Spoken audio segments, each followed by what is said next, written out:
right. Hello, everybody. How are you all doing? I hope you're all doing well. My name is Paradise, and welcome to the Paradise League Heroes of Newerth Amateur Tournament Force of Caldivar number 2, or season number 2.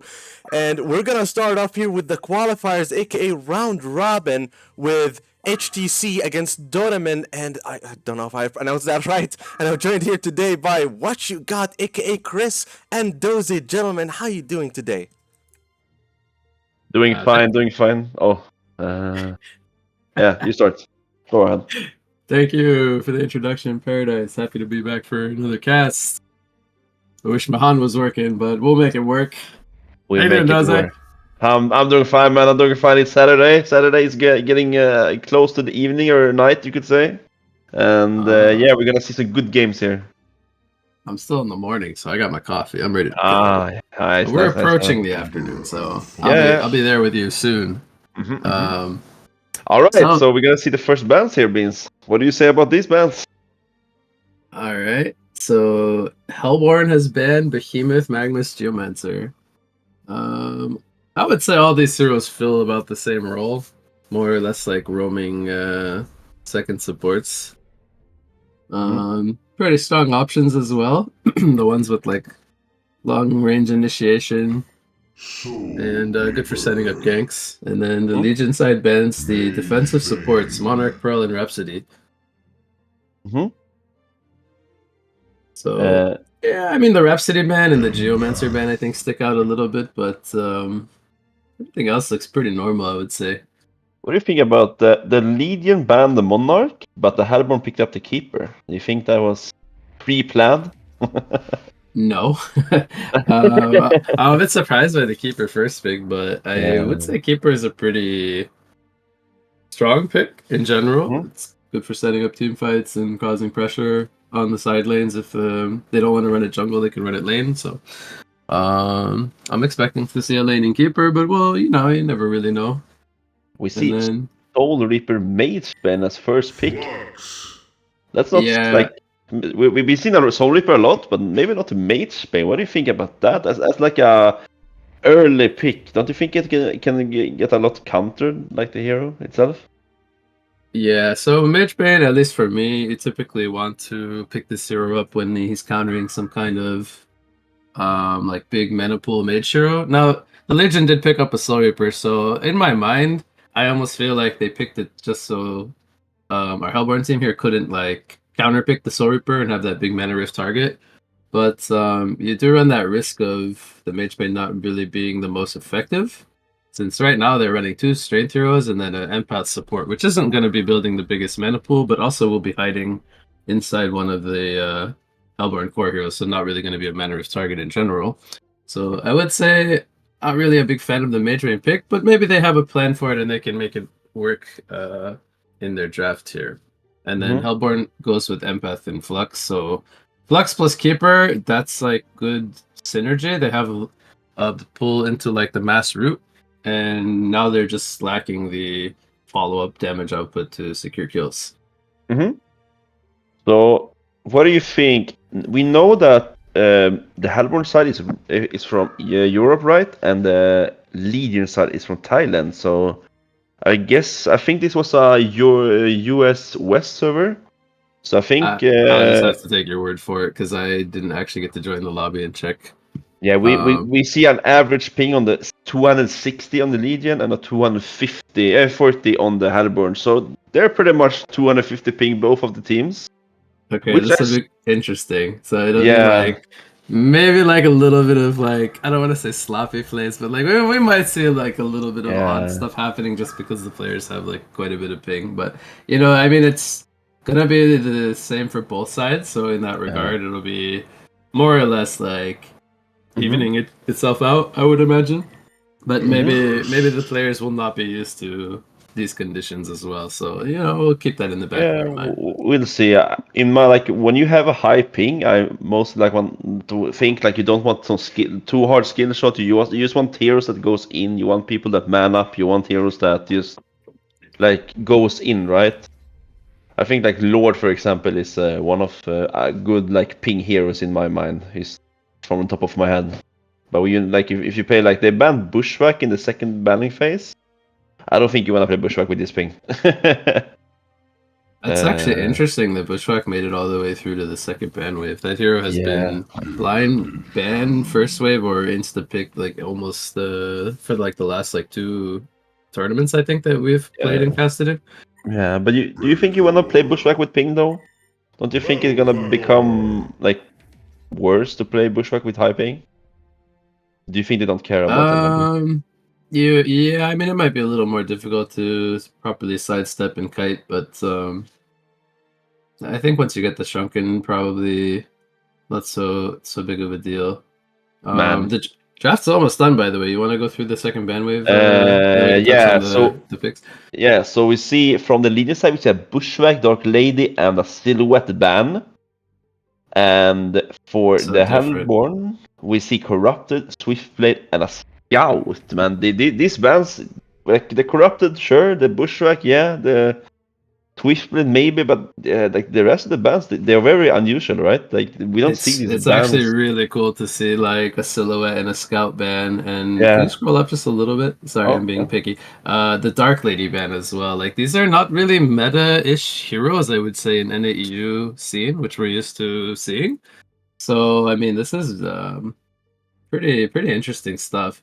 And they follow up the Magebane Soul Reaper with a Cursed Demented Shaman, and then last pick a Armadon. Now, I don't know if you remember this, but I think it was back in the Pro number 4, so like 2 cycles ago. My team, I drafted like something very similar to this with like a Soul Reaper, a Cursed, Demented Shaman, but we had like a Calamity and a Hag, and we lacked a lot of catch. So they picked up like an Armadon and a Magebane, which also do not really like provide catch. So this Legion lineup, it almost reminds me of something that I tried to do once, and it didn't end up working out. And funny enough, we were also against a Predator. That was the game FoC was ringing for Vinicius, I think it was their team name that cycle. We actually had a lot of trouble dealing with the Predator. So I think like the spread pick is actually very smart coming out from the Hellborn side here. I'm blanking on their name. I think it's hard to communicate. And just overall, they have like a very tanky lineup, which Soul Reaper is very good against these like mass strength lineups because his aura, the Withering Presence, will do lots of damage throughout the team fights if he's able to stay alive. Now, he has a Demented Shaman and an Accursed in his team, which means it will be pretty difficult to like bring him down quickly. And outside of the Balfagor's AoE damage here for Hellborn, they don't really have like a lot of burst or like, you know, big wombo combo following up the Keeper route from the Flux pool.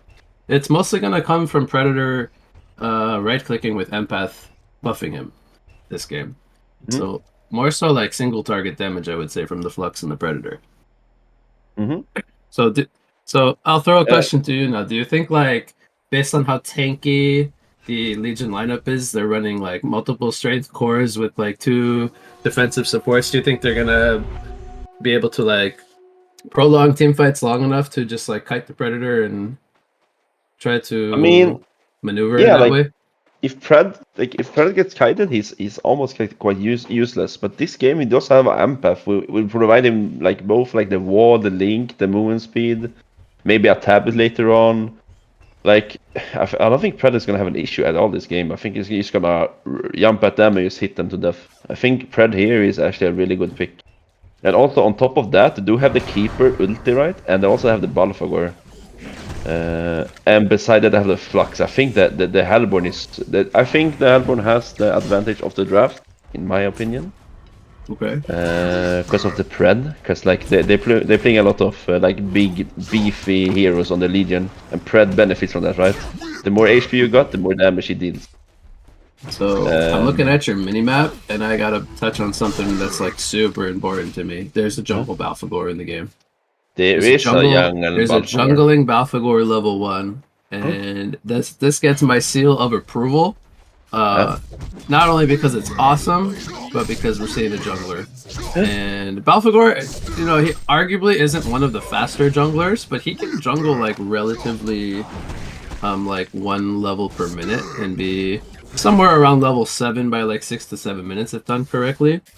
And I think like once you get that maxed out corpse conversion and the energizer, I mean you play a lot of Balfour, so you probably know quite a bit about like Balfour timings and when he comes online. But I think once you have like that maxed out corpse conversion and you're getting like just around the corner to energizer, that's when this hero like really picks up steam. Yeah, like Balfour, I agree with you 100%. So I think we'll see him farming for like most of the early game, but then like once he gets his levels up and maybe if he gets like a lucky rune or something, we could see him rotate for maybe a gank on the Soul Reaper, for example, who's very vulnerable against the Flux to slow him for a long time. Even like the top lane, if he comes in for like a gank on the Accursed with Silence later on, could be good. Oh, we see him mid here, so cut you off. Yeah, Soul Soul's Reaper gonna dive in. doesn't have met. Oh, he does have. He takes him out. Yeah, he got That's the gotta be worth it, first right? He gets the round. Bloodlust. He does have the... Yeah, he got the Bloodlust, he got the bottle, right? Flux does not have the bottle, he has 630 gold. And he's not... Like, he's gonna buy TP, he's not gonna have the bottle for mid. So prior yeah. to that fight, I would say Flux was slightly winning the mid lane. He has 5 denies, which is very important against another ranged hero. He gets more XP denied versus a melee hero. But then he also had a couple more last hits. So the Bloodlust boosts him up to 370 gold per minute as he's last hitting some creeps, but the Flux was just at 300 himself, getting the counter kill after he died. So it's not even like a... Normally when we see a Bloodlust in mid, it's like a 200 GPM gap. It's not really that bad, actually. Yeah. But we also see something interesting, Vince. We see that the Soul Reaper skips E. He goes for the W, level 2. Yeah, also see I he would say really- that's unusual as well. Yeah, it is, but also like it's a lot of slow. You get the extra heal, you also get the extra damage on the W. If you want to play aggressive, the W is better in my opinion, I would say. Meanwhile at top lane here, we see the Amp's gonna get gold. Does he have mana for a spine? Oh, he's just out of range. The gap from Empath here is just far enough. It's He's gonna get a shield though. This could be the kill there. It's gonna blow up a curse, putting that fire shield on. Yeah, but like, Armadon, he might end up falling here. he will. He's very deep now. He's probably gonna buy out. 47 gold. Okay. Almost had enough gold for a TP, but sad part is like the Armadon got nothing from that. Sadly, no assist or anything. There was a curse shield who got the kill, not the spine. Okay. Wait, he didn't get an assist? No, I think he... Wow, that's weird. He's 0-1-0. Yeah, but he did the damage at tier 1 and they like dove in behind tier 2, so I think the time went out. Okay. So that was that's actually not that good, because then Armadon doesn't get farming XP while this is happening. It comes back to the top lane, but a curse is not here. And they don't have Toxin Claw on the Pred, but he might still go down. Meanwhile, Curse denied himself to the Ancients. Yeah, he should be dead here. He's trying to get a counter from the Empath, but there's another link. We get the kill! Oh, he actually takes him out! What am I saying? I think the Pred is gonna be in he's gonna be dangerous, I think, right? He doesn't have boots on Armadon though, he's gonna run away on the Pred. Out of range again. And this Armadon, man, oof. Armadon accursed. I mean, no accursed here, but now he's here. He's raging over to the Armadon. Probably send himself a health potion. So we haven't talked a lot about the bot lane. I don't think a lot is happening here, right? The keepers he's trying to lane. I don't think he's putting a lot of pressure. They put a revelation ward on their lane, so it's hard for keeper to actually lane. Meanwhile, in mid here, we see that. Does the Swiper have mana? He's out of bottle, I think, right? He's dead, right? Yeah. Dying to the tower. Yeah, that's the tower actually started hitting him. This Soul Reaper is showing a lot of dominance, though, Vince. Like he's playing behind the tower. That's not what I was expecting actually when you pointed it out. Top lane, maybe no. I don't know if keeper is AFK or if he's trying to use the creeps maybe to get some lane control here. I think he's getting the lane control, right? Yeah. He's gonna get a wave here. Meanwhile, top lane is driving him again on the Empath, man. This Armadon, he just said, "You guys know what? This is my lane. Get the hell out of here." I like how aggressive they're playing. They're making a point to like cause disruption up here, so Predator isn't just like straight up free farming. But I mean, he does have a lot of creep kills, 37. Armadon should die here. He's just out of position. Same with the Accursed. The Balfour comes over level 6, and that's just an easy kill. He also has the Martyrs picked up, so this will delay his Energizer by a little bit, but it'll allow him to make these rotations. The double tap definitely being worth it. I do have a question, Vince. So we know that Thailand players they play a lot of casual mode, right? This is not casual mode, which yeah. So they are playing like aggressive, a lot aggressive of the Legion side. Do you think that this is the way they play in the casual? Like when you die, you don't lose any gold. Like it doesn't matter if you die, right? Yeah, you could be right about that. And I don't actually know like how much FoC normal mode they play, or even if they're like used to this map at all. But I mean, I think the principles are still there. Like they just want to cause pressure. They're you know, obviously the Predator's a really good pick against their heroes, so they're mostly going for the empath when they can. So we're catching off, and we see a Flux is gonna TP top with the Invis and ultimate here. Yeah, this could be. That's He's probably gonna wait for the curse to come in range here with the pull, maybe. Man, the Armadon is dealing a lot of damage, man. The E and the W together, they're. Oh man, the Predator is actually taking so much fine damage. Yeah. Okay, the fire shield removes the Flux slow, and he'll just walk away. Yeah, meanwhile in mid lane, that's Orpe. Is he gonna get the tower here? I don't think so. They're gonna use the glyph. AlphaGore could potentially rotate over. I mean, he has slow and marchers, but yeah. But we already see a 2k difference, and it's only there's a 8 Newerth minutes bot lane on the Keeper of the Forest. I don't know if they actually see him. It looks. Oh, there's the dust coming out. Mageman will get the final auto attack. Good dust coming in from the Shaman. Here's a kill for the Magebane. Mid here, we're gonna see an ultimate from the Dark War, and yeah, that's it. Isn't it crazy? He already has the HoN Newerth up again. I feel like he just used that top lane, but you know, some time went by, and he's level 8 now at 8 minutes. This is a jungling AlphaGore. And 400 GPM. He buys up the Enginizer, which is really good. He's gonna be able to push the tower super easy now. Like even though the tower of the Hellborn is like 10%, maybe 50%, this Legion tower is 100%, but it's gonna soon be dead. They let AlphaGore push it. So it is, I would say, quite unusual to run not only a jungle Balfour but also an offlane keeper in the same team. This almost reminds me of like the old metas where you would run pulling suicides and junglers, which we almost never see nowadays. But do you think it's an oversight by the Legion team to not draft like much anti-push? They really only have like Soul Reaper Judgment nukes and maybe Armadon spines, which take like a little while to ramp up. So they're not really able to effectively clear creep waves. On top lane, they are going on to the Armadon. The Accursed might go down first. Armadon is going to also fall. This is a four-player rotation, or 4 versus 2. So not really much chance for them here, but... They also lost the mid tower though on the Hellborn side. So, but it's actually the Legion side pushing the first tower of the game, which is interesting. But I think now that we're approaching like around the 10-minute mark, it would be probably optimal to see like the Hellborn side start to group up with their AlphaGore, maybe let the Predator farm and he can join with the TP to any team fights. But I would like to see them start pushing the towers now, because AlphaGore is very high level and has his Energizer already picked up.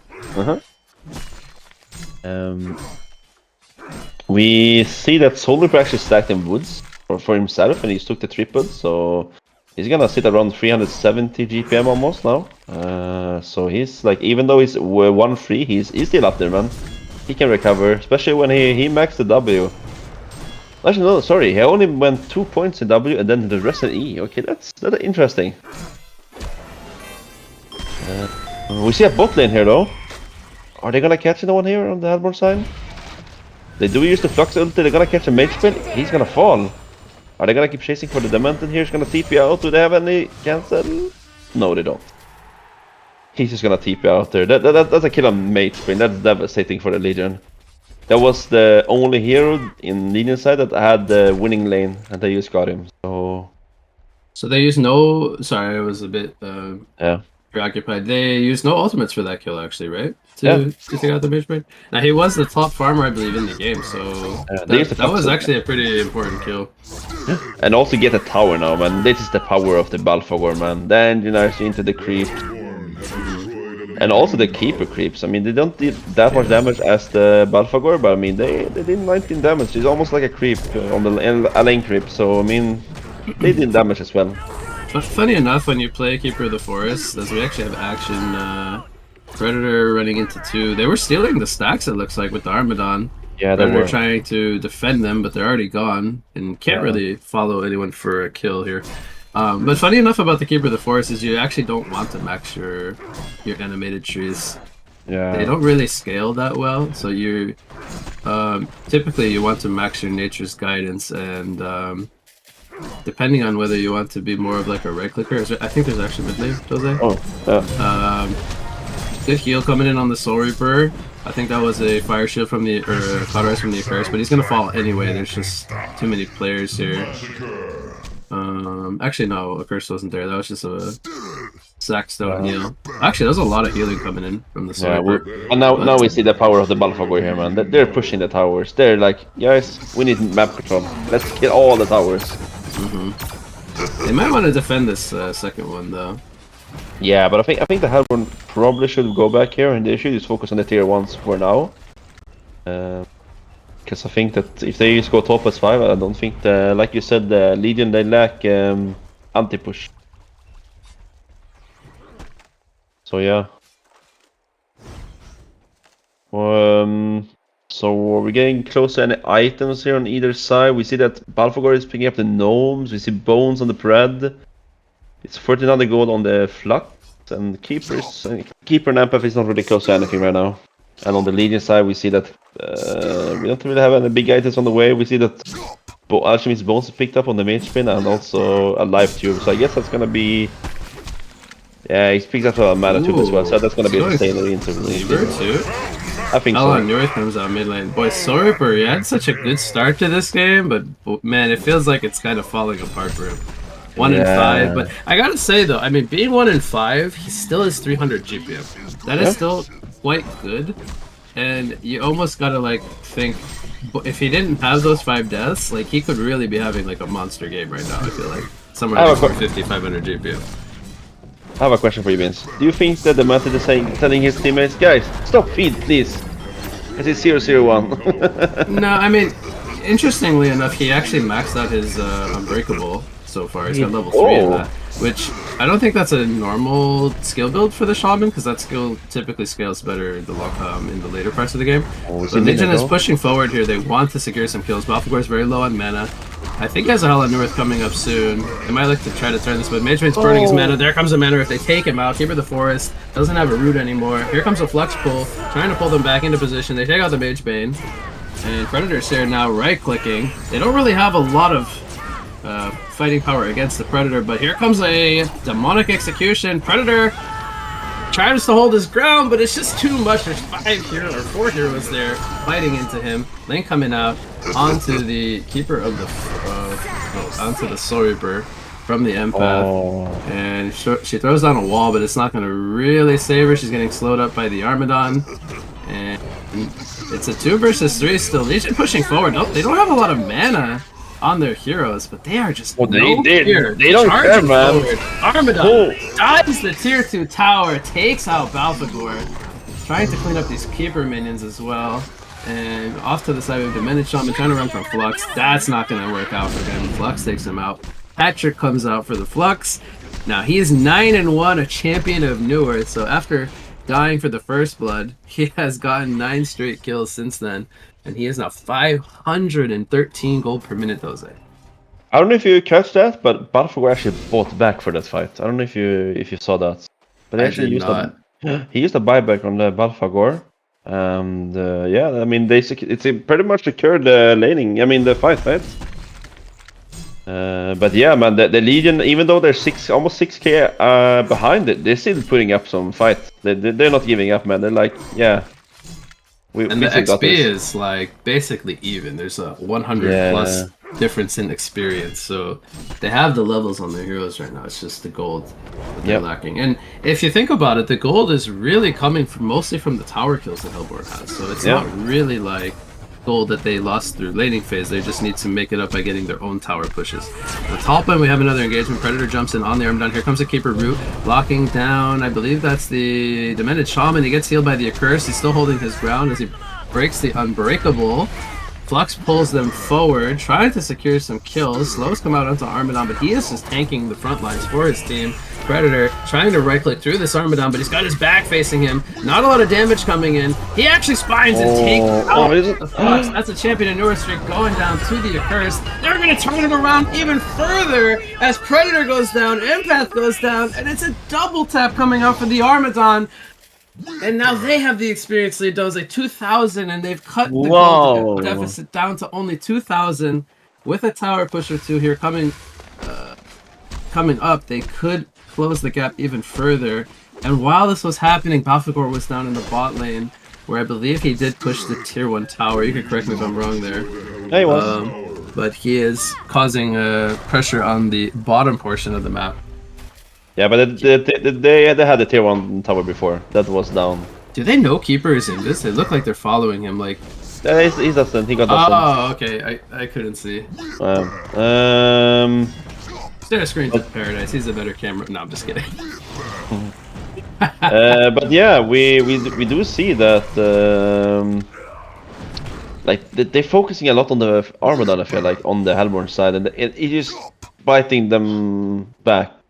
Like they're putting a lot of resources on the Armadon. They're never really killing because of the Soul Reaper. They have the Accursed. They have the Demented. They have so many defensive heals for the Armadon, and the Armadon just never dies. Yeah, so their whole goal is to just tank up and try to hold their ground, which they've been doing that pretty reliably, I would say. And they're even going to take out a tier 2 top tower now as well. I don't foresee this being defended. Keeper's in the area. Could you do me a favor and just click on the skills on the interface? I think it shows cooldowns. No. F1 again. There you go. Oh, you had it, and then you. Nope. There you go. Okay, good. Alright. Press F1 one more time. There we go. There we go. Sorry for you at home. Doze is not very good with the interface. I have to teach him how to. I have to teach him how to show me what I need to see. But yeah, so now I can see the cooldowns on the spells. Thank you. So Caper has his root up now, but that tower was not defendable. So look at the gold and XP now. It is dead even on gold. And so now that we've kind of approached the mid game, Doze, like who do you think is favored like at the moment, like in terms of like momentum? I think the Legion is so strong right now.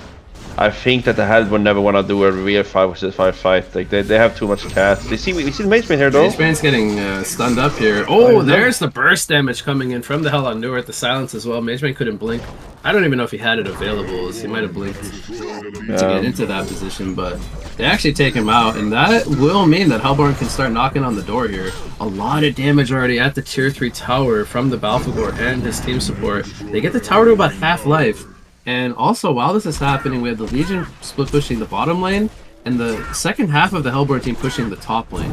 They will be rejoined by the rest of their team to try to bring down. This is the last of the tier 2 towers that Legion has, and it will fall. So this has honestly just become like a tower push game for both teams. It's very interesting to see how there's both one sides tower are left. the same thing. Yeah. There's one tower left. It's There's one tower left. Hellborn's mid tier 2 tower. At 20 minutes, we've almost seen all of the outer towers pushed. We see Keeper getting to pick up Portal Key as well. I think that's good. A lot of good cats, right? So this build that Keeper has gone for reminds me of Zane. He used to love to go offlane Keeper, go Sorcery Boots into Portal Key, and he would just be like this utility R button for his team. And I would imagine he'll probably want to build into like Resto Stone now and just basically be like team lockdown for his team. Do you think there's like any other items like that he would want to go for on the Keeper other than maybe like a Resto Stone? The thing is, Resto Stone is very expensive. In my opinion, I think some like a Gnome, a Barrier. I thought Stormcloud is down, Armadon in the front lines, getting rooted. Back towards the tower though, taking a lot of damage, gets a heal. Meanwhile, they are going on the Demented Shaman. Cape was broken. He goes down first. They're still trying to hold their ground though. Magebane blinks into the front lines. They take out the Balfagor, who already used the Hell on Newerth. The Keeper of the Forest also fell. Did use his root as well. and there's still 4 players healthy here for the Legion side. They're diving onto the Flux. The slow's coming in from the Snot of Armadon and the Withering Presence from the Sword, but Demonic Execution comes out. Flux trying to do everything he can, but he's just a sitting duck as he's slowed. The counter slow is not going to be enough, and the power of the Legion team is overwhelming the Hellborn side here. As the last outer tower falls, we now have no more base protection for either side in any lane, and the mid Rex now being worked on. They're manning up, man. The Legion side actually surprised me. I thought this game was in the bag for the Hellborn, man. It was looking very promising for them, and they just came back, man. Like the Legion is playing so aggressive. Like they don't care. They go in. They're like, we are going in. End of discussion. Yeah, I mean, they picked an excellent draft for that strategy. Like all of their heroes, like I don't want to say they synergize with each other, but they synergize at that like specific game plan. Like just going in, soaking damage, returning damage back with like heals, and just holding their ground. And they've made that work, even going up against a Predator who hasn't, I guess, really hit his peak just yet. He, I would say, went for like a greedier item route. I don't know, like, in hindsight, do you think like the Alchemist Bones Thunderclaw build was maybe too greedy going up against this like grouping up lineup, or do you feel like that just means they needed to avoid fighting a little bit longer?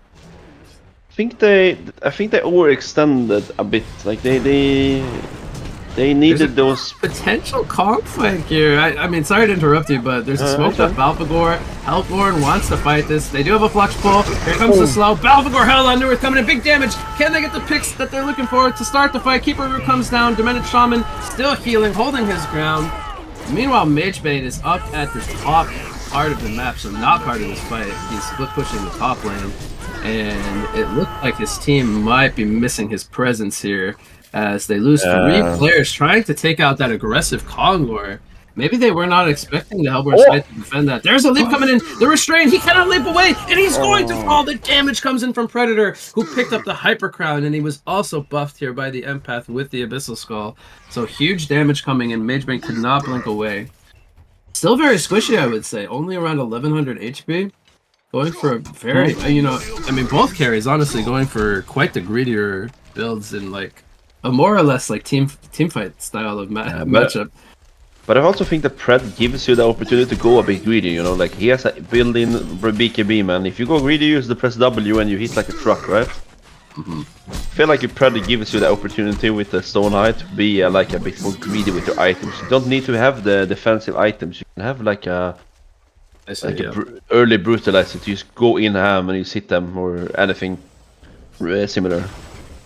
Okay, yeah. But yeah, we see that the game is going back and forward. Now it's almost dead even on the goal, and the Hellborn has the advantage of the XP now, man. It's back and forward, Beans. It's do you think that the Legion side trying to steal that Kong was an oversight, because they didn't commit to it with 5 heroes. They tried to like more or less sneak it in with 4 out of 5 players while Magebane was up in the top lane.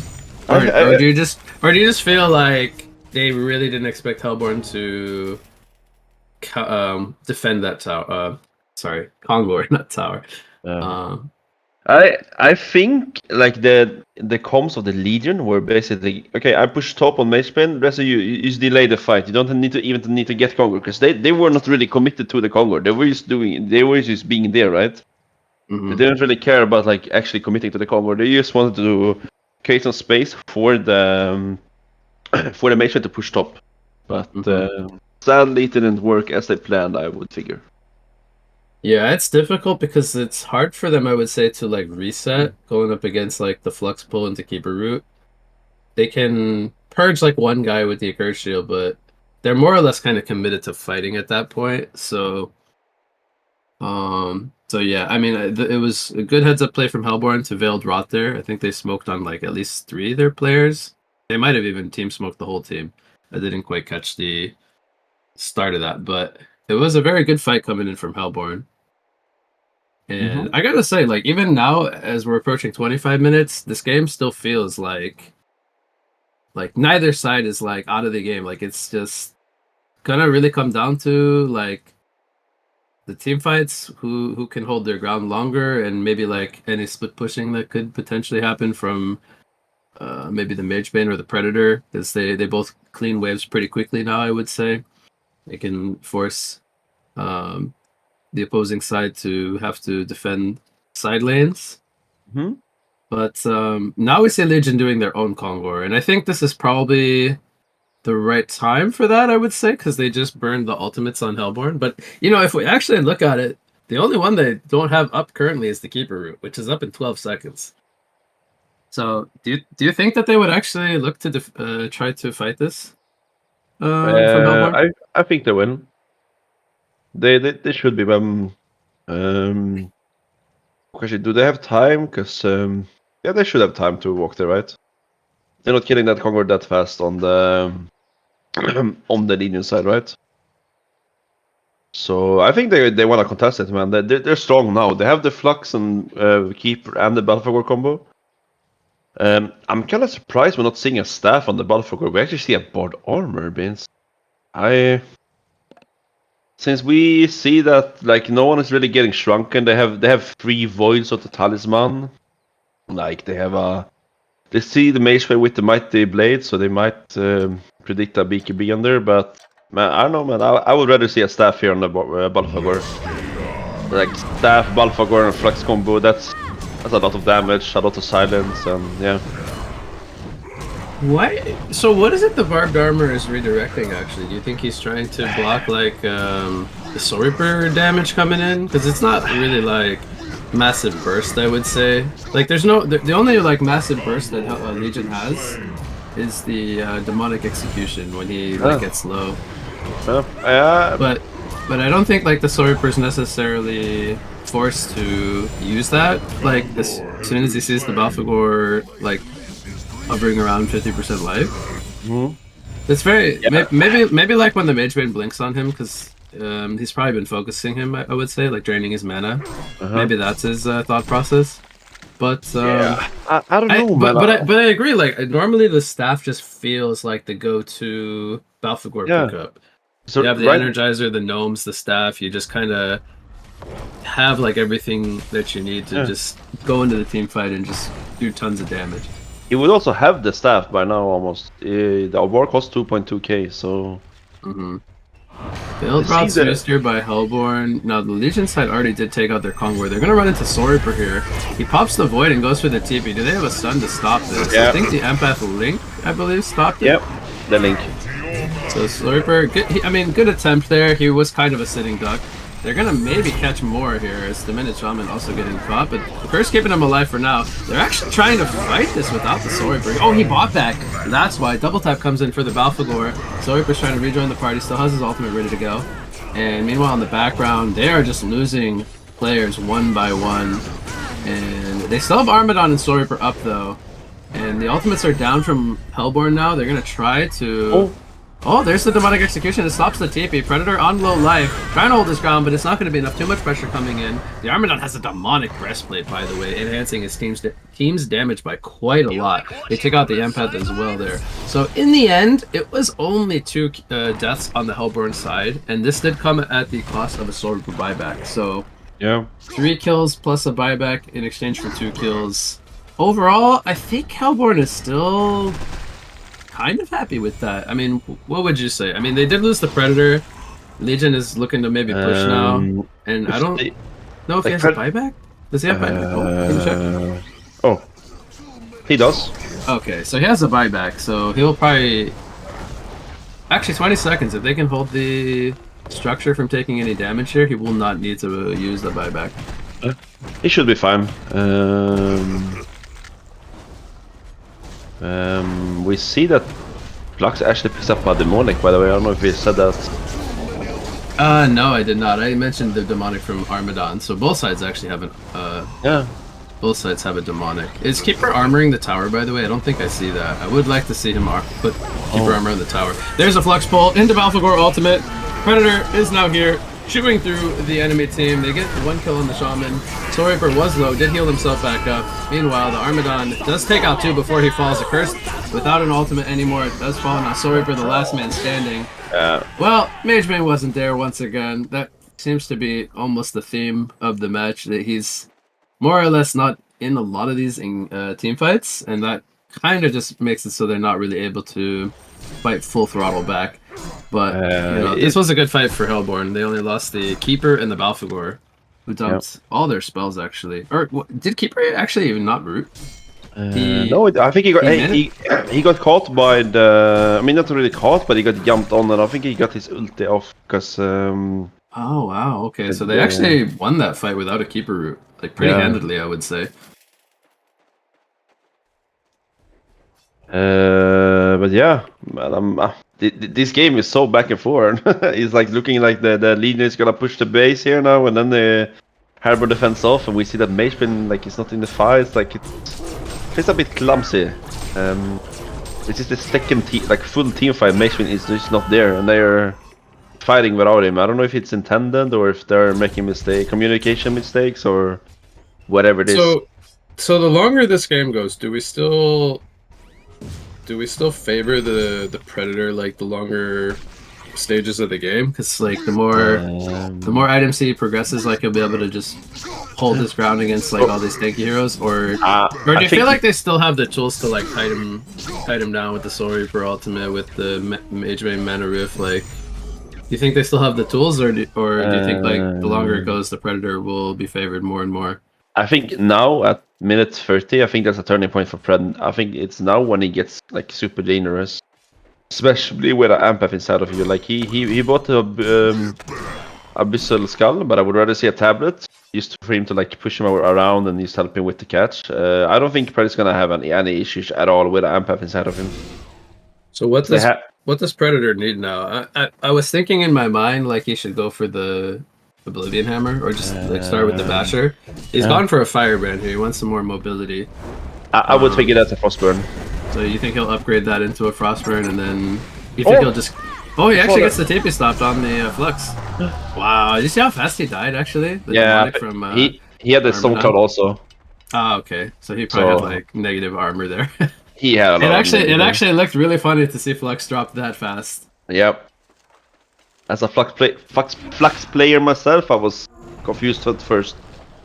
Okay, now we see Keeper putting armor on the tower. I like that. Finally, man. Yeah, This tower should already be, I would say. This is not something you see every day. We see a barrier and the gnomes on Did he finish the barrier? No. Yeah, he bought the barrier. He's on the way. Okay. Buyback comes in from the Flux here. The tower is actually falling. They're not committing to it. Okay, they actually deny it. I actually dislike the deny because I think you want to hold the tower and heal it. And I don't think that Legion was committed to even throwing up 1 or 2 more auto attacks there. So I think that's a little bit of an oversight there to deny your own base tower. Yeah, especially when you have a keeper, man. Like that's like a keeper main, job, right? We see that Magebane, he bought the Mighty Blade, and then he bought the Geo, right? He had the Mighty Blade for a long time now, right? He had the Firebrand, and then I think you're right. I do believe so. And I think his thought process is that the Geobane is gonna act similarly to the Shrunken here, but it'll allow him more split push presence and more mobility overall. So he probably wants to finish that first. I think he can get away with it because it does remove a lot of the issues he has this game, which are like the Keeper root holding him in place, the Pred jumping on him. He can dispel the Restrain from himself, as well as the Balfagor's Silence. Those are going to be the main like tools at dealing with him, so he can continue to just play solo, I think, for now until he gets to that Shrunken timing. But at the same time, it is a little odd to be seeing like this version of Magebane playing more like the old Magebane style, because I still am under the impression that you don't really want to play the Magebane in that manner. I don't think he kind of still functions like that hard carry split push variant when he was an agility hero. I don't know if you agree, because I don't really play a whole lot of Magebane myself, but I do feel like he doesn't really do that same style anymore as well. Yeah, I don't think this item bit is very old school, right? Like this is what you did when it was agility based, right? Yes. I think these days you want like a mock and a helm maybe. And you just fight, because when you hit people with your blink, you get the extra attack speed you want, right? You get 50. Is it per hero or is it just when you hit someone? No, it's when you attack. Sorry, so when you attack a hero, you get 50 attack speed. So like you even have the attack speed already. You just want the damage, you want the survivability, you want the utility. Like I don't think this is the item build on Mage Pain. I mean, it can work, but it's not as good as like the Mock Helm, I would say, for example. Okay. In my opinion, at least.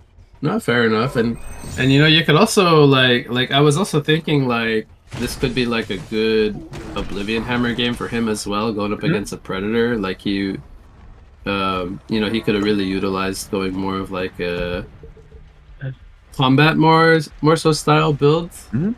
But I mean, I think in general the matchup of Mage Bane versus Predator will always favor the Predator. I think it's a very hard matchup for the Mage Bane. Yep. And he you see actually another goes Ice combo Brand, here. so he's not going Shrunken. He goes Ice Brand. He He's wants going Ice Philosopher's Brand. Skull. Yeah. I mean, Frostwolf against Predator is really good, but I think he needs a Shrunken here though. Yeah. I mean, the one other issue is he's kind of stacking more health and making like the Pred's damage output even higher. But we see both teams doing their own Concourse. Keeper is in the jungle. I don't know exactly how close he is to Restless though, but he has an Arcana. Might have some pieces to the Sustainer component in his stash. I don't think He's I've seen only him buying 260 GPM, which is not very high, I would say, considering like the high pace of this game with all the fighting in the towers. But you know, the longer the game goes, he's gonna just naturally get that Restless Stone eventually, and that will more or less double like his team fight effectiveness. I don't know if I like about this barrier and almost on the Soul Reaper. Like, yeah, I feel like the Soul Reaper needs some farming potential, either like Rimor or the Dawnbringer, right? You want that light brand into something. I definitely think it would be better, but I think like the way they're playing this is more like Armadon and Magebane are the I soakers. guess so. But it is odd because Soul Reaper is just naturally like that flash farming hero. To see him play more of this like, team utility role. And Link is going to come out here. Flux pull into Keeper Root. They're locking down the Demented Shaman. Just always is the first victim for this Legion side, unfortunately. They take down the Armadon as well. Predator, full HP, right-clicking through the opposition. Soul Reaper goes down. It's a hat-trick for Dooming. And there is only Magebane alive for the Legion side. And this is something that I was fearing for the Legion side, is that once Predator got to a point where he could just hold his ground, the damage output would just be too much for them to deal with. Magebane going for a counter kill here on the Flux. Collision's not going to be enough to take him out. 60 life. He did have to blink away though. The safety saves himself. And well, now he's got a big task ahead of him. He's got to hold a 4 or 3-man push at his mid lane. There are some buybacks though. There are, I think, 2 buybacks available. Yeah, but I don't know if you noticed that. Yeah, but Magebane actually cut the wave.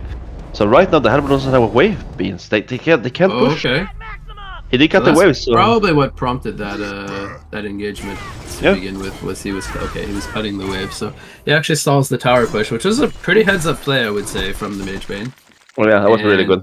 And they didn't need to expend any of their buybacks to defend their base now. But yeah, we see the Frostwolf is gonna get finished on the Magebane. I think Frostwolf is good against the Pred because it slows you down so much on the Pred. But also bot, by the way.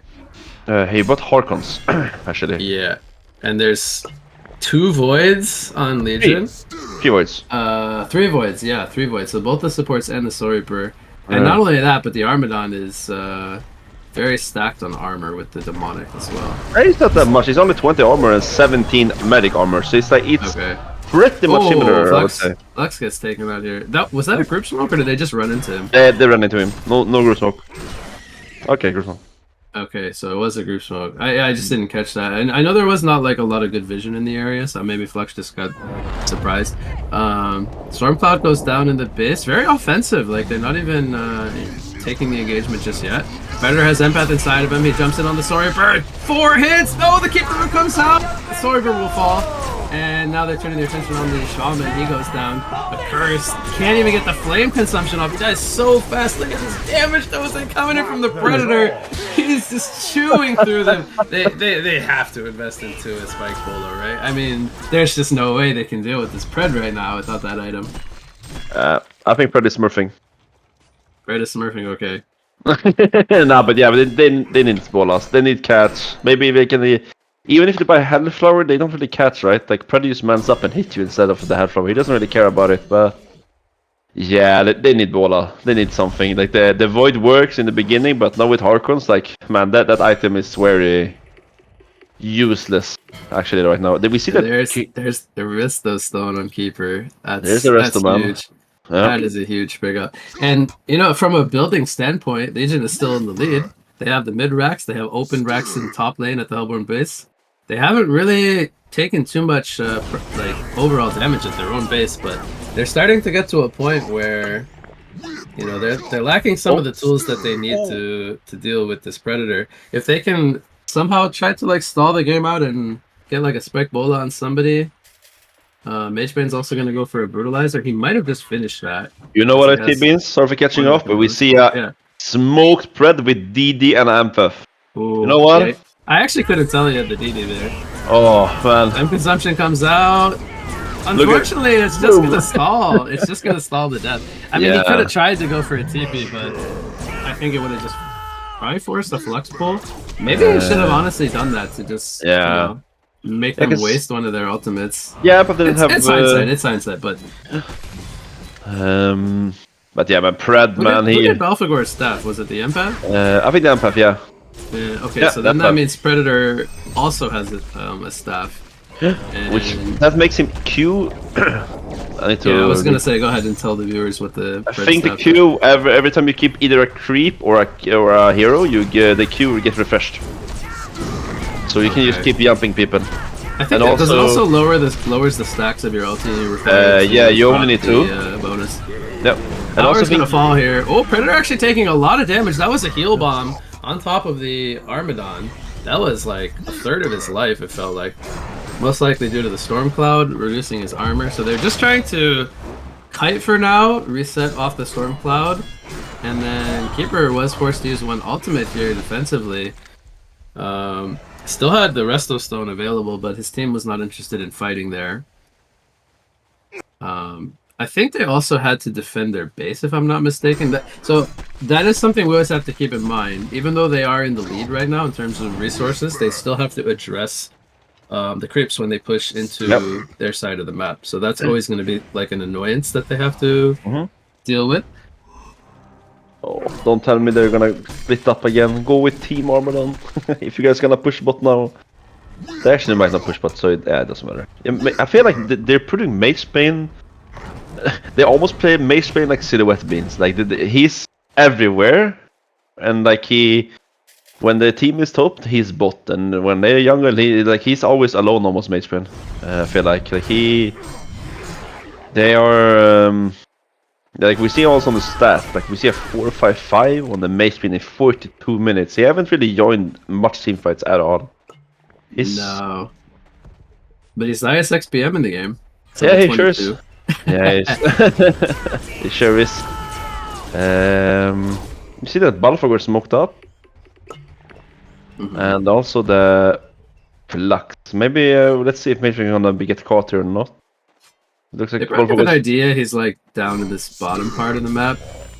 Oop, Flux gets the smoke broken by Armadon. That's not the target he was hoping to run into. But this needs about his whole team to... This is the raid boss. This is the raid ball beans. Here he comes, man. The Pred with Empath. Oof. Be aware. We also see that permanent Empath. We also see that Armadon finishes Oblivion Hammer and also Magebane finishes Brutalizer. So... like, in a way, they have, like, the mana potential, right? But, yeah, I think it's too hard, right? Like, they don't... So who buys Bola? I'm thinking Soul Reaper should sell his Void Talisman. And when he gets closer, then he can buy the Spike Bola. Yeah. Yeah, he should. Like, I don't think either Demented or Akira's gonna get it anytime soon. I don't think Magebane or Armadon want, like, to use up their Outside of the Stonehide, he doesnn't have a Geobane or any other like purging tool for the Bola. Yeah. So they do have the Empath with the Sand Scepter already, but I think it only reduces like, what is it, like 2/3 of it or something, 50%. It doesn't like fully remove the Bola. Yeah, it's the same with Sheepsing, right? It's only 50% removal. Because the Oblivion Hammer is gonna get finished on the Mage Bane. Like now they have 2 Oblivion Hammers. Like even though Pred is super strong right now, he can get super easy lockdown. Like they need to, or well, I should ask. Do you think they need to just all in focus the Predator? They still have like to deal with like Keeper Roots and Balfagor ultimates and stuff. They can't. I don't know if they can necessarily like ignore the team support of Predator as well. Yeah, but Predator is like the big like underlying issue, I would still say, because when he's hitting, you know, they're not winning a fight when he's free to auto attack. I think it's safe to say like he will just tear through even these tankier targets in just you know, like a few hits. He's able to sit on the target. We see that Mage gonna he's just staying top, man. He's pushing top. Like I said, man, sometimes I feel like he thinks that he's playing Silhouette. He's split pushing so much right now. Like you keep saying Silhouette, and now like I really hope we see Silhouette either this series or later today, because that's one of my favorite. That's one of my favorite heroes in the game. So you know what? If you keep mentioning it, I'm gonna request it. Maybe if Hellborn didn't ban him, maybe we would have seen it this game, huh? Maybe. I know like Thais in general, I think they like not only that playstyle, but like they like to play, I think, Silhouette. At least they did years ago. I don't know if they still do nowadays, but yeah, I haven't watched a lot of games, so I'm not sure. But it wouldn't surprise me if they still did. What did Pred drop for his null? He picked up a null stone. He has no buyback at the moment. Do you remember what he had? Bones. Alphonse, Yeah, Alphonse. right? Yeah, bones. I was blanking myself. I just remember.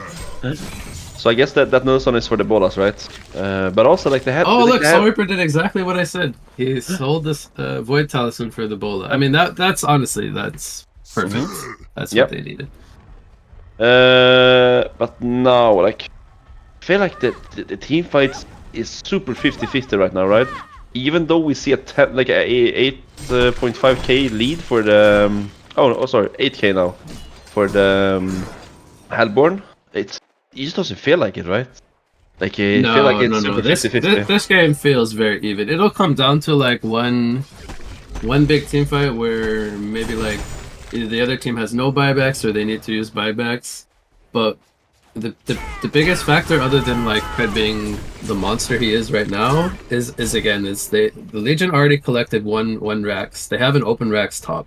If anything ever happens and like Magebane's able to, you know, just get up there in the top lane either with a smoke or he's just split pushing it by himself, like he can take that Rax pretty fast. And he's still pretty hard to lock down. They would need to burn like a lot of ultimates, I would say, to hold him in place. But oh, Magebane, you dodged a bullet here. Sorry for this was a 5-man team smoke coming out from Hellborn, and I don't know if Legion is just reading the map very well, but they do a nice job of avoiding that smoke gank. So Hellborn unfortunately going to waste their smoke attempt here. I mean, they do have wards in their woods, but they were smoked, so they didn't see them at all. Like they smoked out on their Congo pits. Yep, and I don't think there's any vision of that either. Do you think it's interesting that neither side is invested into a Bandai this game? There is a Keeper of the Forest in the game, and the game has kind of slowed down a bit. So I think a Bandai would make a lot of sense for map control purposes. Yeah, I mean, I think one of the supports, or maybe like either the Curse or the Mantle, maybe even Soul Reaper could get an eye. I feel like the eye is still good, just for like the map control. Like you counter so much wards and everything, especially when you face like a Keeper, for example. You find these pickups or the guys who are hiding or anything. We see that when we watch Pro League. One of the teams that's very good at doing this is Vinicius, or they were VC Tracks last cycle. Mex is like notorious for picking up early bound dice, and they're very, very good at using that to gain map control in mid and late game. It's something I would like to see. Like, you know, obviously we're watching like this is like the amateur tourneys, but this is something like that these teams can start to pick up on. once you start going into mid and late game, invest into that bound die. Pick it up. It doesn't even have to be your support. It could be a core hero that buys it, and just use that to remove vision from the other side. It'll make it a lot harder for them to read the map, be in the right places that you want to be, and just removing enemy vision is very, very powerful. So never underestimate, forcing your opponent to play like off of game sense rather than being able to just see what's happening on the map. See, Mageman here is gonna be smoked up. He picked up the wing bow actually. Man, Mageman, he's six slotted right now. I guess he's gonna replace the rune axe later on, but right now he's strong, man. Yeah, the game pretty much stalled, right? Like right now it's the both sides is dodging a lot. Like both of the teams are just trying to find the perfect initiate or a pickoff or anything. I tell you, if Mageman shows himself for this creep wave, he's gonna that do the would rat be play. dangerous. Yeah. Which is okay, I think. I think as long as he can maneuver this without getting, caught by the keeper roots and the Balfagor silences and whatnot. And we see he's cutting the wave in the lane that they're pushing, which is very important because this will make it so that they cannot easily put pressure on this tower. Now Mageman did TP back to base. He sends the Geobane illusions into the top part of the map to cause some pressure, but I believe Predator ported home to defend that preemptively. We just spell Sunder on the keeper. Do you think that's an item you actually want to go for? It's not something I would have thought of myself, but I think it makes a lot of sense. They have a lot of tanky heroes. Two are hovering around 3,000 HP. They don't have any shrunken heads. They don't have any way other than the accursed shielding one person to remove the debuff. And the Keeper Roots are going to hit everyone when Flux pulls them in. So it's going to be like a lot of... it's going to be a pretty high damage output for like a relatively cheap item cost that he invested into. I think it makes a lot of sense. I was thinking he could maybe build into a Staff of the Master himself and start putting like Keeper Eyes around the map, and then he could even upgrade the Flux. Like they could have a full 5-man staff team, which I think the Flux staff is actually underutilized. It makes the pull global, and the Mageman's in split pushing this game, right?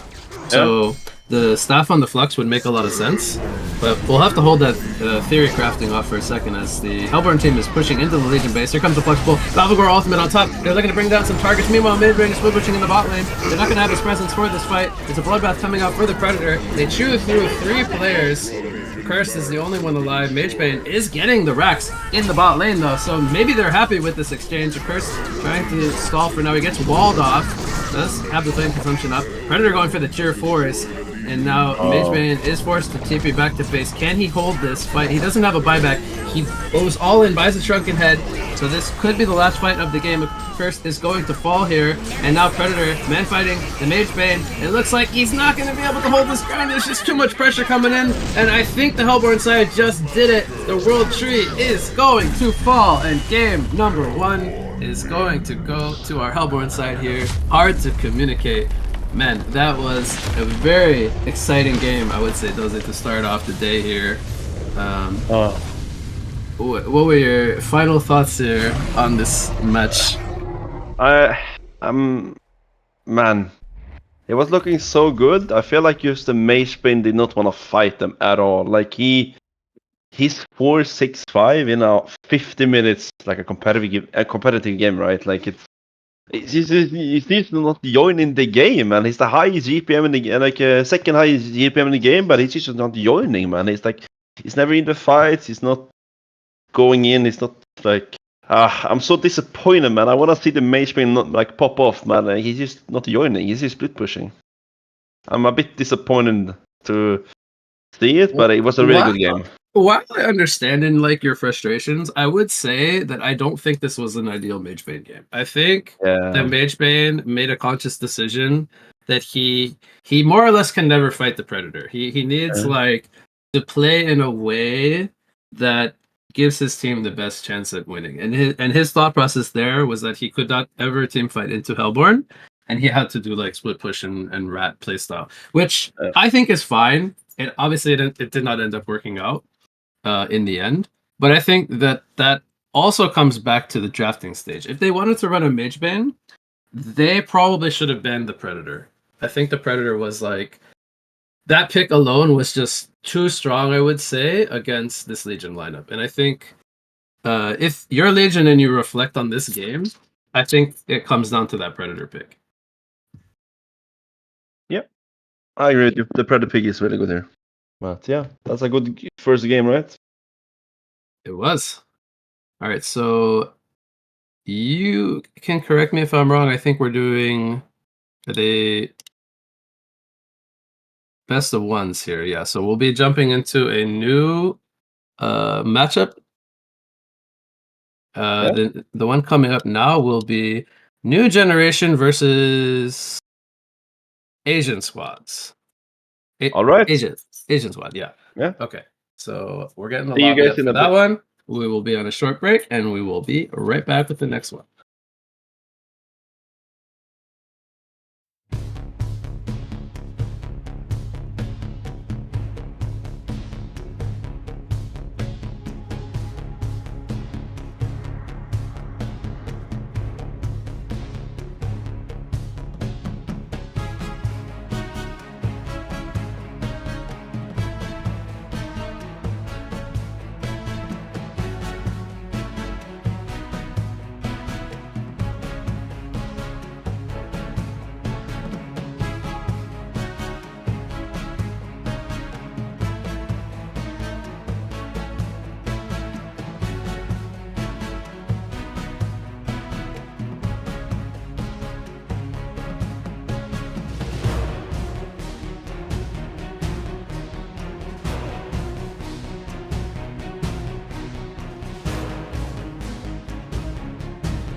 Welcome back, everyone, from the break. We're here now with round number 2, where we have another best of 1.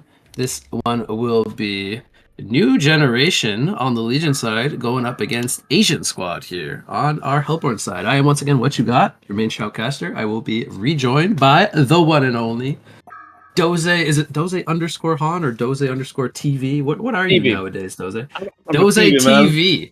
I'm an ex-taco. He brings the TV with him everywhere he goes. Welcome back for another cast, Doze. Glad to have you. Thank you. Okay, take me through the blind bands. We're already underway with the pickup Oh, phase. man. Such a fast banning phase, man. We just see that boom, boom, boom. No extra time spent. They're just going straight to the bands and then straight to the picks, man. So we see a Lawson Tramble Soul Stealer from the Legion side and a Shipper. Oh, sorry. Lawson Tramble Soul Stealer and then a Shipper Soul Reaper Magnus on the Hellborn side. And of course we see that Bushwhack gonna get first pick, which is like pretty much if it isn't banned, it's picked, right? And it wasn't picked last series. That's the funny thing. It was not picked up by either side. Yeah, it wasn't picked in the first picking phase, but it got banned in the second, right? Yeah. So and also on the Hellborn side, we see a Blitz Madman picked up, and follow up by that, we see a Curse on the Legion. Okay. So yeah, what do you think? I think going back to the banning phase, there are some standout bans. Most notably the Tremble and the Soul Stealer. I don't know who plays Tremble, but it's not your normal ban. And same with Soul Stealer, at least in the blind bans. These are heroes that maybe could come out like in second wave. So those are quite interesting. But then there's the Soul Reaper ban, which I think the Soul Reaper has been getting a lot of attention lately. And we've seen him do very, very, very solid performances. So I can understand the Soul Reaper ban. It's always going to be scary when you have a Bushwhack, because that hero is just very strong right now, and they pair it with 2 defensive supports. So they're putting a lot of attention to like making sure the Bushwhack is going to have a good game. At least that's what I would imagine their game plan is, picking up these follow-up heroes in both the Icor and the Accursed. But yeah, they're probably going to look to just get him to that core item progression and then like secure some Congors and then try to go from there. I'm not really sure what they're going to pick up to follow it up, but do you like that they go with 2 defensive supports here? I would say that like a Cursed Bushwhack is just that's a really good combo, but I don't know about the Icor though. Don't you feel like you want Icor to counter something like a Salve, a Voodoo Jester, or like you have the debuffs and buffs, right? Like the Icor can always steal and like give you the debuffs and everything like that. I feel like Icor is like you want to have Icor to counter the enemies, right? At least in my opinion. Well, right now he can do that with the Blitz slows and both slows, right? The ultimate and the pilfering. Yeah, I guess you're right. He could actually transfer like that ultimate back to, for example, the Madman here, which would be pretty nice, I would say. But yeah, the Madman debuffs are only slows right now, so nothing really too crazy. But yeah, so next batting phase we see Bensington and Hag and a Flop. That's some team fight presence. Yeah, man. Don't you feel like it's weird that actually Flux they get like through the first batting phase? I do. Do you think like that like you might? I also don't think they would want to run a Bensington with a Bushwhack, but I could be wrong about that. I think the Bensington ban is a little maybe out of place, I would say, but the Flux and Hag, like they definitely want like a mid team fight presence, like mid-game control kind of hero to make space for the Bushwhack. But I don't feel like the Bensington would have really fit that job. I feel like he's more of like the same role that the Bushwhack would be playing this game, kind of. And they don't really have like that offensive of like a makeup to make use of the Nightfall ganks. But it's something they got rid of nonetheless. The Predator ban, I would say, is kind of both good and bad against a Bushwhack. Like, yes, he can like leap on him and restrain him, but I think like once Bushwhack gets 1 to 2 items, he more or less just like outmaneuvers the Pred, runs him down. I don't really think you want to be Pred in that matchup. I mean, you could correct me if I'm wrong there, but I think the Pred ban is probably also unnecessary. But you know, they do have 2 strength supports. Maybe they want to pick up some strength cores to frontline more for the Bushwhack. So maybe not necessarily against the Bushwhack per se, but maybe something they want to pick up in the future. I agree. Everything else it looks pretty good though. The NG, the Kraken, the Wretched Hag. These are all like good bands that like both sides could want to potentially pick up. Whoop G is going to use a lot of time here to pick up Pharaoh and Pebbles. So they now have some initiation for the Madman. What do you think about this Hellborn lineup with 1 pick remaining? They go with some strength core heroes here, Pharaoh and Pebbles. I think like the last pick is gonna be the 5, right? Isn't Blitz the 4? I would imagine they want 1 more support hero here. Yes. I'm thinking the Pharaoh pick is quite good here because they don't have like yes, they can heal the Bushwhack. They can like stall for him a bit, but they can't really get him out of mummies per se. Like when he's caught, he's gonna need to get tableted out, for example, later in the game. They also picked another hero in the South Forest that's also not very mobile.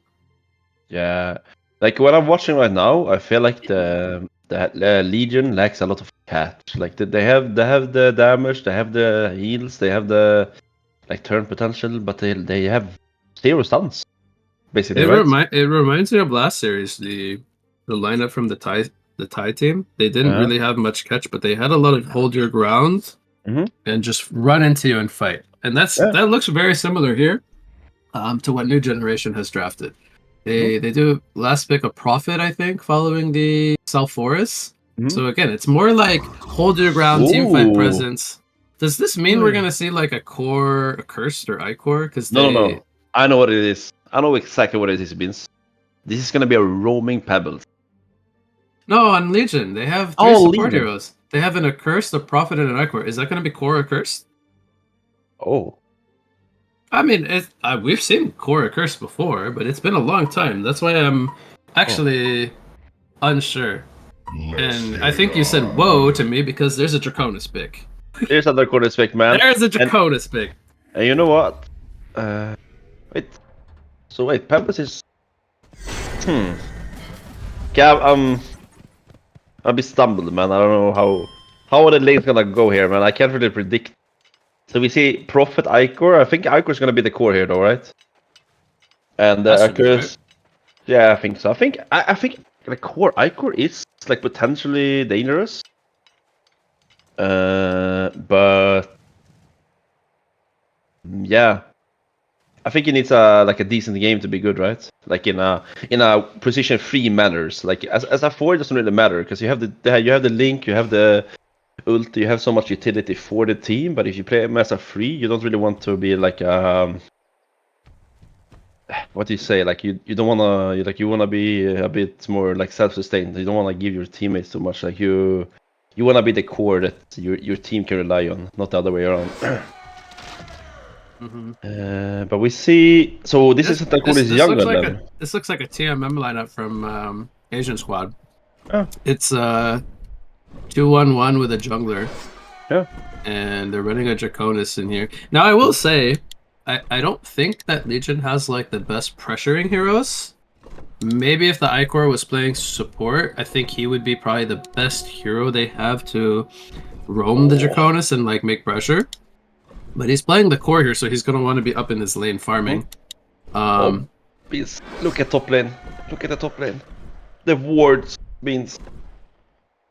Ooh, it's red so ward coming out close. from VC, just barely misses. It's so unlucky, man. Like, it's so close. Good presence of mind to try to find that lane ward, but just not going to be in the right spot. Yeah, I mean, now I feel like the rev ward is a bit much to the left because like it's in the trees, like where no one would really put it. I'm in the game still. Okay, my game is stuck. You're stuck. Then let me hope we get unstuck. I'm gonna try to. Yeah, that's good. I will. We will Did I pause time here. out? I'm gonna try to. You are disconnected, sir. But yeah. Meanwhile, you fix that. We are gonna see. Yeah, we're gonna see that HoN is young. That's not something you see every day, right? No. Okay, I hopefully I'm good. I apologize for the pause.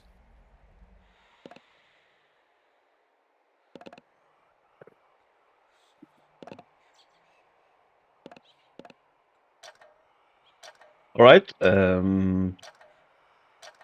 Sorry, no, where were we? So we see a dual mid with Pebbles Blitz. I think that the Salforce will he will have some trouble. Right now, there's a double wave for the Legion, so. So, would you like to see? Well, I mean, they would have to rotate a cursor bottom. So maybe I don't think they want to rotate Prophet out of top to leave Icor suicide against the. Oh, look at the damage! The Madman, but. I'm kind of surprised. I think they should put the Blitz top though, right? I think the Pebbles can do a really good game against the Lords of Forest. It's actually interesting that both sides are like staying with like a 1 versus 2. Yeah. Because I would think that the Madmen would want the Blitz up here top. Maybe they feel they can't win this lane anyway. Madmen almost going down here. Icor is out of mana. Oh! Wait, who's the Pharaoh? Oh, it's the wrong side, never mind. You thought the Madman was getting sniped there, huh? Yeah, I was. I don't know if that would have been enough damage. How much is damage of 180? Nah, I wouldn't. It's around 65 life. How's Self doing though? He's 4-0. He's not getting the most farm. Double's having a good time so far. And they're sacrificing Madman's early game for this, but they do have a Draconis farming in the jungle. He's got some triple stacks to work on here. I'm not sure if Pustula over here has watched the Wig Jungle Draconis Educational, but he seems to have a solid idea of what he's doing so far. He should get level 5 here from these 2 triple stacks. Yeah, if he finishes them, and then he'll be very high level, under 3 minutes. He should get level 5 here by the 3 big sweeps, right? So in order to run this Draconis, they are sacrificing the Pharaoh down in bot lane, which I think is quite normal. But more importantly, the Madman is not getting a lot of farm. He's only on 4 creep kills. So, but also, don't you think that the code is probably going to get out of the jungle very soon? Like maybe I don't know, like 5 more minutes, then he's going to start roaming a bit. And they have the kill potential. Like they have the Madman, they have the Pharaoh. And then meanwhile, like they create some space for the Pebbles to get the early PK, like around like 9, 10, 11 minutes. He gets the PK, then like the pressure might be too much for the Legion to like cope with.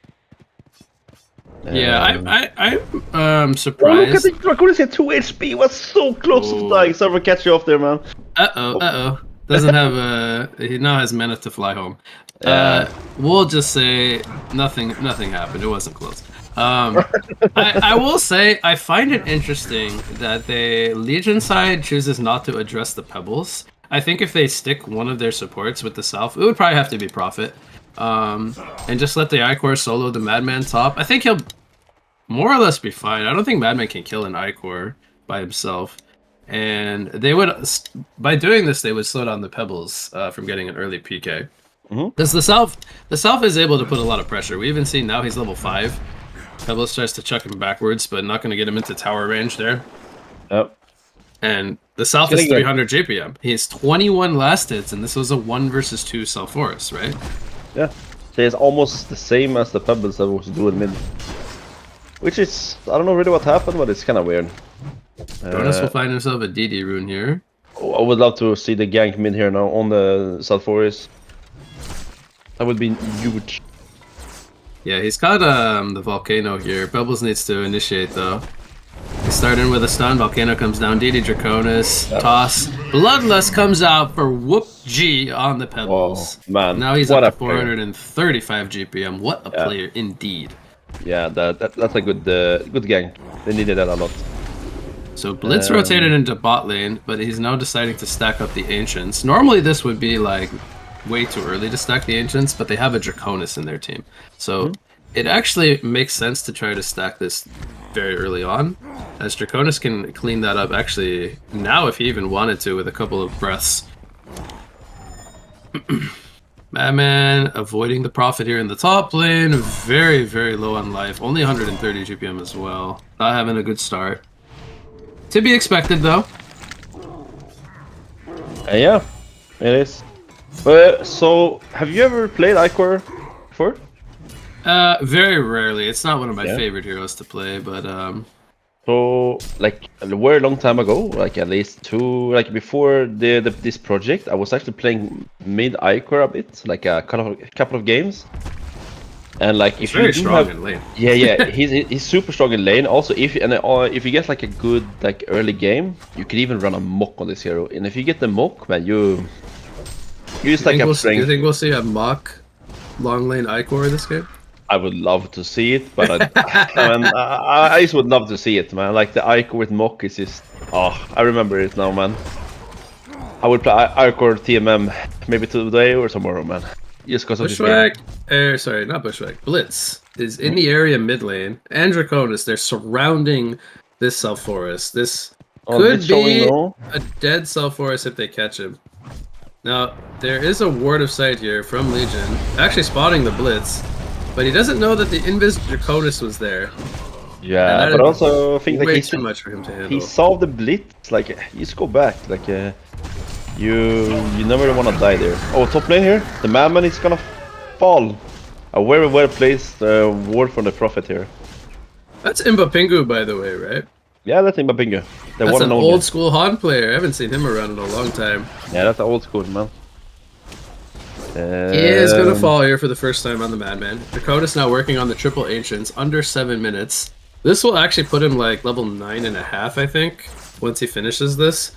So he'll be like 2.5 levels above the minute mark, which is very, very solid. If we take a look at the XPM chart, after he finishes the stack, he's already up to 673 XPM, 7 minutes in. Crazy, crazy farm. Or crazy XP, I should say. Farm is not too far behind though. 460 gold per minute. He's the top farmer in the game.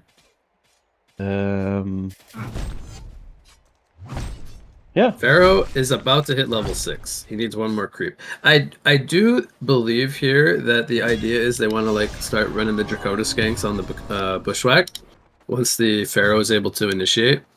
Because again, we talked about in the draft, they don't really have a way to get Bushwhack out of the mummy wall. It's a very, very strong tool this game for them.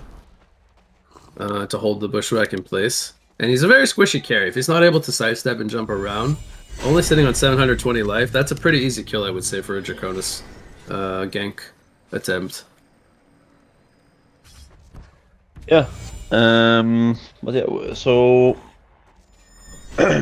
what items you would like to see on the Draconis? I think if he gets a few good gank attempts in the next like 2 to 5 minutes, I think he could go into Mach. If he wants to like just tank up for now, an early Dreamcatcher would be really good. Comes in with a volcano here. Wrath comes down. They are gonna try to get the Icor. There's a good Wrath of the Pharaoh stopping the TP. They get the 1 kill. Prophet now also gonna fall. They did lose Blitz, but it did secure them 2 kills on the long lane. And they more or less had to rotate 5 players over here. But I would say they didn't really waste too much time with those kills, as they go right back to stacking the jungle. Madman goes back to top, Pebbles goes back to mid, so pretty good. Yeah. But do you really think that Dreamcatcher is like an item you would get here against the Icor though? Like you put Dreamcatcher somewhat, but he can like either take it from him very easily, or even a curse can use to remove it, right? Yeah, I would say it's both good and bad this game. If he's ganking like the Bushwhack and he doesn't have team support, or even the Self Forest, it'll prevent healing coming out from his passive, the Dark Lord's presence. I think it's good, but I definitely think it's probably a wiser choice to just go straight into a Mach this game, since he's free farming, and he also got the triple ancients early, which that snowballs his early game a bit more. We see bot lane here though. That curse is very deep right now. He's gonna Has flame consumption, gonna pop it. oh, they're just gonna kite. Goes into tower to try to get some extra healing, but Pebbles says, "Hello, I will combo you down." And guess what? He's got gold for a portal key now, Doze. 2,300 gold. 10-minute mark. That's a 10-minute really mark. good pick, Whoop G, picking up the Whoop PK. G, man. Let's see what he can do with this early portal key pickup. Doesn't have a rune, doesn't have bottle charges right now, so I really hope he doesn't show the peak in mid, but I guess he's gonna do that. Oh, actually, no. he drops it on the floor. Whoop Nice. G, what a player! What a player, man! Holy moly, man! That's a 2K play right there. Dropping the PK on the floor. That's what you like be allowed in this tournament, huh? I don't know if he's an amateur like this suggests, but we'll have to see. He might miss some Pebbles combos. Yeah, let's see if he's gonna use the Fred swap or Steamboot swap to get the extra mana he needs because he doesn't have a chalice or anything else right now. I would say from playing with Whoop in the past, I think he is very good at tread swapping. Oh yeah, now if he lets me down, I'll be sad. But I'm pretty like he's already on int right now, so he knows. He knows he's gonna go in on the int boots. Oh, he doesn't have vision here, but he's gonna jump blind and catch. They're gonna take out the Prophet right away. The Icor holding his ground, trying to get a turn kill on the Madman, but here comes Self-Force with the Morse. Jisima nukes him down, and now Pebbles is gonna get hit with the Undying. He might be able to stay alive here. Throws a creep over for some extra distance, picks up the kill on the Bushwhack. Heads up play coming out from Pebbles. They also take out Self-Force with Pharaoh and Draconis. That's a good presence of mind to toss one of the jungle creeps over. Got that Bushwhack kill. I mean, meanwhile, he did pick up the Dreamcatcher, and like this fight was so good. The Dreamcatcher, I think it even saved the Pebbles, right? He used Dreamcatcher on Pebbles, I think. Maybe. I know he got hit with Undying, so I don't think it would have mattered. Oh, maybe. Oh, yeah, true. Actually, yeah, you're correct. I mean, you can already see he's up to 1,300 health on the Draconis. Yeah. So, and he's got 3 charges now on the Dreamcatcher. It's 544 GPM. It's a good start. He's going to work on some more jungle stacks. He's continuing to farm when he has Cataclysm down. I also noticed that the curse was never top. Don't you think it's kind of weird that they would take that fight without a curse? Maybe he didn't have TP or was on cooldown, but he chose to stay bottom. Yeah. And he's level 7 now. You see a rotation here though from the Pebbles, Madman, and the Blitz. Yeah, the Madman is not going to focus on his farm this game. He's just going to try to play with the team and try to get gold through kills, which I think is fine if they're able to make this work. The spot on the... Pebbles going to find the Self-Forest here. Lots of spells coming in. They dump everything. Pebbles now getting turned on by the Bushwhack. Not a lot of team support for Legion though. Bushwhack wants to go in, you can tell. He knows the spells are on cooldown, but there's no catch really for him to try to pursue when they just walk out. So we see they're pushing top tower here on the Icor and Prophet meanwhile. And they're gonna get the tower there, that's a really good tower kill. Meanwhile mid here, Bushwhack gonna get jumped here and... Cataclysm was down. Looks like Draconis jumped in, but there wasn't follow-up because the Wrath of the Pharaoh was down. Maybe Pebbles jumped in and didn't get the best combo. I actually missed that, but it could have also been easily just turned on from the Accursed Shield, so nothing happens. Tower just takes a little pressure and everyone walks away. We'll go back to farming. We see that Accursed is gonna get spot on the Pharaoh. He has no flame consumption. Yeah, he doesn't 28 seconds. This is gonna be a dead Accursed. He might be able to deny himself. He actually dies to the easy camp. That's gonna be huge. They lose a kill, and now both Madman and the Pharaoh fall, as that kill took a lot of time. The Accursed being a strength support, having almost 1,000 HP. And he manages to deny himself to the easy camp. That was incredible. That happened. A play! What a play, Breaky! What a play! But yeah, we see that. So it's basically 0 for 2, right? Because they don't really get gold on the Hellborn, but he did lose gold on that curse. But I don't really care about that. Like it's a 5 support, right? It's don't really care that much about one death, but about giving enemy gold, that's a different story. Bonus level 14. Level 14. Look at the damage on there! Oh my god, that's so much damage on the Prophet and the Icor, man. It's... I missed it. I was just looking at Draconis farming jungle. Yeah, like The Blitz used E pretty early, but he couldn't run away from that. Like the damage is so much. They have a lot of bursts on those heroes. Yeah, the Icor has the maxed out life leech. We see mid here. So of course gonna go on the pebbles here. He's gonna get stunned. Are they gonna Pebbles catch has him no up? team Oh, look at that support. leap. Tries to throw Prophet off of him, but it's not gonna matter. There's too many slows and mini stuns coming out. The TP support is just late. They port in after the Pebbles already died, which you could argue like that they probably didn't even need to port at all. But maybe they will try to hold this mid tower. The Draconis is in the area, has 2,400 gold saved up. Gonna throw out a breath here. Stun comes in on the Blitz. Pharaoh goes in on the Self-Forest, holding him in place. No tower damage coming in. It's focusing the creeps, but the Cataclysm is down now.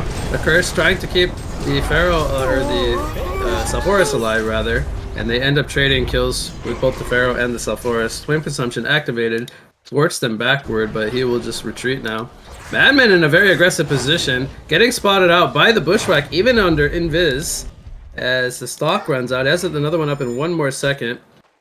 Needs to be very careful. He's playing very aggressively. Meanwhile, in the background, Blitz and Draconis with Pebbles take out the Icor. That was a Shaman Cedrus Icor. Melts in the background. A Curse denies himself, takes out the Madman. And there's going to be a buyback here coming in from the Accursed. They want to try to turn this as Bushwhack is very low.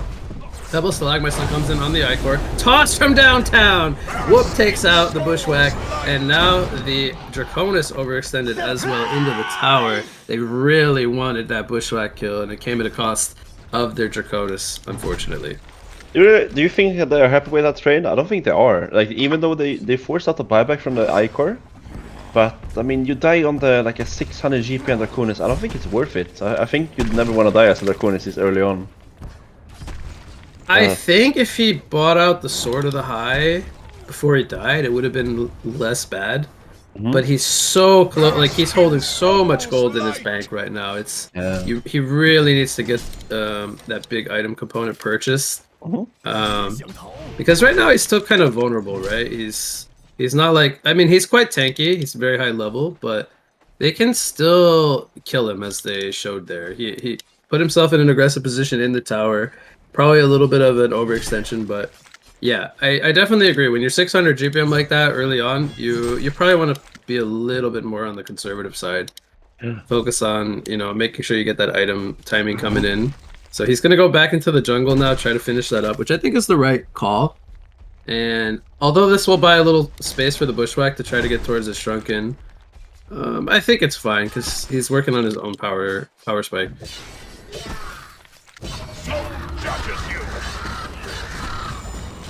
Madman takes a lot of pressure here, top from the Prophet, as he's fighting him under tower.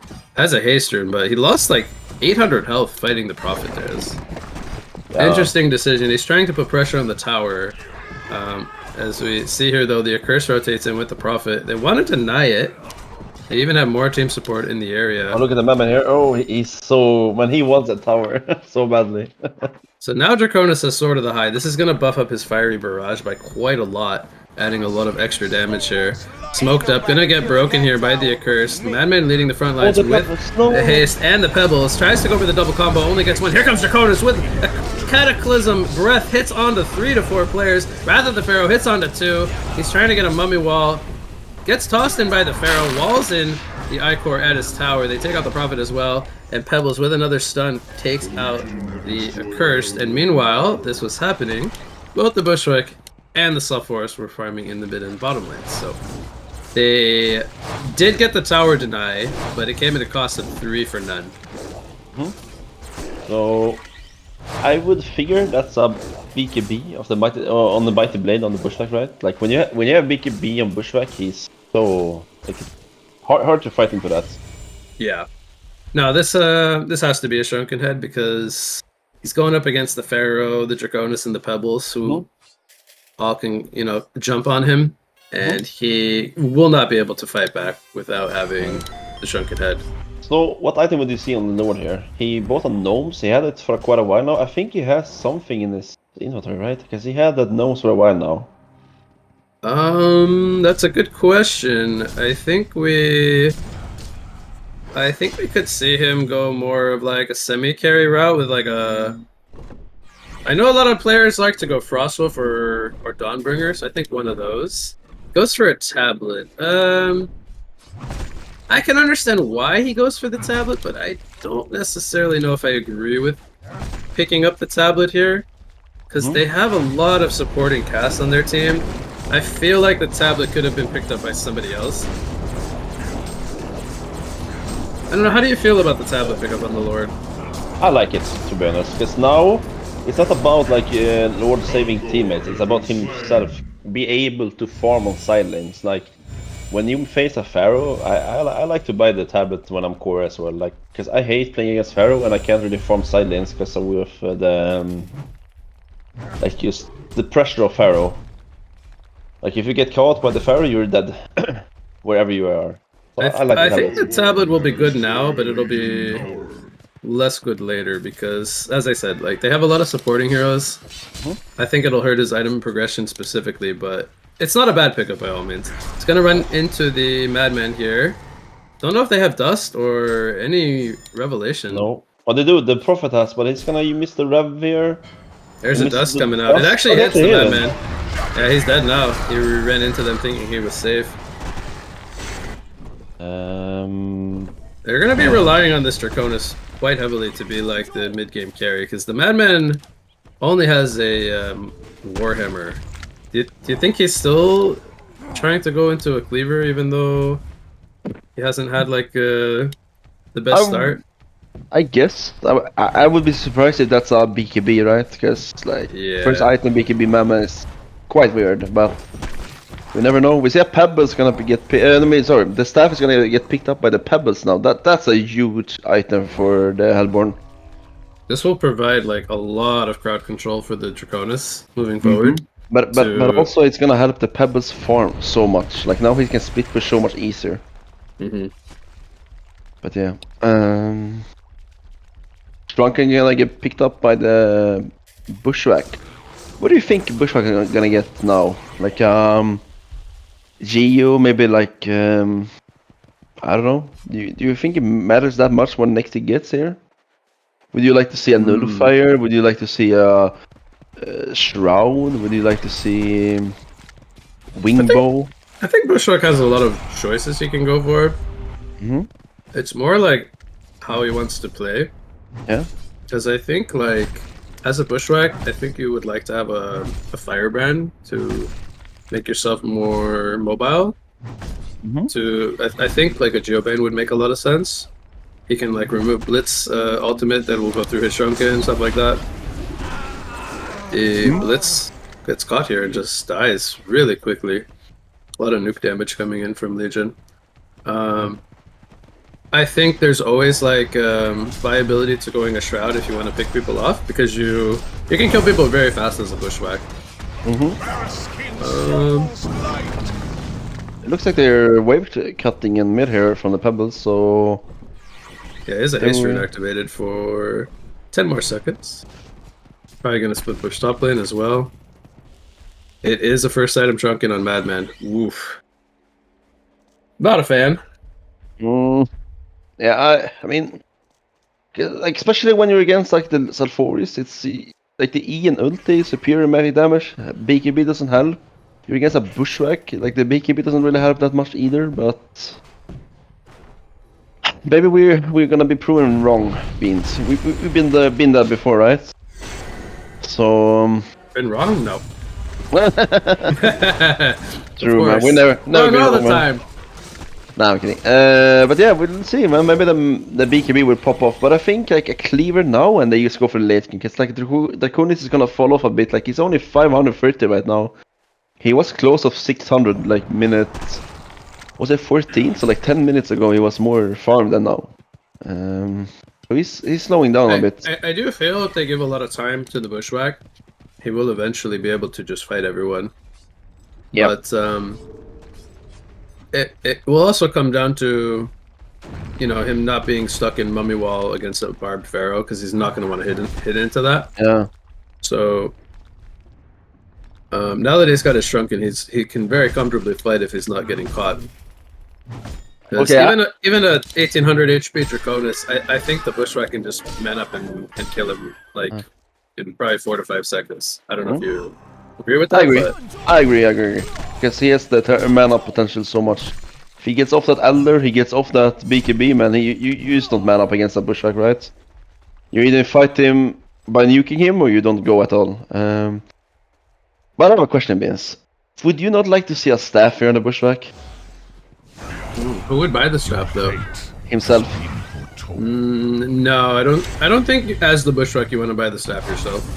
I never understood. Like, Look at the damage on Madman. He just Yeah, takes he him out dies. at 3 auto attacks. Yeah, Barb Pharaoh yeah. is up now. Here comes a toss from the Pebbles. The look Bushwhack at is the fighting Draconis. in the back though. He's fine. The Icor in the front lines, soaking all the damage for his team. And now with the Cursed here, Pebbles is trying to get a combo onto Bushwhack, but Pebbles forced to fall back. And well, that's the power of Bushwhack, does it? It Yeah. just ran everyone down. Uh, Funny how that works, right? Imagine if you had a staff there who would hit everyone, and everything with full attack spin. Well, he has 4,200 gold now. He could buy a staff if he wants one. I don't know, man. Like on a Bushwhack, so my mind with Bushwhack is that you need HP, you need mana, and like the attack really comes from your ultimate, right? If you buy the staff, you will get the stats. You will get like the things you need to like survive a gank, the sustain to like during a fight, and then on top of that, you will have the insanely effect that you will have like full auto attack. I'm sorry, full attack speed. Whoever you hit, basically. I might be alone on that idea, but I feel like if you buy staff yourself on a Bushwhack, I don't think it's that bad as people think. Okay. I like Well, it. he bought 'cause, it. like, Well, he bought a Nullfire. It's being yeah, delivered to him. Nullfire is good. Nullfire level 3 even. He maxed He's it gonna out. hit. Yeah. So they took it. They won that fight bottom. They pushed the tower and they took Kongor. And now the Legion has a 3,000 gold lead. They're still at a deficit in terms of XP, but the Bushwhack is the top farmer in the game. Level 17, closing the gap with the Draconis. But honestly, I would argue that the Bushwhack is scarier than the Draconis is right now. I agree with you, 100%, because we kind of saw it now, not really 1 versus 1, but like the Bushwhack jumped on the Draconis and he just not really melts, but Draconis has to run. He can't really man up against him right now, even though he has the evasion from the mock.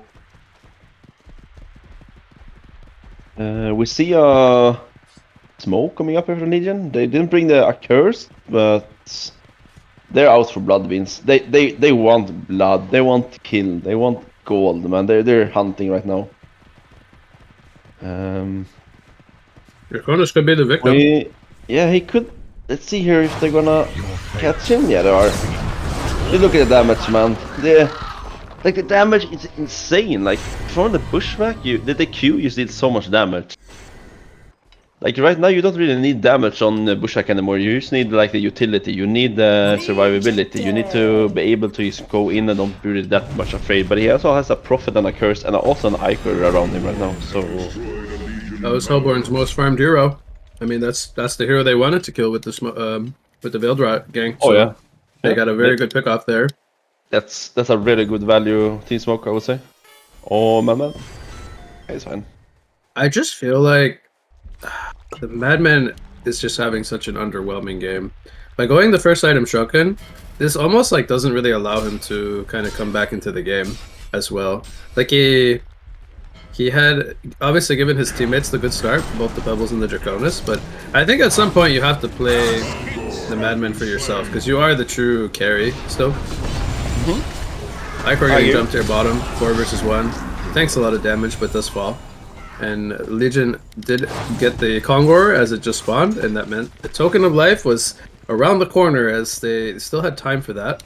So now Bushwhack has a token, and good luck killing him twice because already killing him once is going to be pretty difficult, I would say. Yep. Man, I want to see a staff. I don't care what you say. I don't care what anyone says. I want to see a staff bought by the Bushwhack himself right now. Okay. No, but like I just like the idea. Like, what do you need on Bushwhack? You need like overall stats, in my opinion. Like, you need the HP, you need the mana, you need the attack speed, you need the.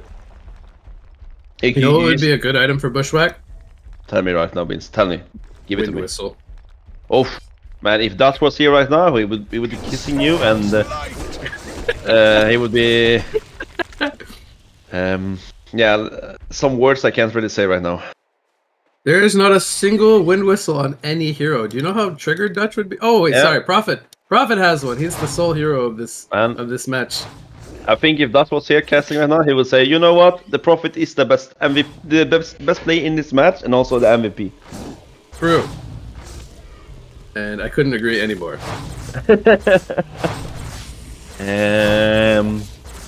So he went for Brutalizer on the Madman. Yeah. Kind of like an all-in build.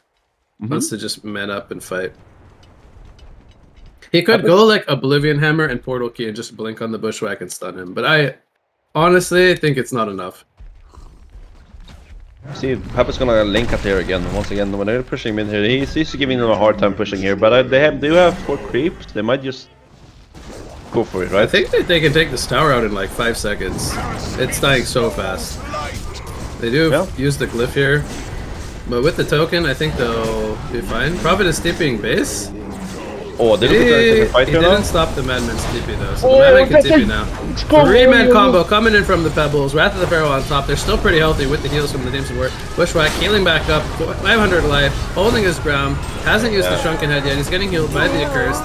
Getting kills left and right. 2 players go down. Draconis now has the Spike Bola. It's not going to be enough though. He's going to get nuked down here, and he will fall. Bushwhack gets tossed. As he was about to die to the tower, maybe, comes back up with the token of life, Pebbles goes down, it's a hat-trick for the Bushwhack, and we have an almost 10,000 gold lead. The middle Raxus will be destroyed.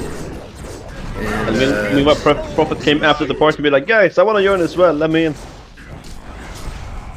Yeah, I mean, once the Bushwhack got the Shrunken, I feel like that was their timing to just go, and they read that very well, I would say.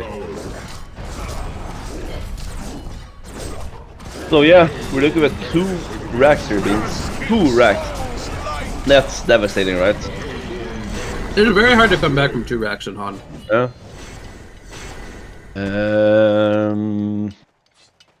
But yeah. That's a concede vote? Yep, they're gonna call it. I think that was the right call there. I was about to say that. I think it's gonna be very hard for them to come back now, and yeah, they just called it, man. So they had a very good early game, but I would say they made a few mistakes here on Hellborn, and ultimately it ended up costing them. As the Bushwhack is just that hero is a monster. I truly feel if you're not picking up the Bushwhack, you need to ban it. Yeah, I think Bushwhack right now is in a state where like if he's if you just leave him farm. I don't think when you pick Bushwhack you win, right? Like I never think that. Like no. If you leave him for free farm and you just let him him having a really good game, you're gonna suffer from it so much. They needed to man up here. They needed to. I think even I played tournament against your team when you had Bushwhack against mid, and I was playing. We were playing Ben's. Classic! Bringing up the game you beat us. No, but who won that series, huh, Nose? Who won that series? I'm just... You sure did. But I was talking about I blame Ace for that game. He decided to feed Snark. Yeah, but jokes aside, though, yeah, it's not an auto win hero for sure. Yeah, it is not, but it's very strong though. Let's not forget that. But yeah, so we're gonna take a short break here, right? And we're gonna get into the next game. Correct me if I'm wrong, Beans. You are correct. I am correct. See you guys soon. Bye-bye.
Welcome back, everyone, from the break. We're now here with round number 3, where we have another best of 1 coming at you between Asians and Doraemon.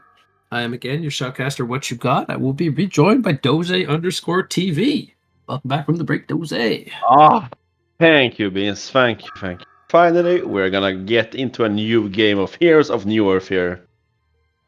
Yeah, both these teams are actually 0-2 to start off the first 2 rounds. But I mean, we got to see Doraemon here, the Hellborn team, on our first match that we covered, and they did not look that bad by all means. They almost won that game. So both teams still looking for the win, but I think we'll have a pretty good one here. Hopefully. So why don't you take me through the bans here? There's one more about to come in here to finish it off. But we can start with Hellborn, and they banned Monarch, Pearl, and Rhapsody. Those are 3 really good support heroes, right? So they're focusing a lot on the support heroes in the first banning phase. Meanwhile, in the Legion, they're banning the Tundra and the Kraken, which is pretty much either a 2 or a 3 position hero, I would say. And a Witch Slayer, okay. These are some bans we don't really see that often. I mean, Monarch being banned every single game almost in the Pro tournament.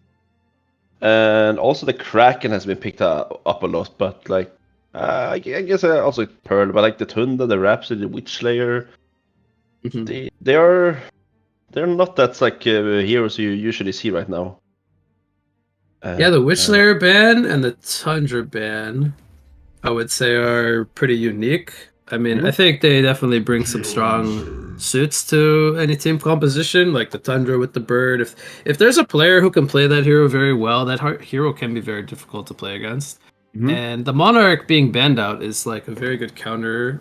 I would say both the Monarch and the Accursed are really good at dealing with the Tundra ultimate, but they've already banned out the Monarch, which is the stronger of the 2. So they didn't want to potentially give up a Tundra pick. And then Witch Slayer is not something we see a whole lot in NAEU, but I mean, the hero has very powerful disables, can roam a lot, and has some burst damage, so he can be a nuisance. I know from playing a lot of TMM, I think we would agree that hero can be kind of frustrating sometimes to face, so maybe that carries over a little bit here into this match, but it's not a usual ban by all means. So yeah, I agree with you. I do have a question. Do you think that because these are both Thailand teams, right? They're both from Thailand, right? Or am I wrong? One team is registered as Philippines. I'm not sure exactly where all the players are from, but it's like it's a Thai versus like SCA matchup. So they should, I think, be familiar with each other, as I think they play on like the same servers and whatnot. But yeah, I think they have a pretty similar thing, right? They play against each other a lot. So what I'm wondering is, do you think we're gonna see a jungler here? Do you think people play jungle in those regions? I don't think they do, right? At all. I actually have no idea. I don't. It's very possible with pickups like the Magmus and the Bubbles already picked up that they could run a jungler, but they could still like dual lane the Magmus, for example, and that's perfectly fine. So not necessarily. And we say 2 supports. What I think are 2 supports on the Legion side, being both the Andromeda and the Geomancer. So I would say it's probably unlikely that we would see a jungler come out from Legion, but maybe possible from Hellborn. I agree with you. So let's get to the bans. Yes, let's get to them. Magebane and Kronos. Yeah, we saw Magebane picked up earlier today. Yeah. Maybe it's a hero they don't like to face as well. Yeah, maybe they are. Maybe they didn't want to get split pushed by the brown player once again. Dark Lady, as well as Pebbles, the first 2 bans for Hellborn. I think we did also see a Dark Lady ban earlier today. I could see the Dark Lady being a pretty powerful pickup against heroes like the Magmus and the Bubbles that rely on kind of being slippery, because the Dark Blades are very good for preventing heroes from escaping. Allows the Dark Lady to sit on targets for quite a bit of time. But, you know, again, it's not like a meta carry that we're used to seeing that often. It is a carry that requires a lot of time, a lot of items. But, you know, I mean, from back in the old days, we know the power that the Dark Lady can bring, especially with, like, her Cover of Darkness to team fights. It can be a hard hero to play against as well. So, you know, if that's something that they are like not wanting to face, then they go ahead and get rid of that one. They get rid of the Swiftblade as well, more of an aggressive carry in comparison to the Dark Lady and the Chronos bans, but then there's also a Pestilence ban. Okay, means I'm gonna cut you off right now. I see something that didn't get banned. Bushwhack. No. The Silhouette. AlphaGore? Oh, Silhouette, yeah! Maybe they'll run a Silhouette. And we know that, so from what we know in the past, I don't know if it's the same today, like Silhouette is one of the heroes that is played a lot in the Thai region and everything like that. So I know you wanted to see the Silhouette, man. It's a possibility here now. Maybe not on the Legion side anymore, but maybe on the Hellborn here. We will see. Because I do think a Silhouette would be quite good here against both a CD and a Hammerstorm. Like, CD can't really sit on the target to drain because Silhouette's very mobile, and then naturally Silhouette wants a Nullstone, which is good against a Hammerstorm. But you know what? They're gonna go with the safe pick. They're gonna pick up the Bushwhack. And can you believe they got that pick all the way in this part of the drafting phase as well? Yeah. I don't know, like, maybe since I would figure both of these teams, they play a lot of casual. I don't know if Bushwhack is picked in casual mode as much as in normal mode. It's a scary lineup from Hellborn. They have a Demented Shaman with a Bushwhack. Like, those two heroes together are quite powerful. And then they have lots of, like, teamfight presence with the Chipper Bubbles Magnus. I guess it's going to be like a Magnus Chipper offlane or something, and then a Bubbles mid, is what I would imagine. So maybe like 2-1-2. They could also maybe try lane here with the Demented Shaman and the Chipper. They could.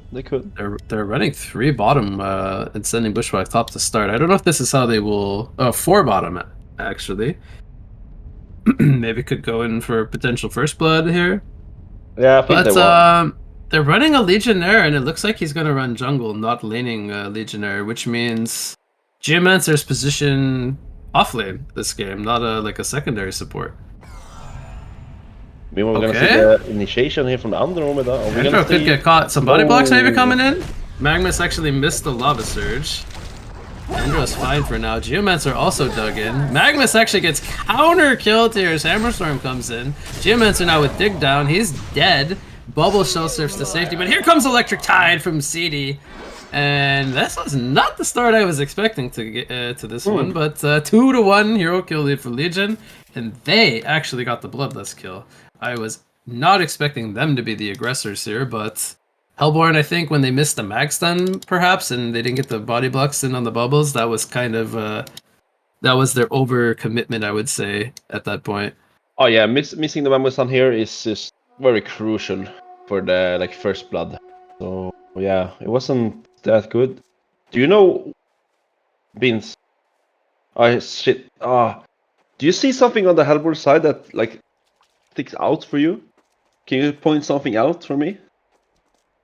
Ripper farming lung? That also. Bushwhack doesn't buy a hatchet? No one buys a hatchet, Beans. Not a single guy on the Hellborn buys a hatchet. They're going, they're like, guys, I'm going stats. I do not give a single... CD also didn't buy a hatchet, and he got a kill, and he bought into a Soul Scream ring early. And there was a kill on the Chipper with the Andro Hammer Geomancer. So they're leaving top lane open to run more of like a roaming Geomancer style here. To kind of give space to the Legionnaire to jungle. Magnus with boots is trying to cause some rotations and pressure maybe, thinking about going for a CD kill, but he's got the safety net of his tower right now. Man, I'm so is that a thing? You don't buy hatchets or what? Only Hammerstorm has one, and Legionnaire was in the jungle, but you would think the CD would want one, right? And then The The bubbles? Bushwhack in the top lane. Like, I'm wondering if Bushwhack's gonna have trouble last hitting under tower without the hatchet. Maybe not. I mean, if you're used to not having the hatchet, maybe it's easier. But I think, like pleb players like you and me who buys hatchet, maybe we would be more. Okay, so Chipper and Magnus are in a really offensive position here. Legionnaire not really able to provide much assistance as he's level 2. CD gets dove under tower, he goes down. Bubbles is behind the tower. This is so aggressive here from Hellborn. Chipper gets the tower aggro taken, but it goes back to Magnus. Now Bubbles did take cover a tower hit, so they actually dove the Geomancer after diving the Corrupted with 3 players. I mean, this is fun to watch. I mean, they're playing so aggressive very early on, not even afraid of the tower. They did lose their Magnus, but they snagged themselves 2 kills, so that's got to be worth it. I was so like almost like baffled, like the aggression, man. The Legion. I mean, Handboard is playing behind tier 1. It's 2 minutes into the game. Not even 2 minutes actually. Like. Yeah, I mean, I think the thought process here is like they can't lane bot because the Geomancer's roaming, but now that he's forced to go top, they might kind of fall back into more of their lanes that they wanted. But now that Chipper's level 1 against a level 3 Hammerstorm and a level 2 Andro, I don't really feel like he can lane here anymore. So we see the Magnus with the boots, it's just kind of roaming around, sticking around mid lane, kind of. And which I think is the right call. Chipper might die here if the Hammerstorm can get in range. Andromeda caught him. He does have marchers on the Chipper, but it doesn't matter. The stun lock, the auto attacks, it's too much damage. So he'll die for the 2nd time this game. Still sitting on level 1, but you know, at least he's got his marchers. Maybe we see that a pickup gonna be. Mid lane, grab the Disciple, 1 more hit, doesn't have an apple, Bubbles, auto attack takes him out. They do get the Magnus kill, and Bubbles is fine. He's got an apple and 97 life. They're actually going for maybe a kill here on the Geomancer. Take cover, dodges the dig stun. I think he didn't miss the shell surf though, as he was in that dig animation. Bubbles, 14 life behind the tower, still has apple, feeling confident that he can go in between the towers and still be fine. He has an empty bottle currently. At the CD with 2 deaths now, falling down a little bit to 260 GPM. So we do see that like right now the Hammerstorm is pretty much just free farming, but so is the Bushwhack. But the thing is that the Hammerstorm is getting these krills, right? Like, you see for 540 GPM right now. Meanwhile, the Bushwhack is only 400. But they do get the top tower here, though. Yeah, it's a 4-minute tower, so Yeah. Bushwhack collects the last hit, so he'll probably upgrade his boots pretty soon. He went for the early knuckles. Meanwhile, in mid here, Andromeda's coming into haze. He doesn't. Stun hits on the Bubbles. Oh, uphill miss from the CD. He bottle sips with the take cover. 1 more auto attack. Bubbles going for the outplay. He takes him out with the shell surf. Disjoints the auto attack. Gets the safety net of the tower. Big plays coming in from Bubbles. And all because the CD uphill missed that was possible. Was it really a miss or wasn't he in take cover? I think he was stunned from the intro, right? No, he disjointed the sun, wasn't because Andromeda did hit him as well. I think just the effect didn't go off because of the stun. Like the animation. I'm not 100% sure, but yeah. I'm not sure now either, but I mean, either way, like it was well played by Bubbles. Oh yeah. He got a kill and he survived. Like, big props to him for. Now he's on 4 kills already. 5 minutes in, 450 GPM. He TPs into the bot lane. They want to set up a kill on this Hammerstorm. I don't feel like they have the damage though between Magnus and Bubbles. And now Demented Shaman is holding the mid lane with the Grave Locket, not synced to anyone. It feels a little off this rotation. Yeah. It's trying to run like the roaming Magnus is like he's just going in, but he keeps dying though, and they don't really. Andro could be dead here. Shell Surf comes in, takes him out. Ultimate Warrior Streak coming out for the Bubbles. There was some rocket assistance from the Chipper, but I mean it's not really the kill they're looking for. I don't think they're too sad to lose the Andromeda here, but they might turn their attention to the Legionnaire now. Ooh, if they get a Mag Stun on him. Bubbles might try to body block. Goes in a little bit early, but actually gets the level 6 from killing one of the neutrals. So it actually looked like he rushed the kill there, but ended up getting the level 6. That is beautiful, Beans. The Q Oh, on the he might creep. come in here with another Shellstorm body block. Box both of them off. Double stun from the Magnus comes in. 4 players here from Hellborn behind the tier 1, in between the tier 2 towers. It's another double tap for Bubbles. They make it a trio of kills, but now Bubbles ports in into the Hammer Storm. Tries to FoC. Does he get cape there? No, he does not. So he will finally go down. I would say the first big mistake from Bubbles was porting into the teleporting Hammer Storm there. But man, that was some really good sequence of events from Hellborn to that set body those skills block, up. that made me warm in my body, Beans. Oof, those is warm. I felt the warmth is flowing through my body when I saw that double body block, man. Oi, oi, oi. What a player, man. So while all of this is happening, they're making space for Bushwhack to continue to farm. He's only level 6 now, but he rotates into the jungle already. You see, oh, sorry for catching you off, but do you see that the Bushwhack actually max Q? Yeah, I was gonna mention how I think it's pretty inefficient to jungle with level 1 spiked dart, as it's called. Yep. It is. You need the level 3. You get 2 stacks of the ulti basically when you have it off cooldown. So I don't know. You wanted E on level 3 and then you max W. I think. Look at this aggression again. They have the illusion rune on the Bubbles. They're pressuring the tower, but the Chipper and the Magnus are behind the tower, hunting for some kills. Nice double stun from the Magnus. Hits both the Geomancer and the CD. They nuke down the CD from far away. And even with the safety net of his tier 2 tower, just the long-range nuke presence from the Bubbles and the Chipper snipe him out. Meanwhile, Hammerstorm swift pushes the bot lane, so they equalize the towers at 1 apiece. Man, Geomancer getting gone on here. Doesn't have dig up for 6 more seconds. Legionnaire tries to get a taunt. He will taunt too. Geomancer goes down to the steam bathing Magnus. Now Legionnaire trying to pick a target. He is surrounded by everyone. He's going to fall. The Papa just goes in, Beans. He doesn't give a shit. Like he goes in, man. In it to win it, man. I like it. He has cape. Feeling confident. And City had to fall back because there wasn't any team support. Oh man, this is so much action in this game. I love it, man. 21 kills in 8 minutes. We're averaging almost 3 kills per minute at this pace. This is the game we want. Beans. We want this action-filled game where like just stuff happening all around the map. So the death on Legionnaire, I mean, he's still farming 370 GPM. It's not that bad, but it's gonna slow down his portal key, which he's saving for right now. As I think he wanted to farm those ancients. I think that he's gonna feel the same like fate about like last game Draconis, right? He dies one time and he misses the timing so much. Like that death will might not like look big on the paper, but one death there and he's gonna fall Storm's behind. being spotted by this ward of sight placed by the the Magnus here.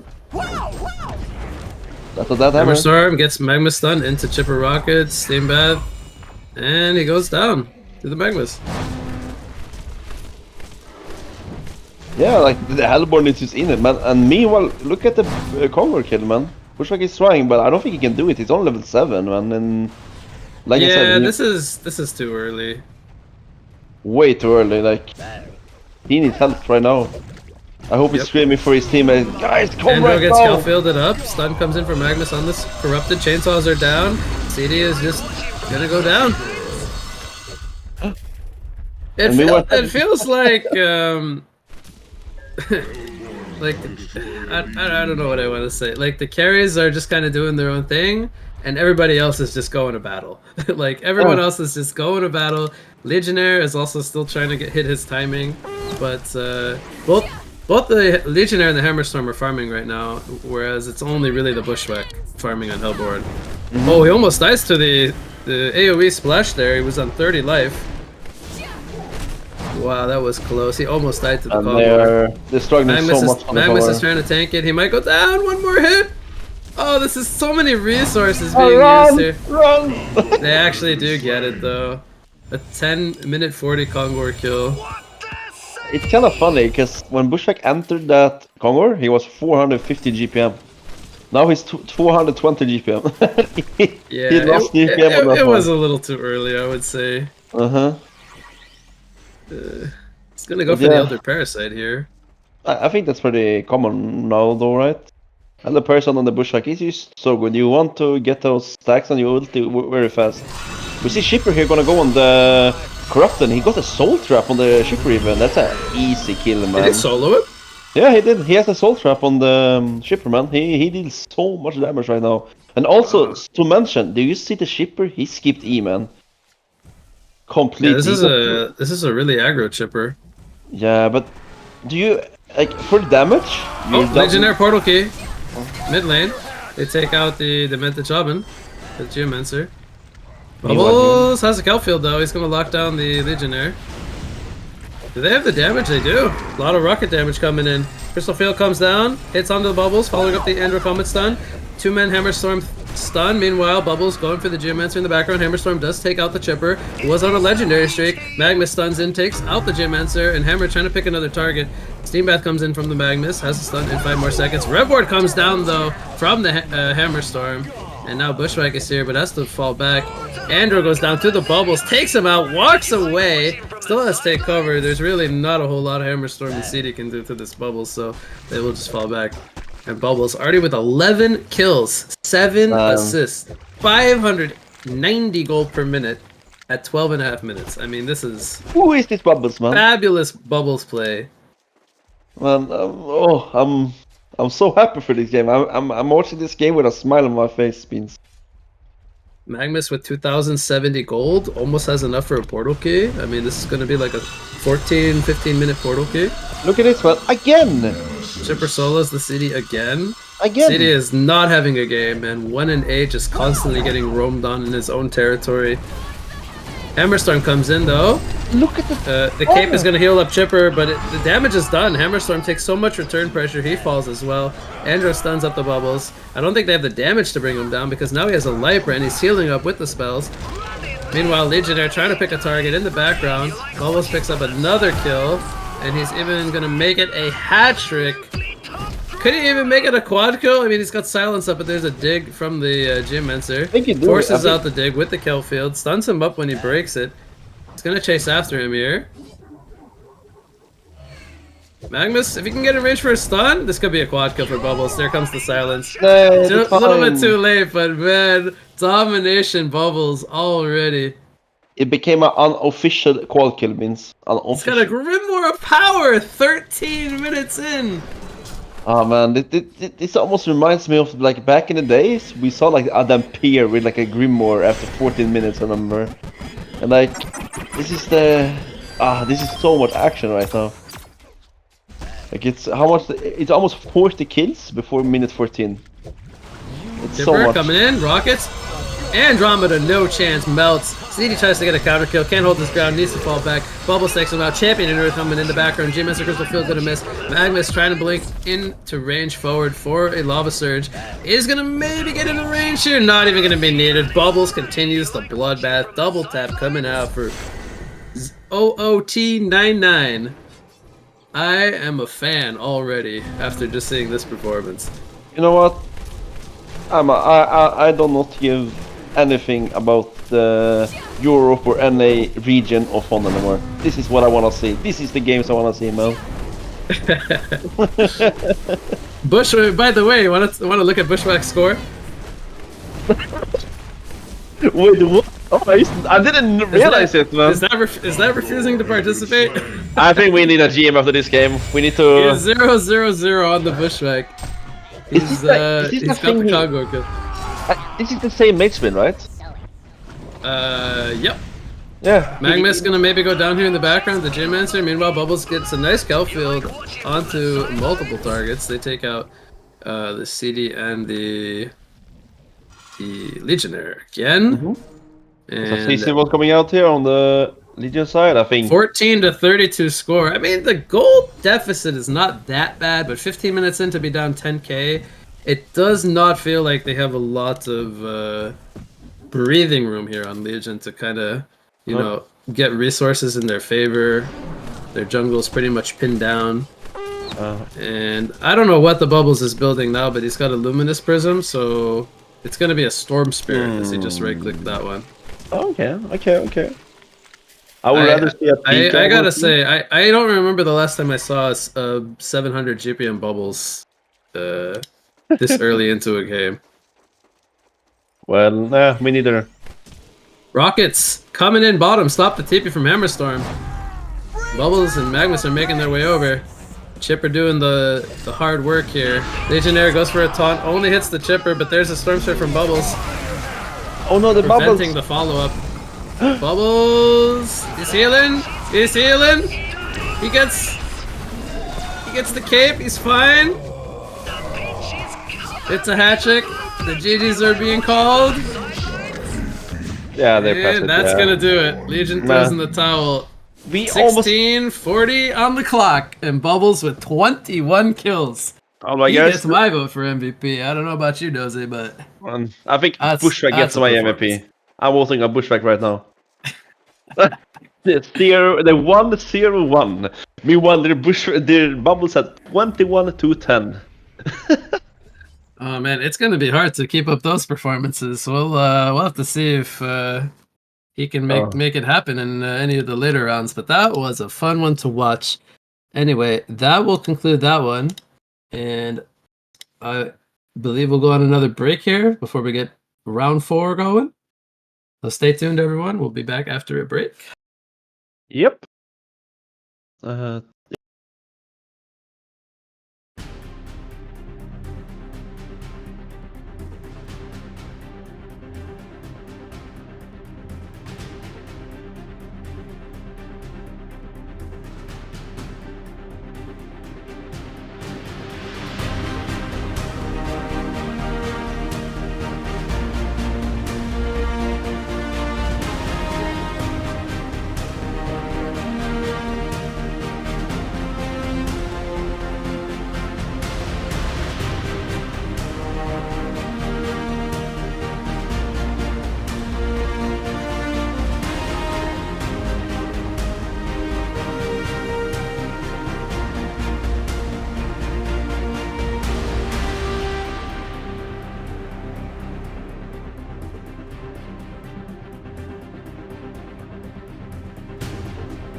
Alright, welcome here for another game of Heroes of Newerth, where we're gonna see the teams Lords versus Asian Squad.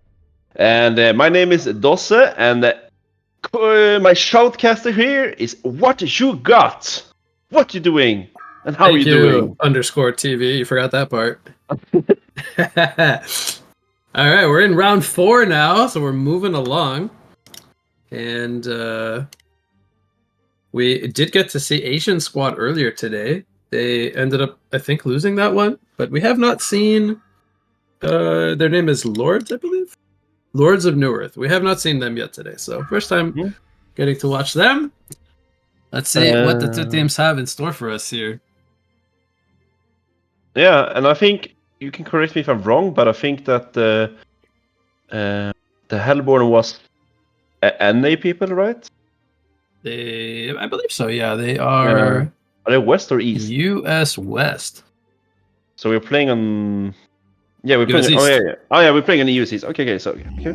Sub me in. I'm on the bench, ready to go. 2-digit ping. Put me in. That's good. Okay, so the bands. Let's see here. We see the Bushwhack, Engineer, and a Magnus band from the Legion, and a That's pretty good. Hag Madman from the Hellborn. Also not that bad. Nothing that stands out for me. Like the band, of course, the band of strong heroes. And finally, and thank God, Lord, that the Bushwhack is banned. Yeah. I'm so glad for that. But otherwise, I don't really see like all the bands are very like understandable. Do you think this was a tactical decision to steal Lord Selforus from Team Lord of Newerth? Maybe. I mean, Lords of Forest could be their mascot. Is there any here that's called Lord? No, it's only one. Is there any other Lords in HoN other than Lord Selforus? I didn't get that one up, so I don't think so. But yeah, this is the 300 IQ drafting coming in from WhoopG. He knew that if he took Lord away from Team Lord, there's just no chance. Yep, I agree. Oh, Lord of Apex. They're gonna respond here with Empath and Apex. Now we do see Empath occasionally, but Apex is not a hero we see a lot of. Once in a while, he makes his appearance. What do you think about the first picks coming out from Hellborn's side here? I mean, in my eyes, the Soul Reaper right now it's very good. And also on top of that, I get the Lords of Forest. Like they have 2 really strong cores right now in the Legion. Lodestone. And on top of that, they have a Lodestone. Is that all? Is that their 3 farmers? It looks like they're gonna I think so. Save the supports for later. Maybe they'll run a jungler again. We saw the Draconis earlier. Maybe. I'm voting for Pustula Ophelia. I want to see some Brophilia here. And also, don't forget, Beans, maybe we're gonna see a Soul Reaper as a 4. Who knows? Huh? Doesn't have to be a core. A Soul Reaper 4. I have not seen that before, but I would say anything's possible. Huh? I think I would rather see Lodestone 4, but the problem with that is the Rocket Shell has a really long cooldown at early levels, which is what makes him unable to really be an effective roamer on that position 4 role.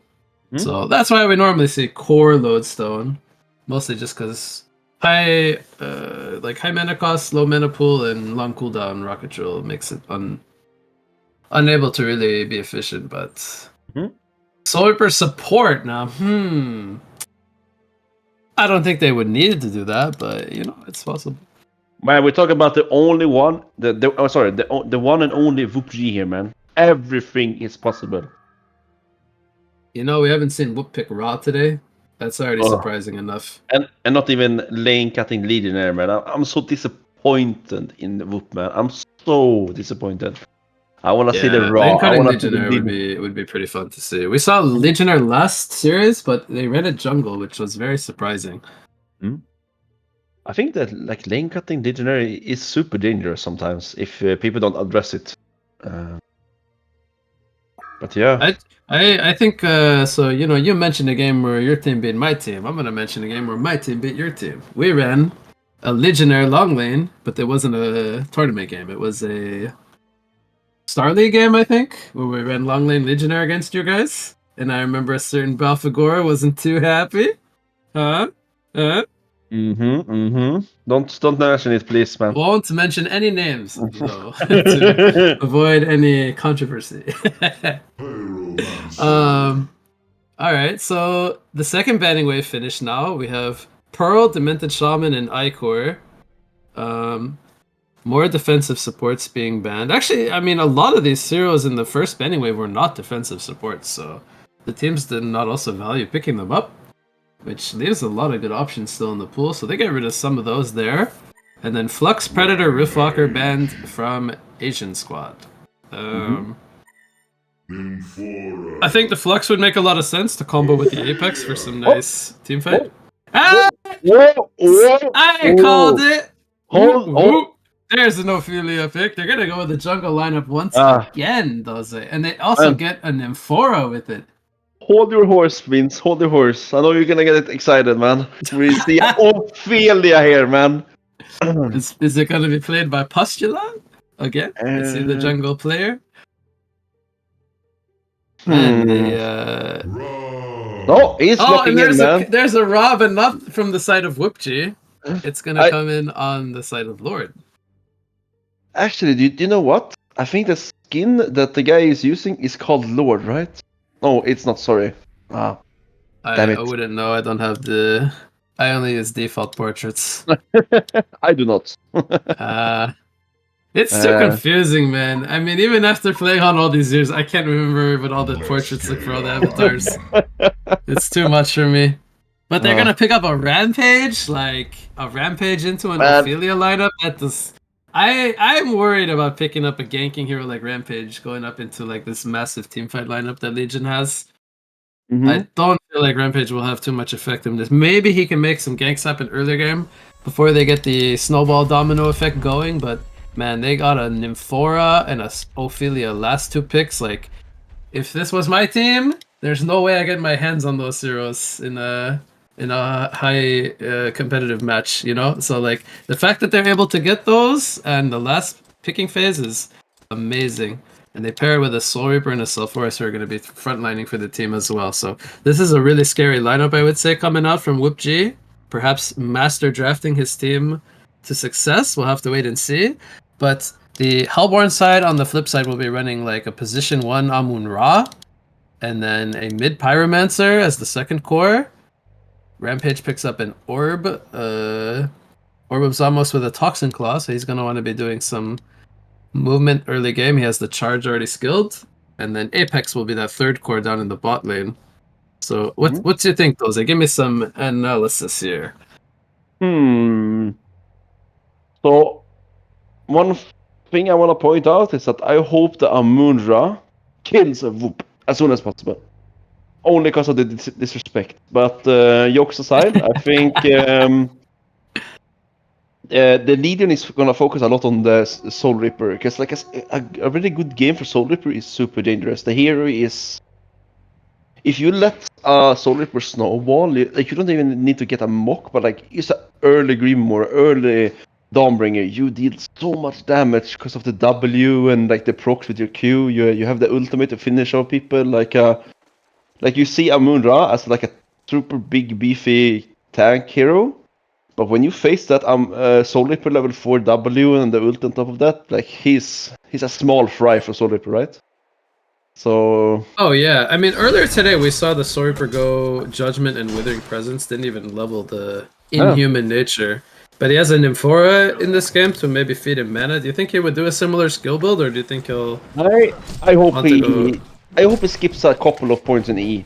Maybe 1 or 2 points, but like I kind of hope he gets at that like level 4 or 7 or something. Like don't go for the E. I don't think you need E this game, especially when you have a Nymphora with you. Nymphora trying to box out the Apex to start off the lane here. Oh, mid here.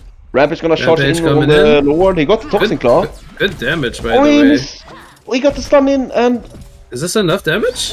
It is! The wave comes in. That's enough. The Toxin Claw getting enough auto attacks with the Pyro. You know what, Vince? The Rampage heard you say that I don't know about the Rampage pick, and he just kills mid, and he proves you wrong, man. That's a level 2 Sulfuris. It's kind of tanky hero as well. Yeah, I think He's Lord is charging actually... top now. Here yeah? we go, Rampage. Who is he charging? He is charging the Lodestone. This is gonna be a tough kill though. I mean, he has Rocket Drill, gets stunned up, a lot of pressure coming in, and Empath as well. Like doesn't provide the most crowd controls. Like can't really prevent him from using Rocket Drill. So just some pressure coming in.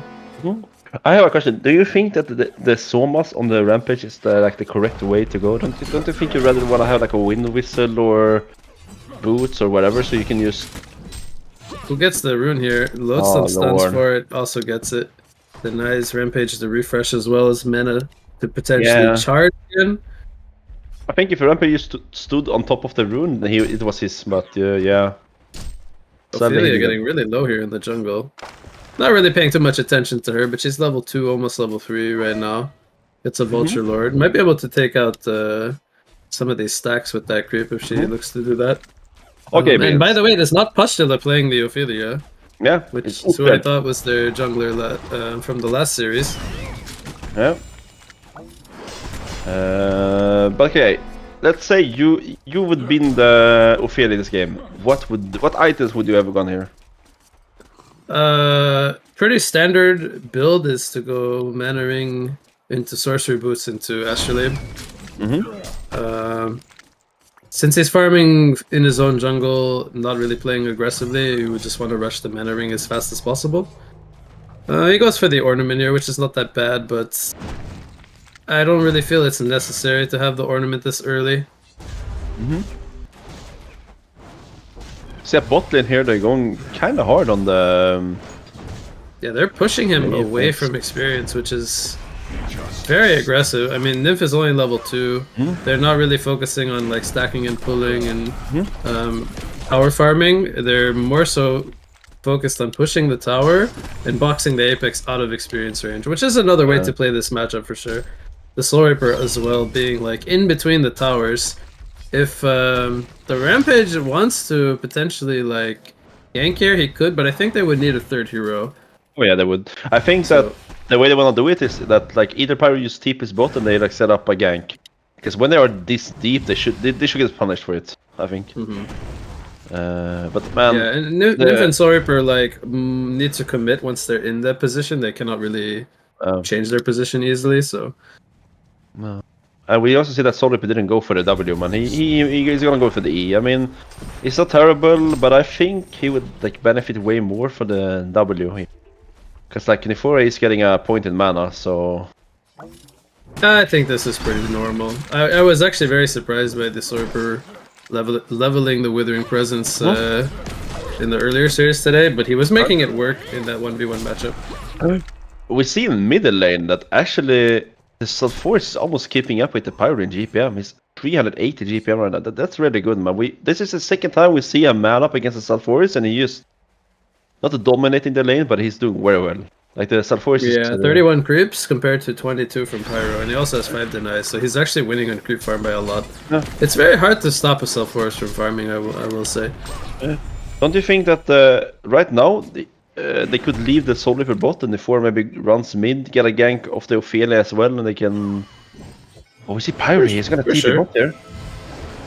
Smoked up Pyro, TP spot. Rampage was also in a position to potentially charge here.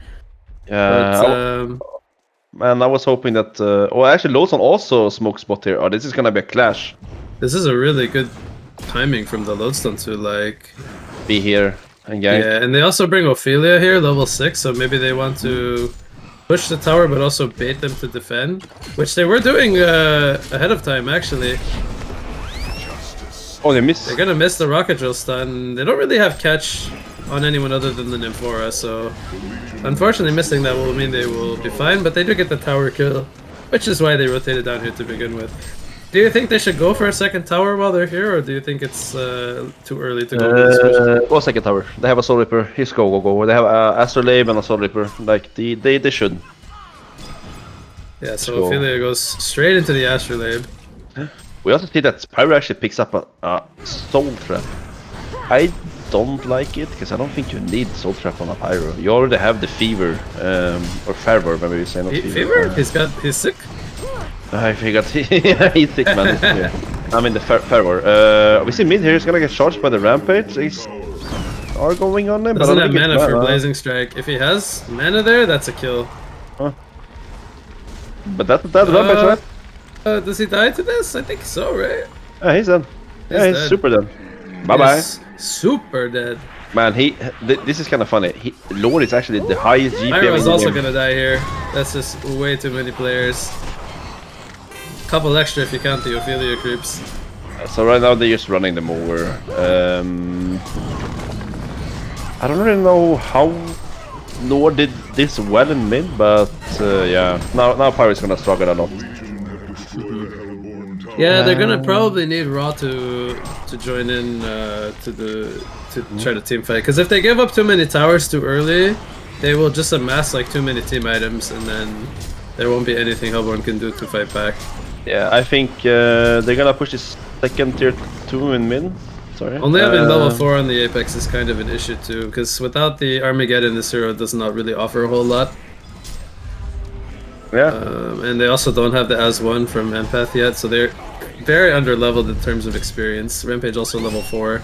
So it's a very good timing from Legion to group up and fight. Lowstone doesn't necessarily need his Shatterstorm to be effective, because he can still stun and head smash people.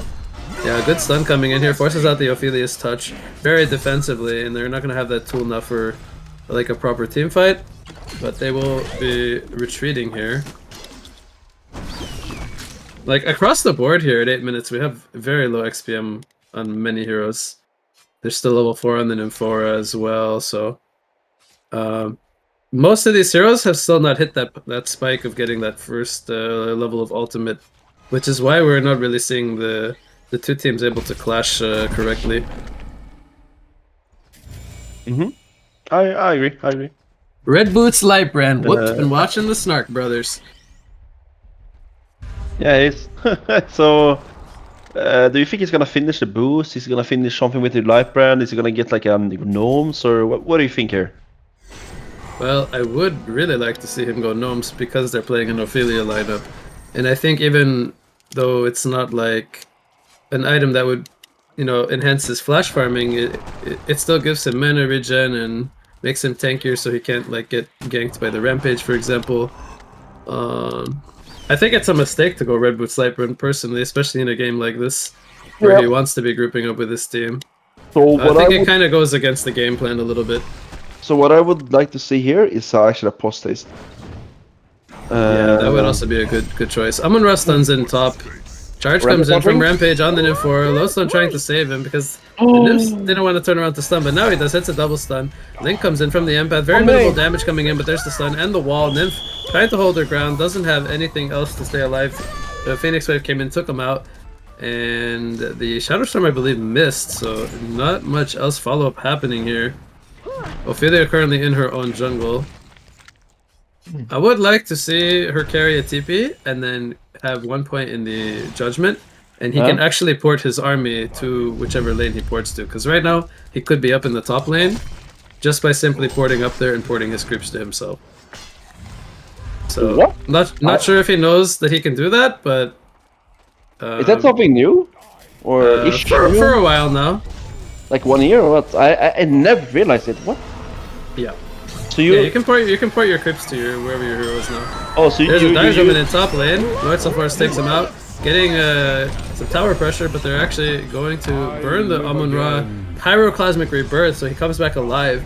And Lodestone in the front lines, waiting for Ravagel to come back up, but it's not up for 10 more seconds. 2 minutes and comes in from the Raw. Heal is down from the Nymphora, but it doesn't blow up in time, and they lose both the Sulfuras and the Nymphora.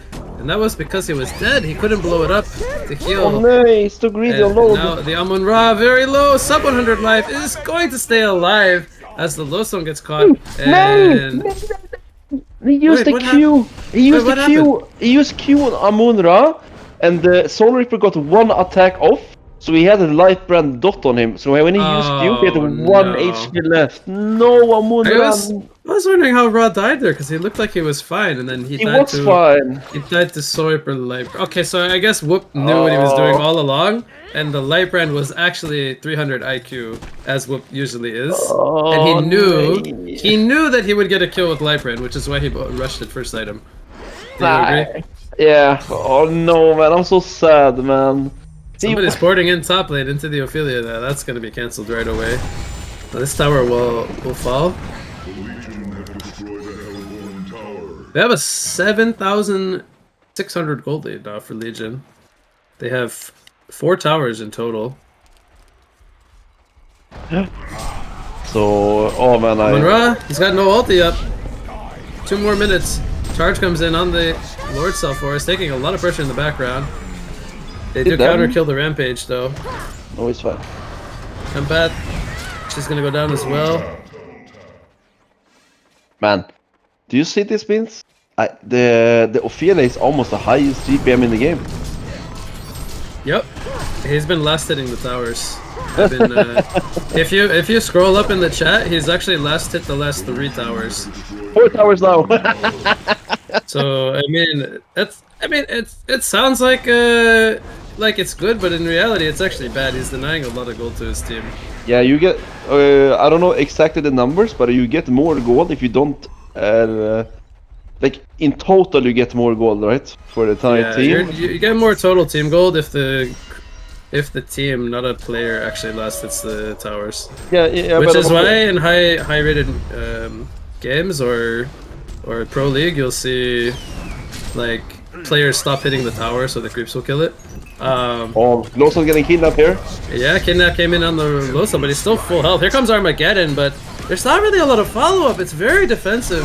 It does put out some good damage, but there's the Ophelia heal to kind of thwart it back, and now they're just overpowering them. Rampage goes down, and the heals team support too much. Whoopji goes down in the background to Amun-Ra, but he does end up sacrificing himself, and it ends up being a 4-for-1. They brought down Whoop, the raid boss, who had Red Boots Light Brand. You see what happened? No, I didn't. The Soul Reaper, aka Whoop G, he got the Amun-Ra Q in phase and died. Exactly what I was hoping for in the beginning. I mean, it's his fault for not drafting Ra. Yeah, anyway. yeah. You know what? The hero controlled this player to just do that. It wasn't the player, man. It was the hero. He finally bought the gnomes as well, so he realized the true potential of his hero, and also bought the post haste, which are 2 items that you and I both said he should buy. That's interesting. I think that this item build that is going right now, the Lypra, gnomes, and post haste is. I think that is the build like. It's correct, just in the wrong order. Yeah, exactly. I agree. But yeah, it's a correct build in my eyes. Like 70% or maybe even 80% of the games, I think this is the build that is like the most correct. And then after this, like either BKB or you finish the Grimoire, Dawnbringer, whatever. Like now it doesn't really matter that much. Now it's very situational. Like I would say BKB this game is very good because they're like almost 100% magical except the Rampage, and you don't really see Rampage having that much damage as a 4 in this game. 14k gold lead, Rax under fire here. Ophelia with a Shaman's Headdress, potentially going to upgrade that into a barrier. Not even going to need that for this Rax, there's just too many heals, too much fighting power. Shatterstorm's channel stun goes in forward, looking for a target. He's going to not land it onto anyone. Kidnap comes in on this forest, minimal damage coming in. There's Armageddon, but it just gets healed up by the Ophelia. Empath goes down, Apex goes down. They're just getting simply overran. As the I don't want to say it, but I know that Whoop wanna say it's GG, so... It's GG. It's looking like it's GG. I mean, the first Rax, can you really come down, or come back from being down 1 Rax like this early in the game when you're going up against this type of a snowball lineup? Who is gonna clear them? Amun-Ra, but like it's gonna... You don't even get that much gold from the upgraded minions, right? Yeah. You get like 25 gold per minion. Like it's close to nothing, and you have to spend so much time killing them at this hour, like at this point in the game. So I don't think so. I think I don't wanna be. Here comes a Rampage charge. Who are they going for? Oh, he's going for Nib. He just runs through the wall, gets stunned, goes down. Rocket Drill is down. He ports to it defensively. Tower is trying to be held here by Hellborn, throwing out Phoenix Waves. Heals come in from the Nymphora to heal everything back up. Nymphora gets caught in the midst of everything, falls. I'm just gonna think that Imba Pingu might have lagged there. Something happened. Whoops. Got a Soul Trap debuff on him. He's still healing though. He's on about 100 HP. They could even port him home with the Ophelia. I would like to see them port the... They're not gonna do it. They should be porting people back with the Ophelia, and then he has the post to come back. Exactly. But Whoopji, being the greedy player he is, ports to the bottom to continue farming. Yeah.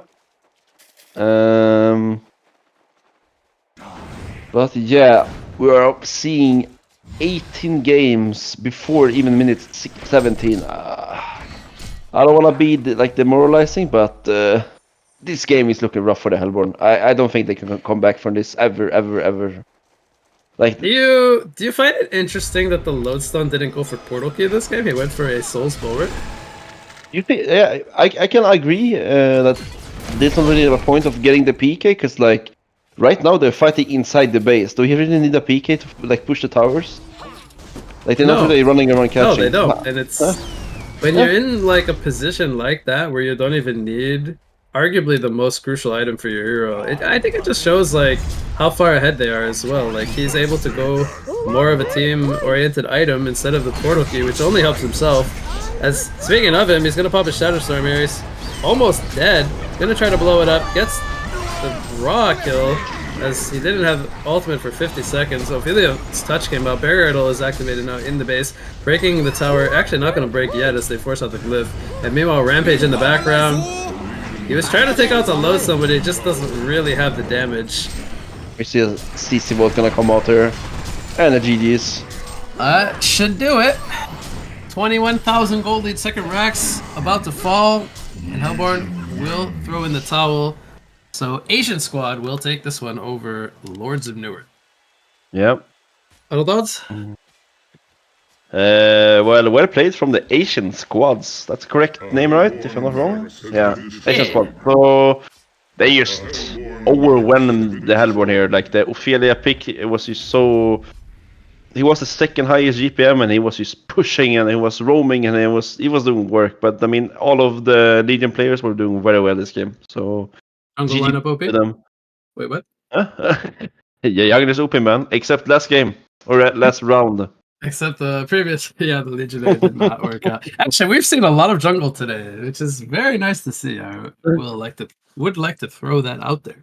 Yeah. But okay, so we're gonna move on here from round 4. We'll go on a break, and we will be back very shortly with round number 5. So stay tuned, everyone. We will be right back. Bye-bye.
Legion have destroyed a Hellborn tower. Is this a round 4 game? Okay, so this one is it Gore? Wait.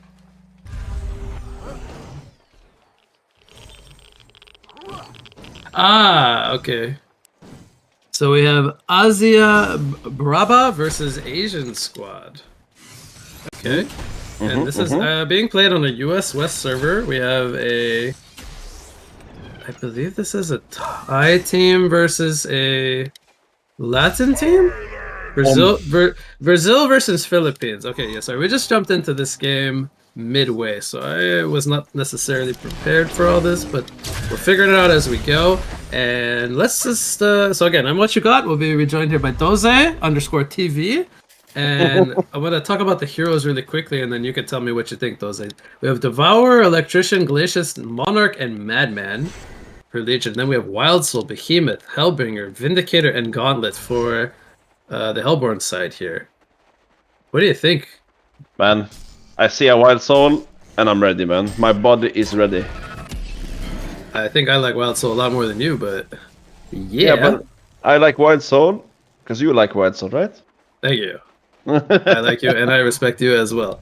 He has a Cleaver and an Energizer, a Firebrand, and he's going for what looks like to be a Shrunken Head now. Or is it a Frostburn, huh?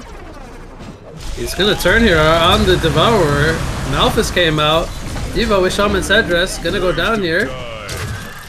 Big crowd control coming in from the Hellbringer. Wild Soul is right clicking. He gets gripped in the tower here. Monarch throws out a crippling all-in nuke, but is safe. Double Fissure Stun comes in. Boo Boo will fall. And Wild Soul is a little low on life, but you know, you can just right-click those creeps and he'll get back to full health pretty quickly. Do you fight without Boo Boo though? You don't fight without Boo Boo, man. Yeah, you can fight without Boo Boo. Team Smoke comes in. Oh. I don't know if that was a misclick. He wanted to smoke himself, I think. He's going behind the tower here. The tower is about to fall. Hellbringer has no Malphus. Fissure comes out on the Electrician. Doesn't catch the Monarch, though, and it's going to catch the Hellbringer. I don't know if this is enough lockdown. Here's the Purge, Triple Electrician boosting himself and the Glacius. They will sacrifice the Hellbringer here.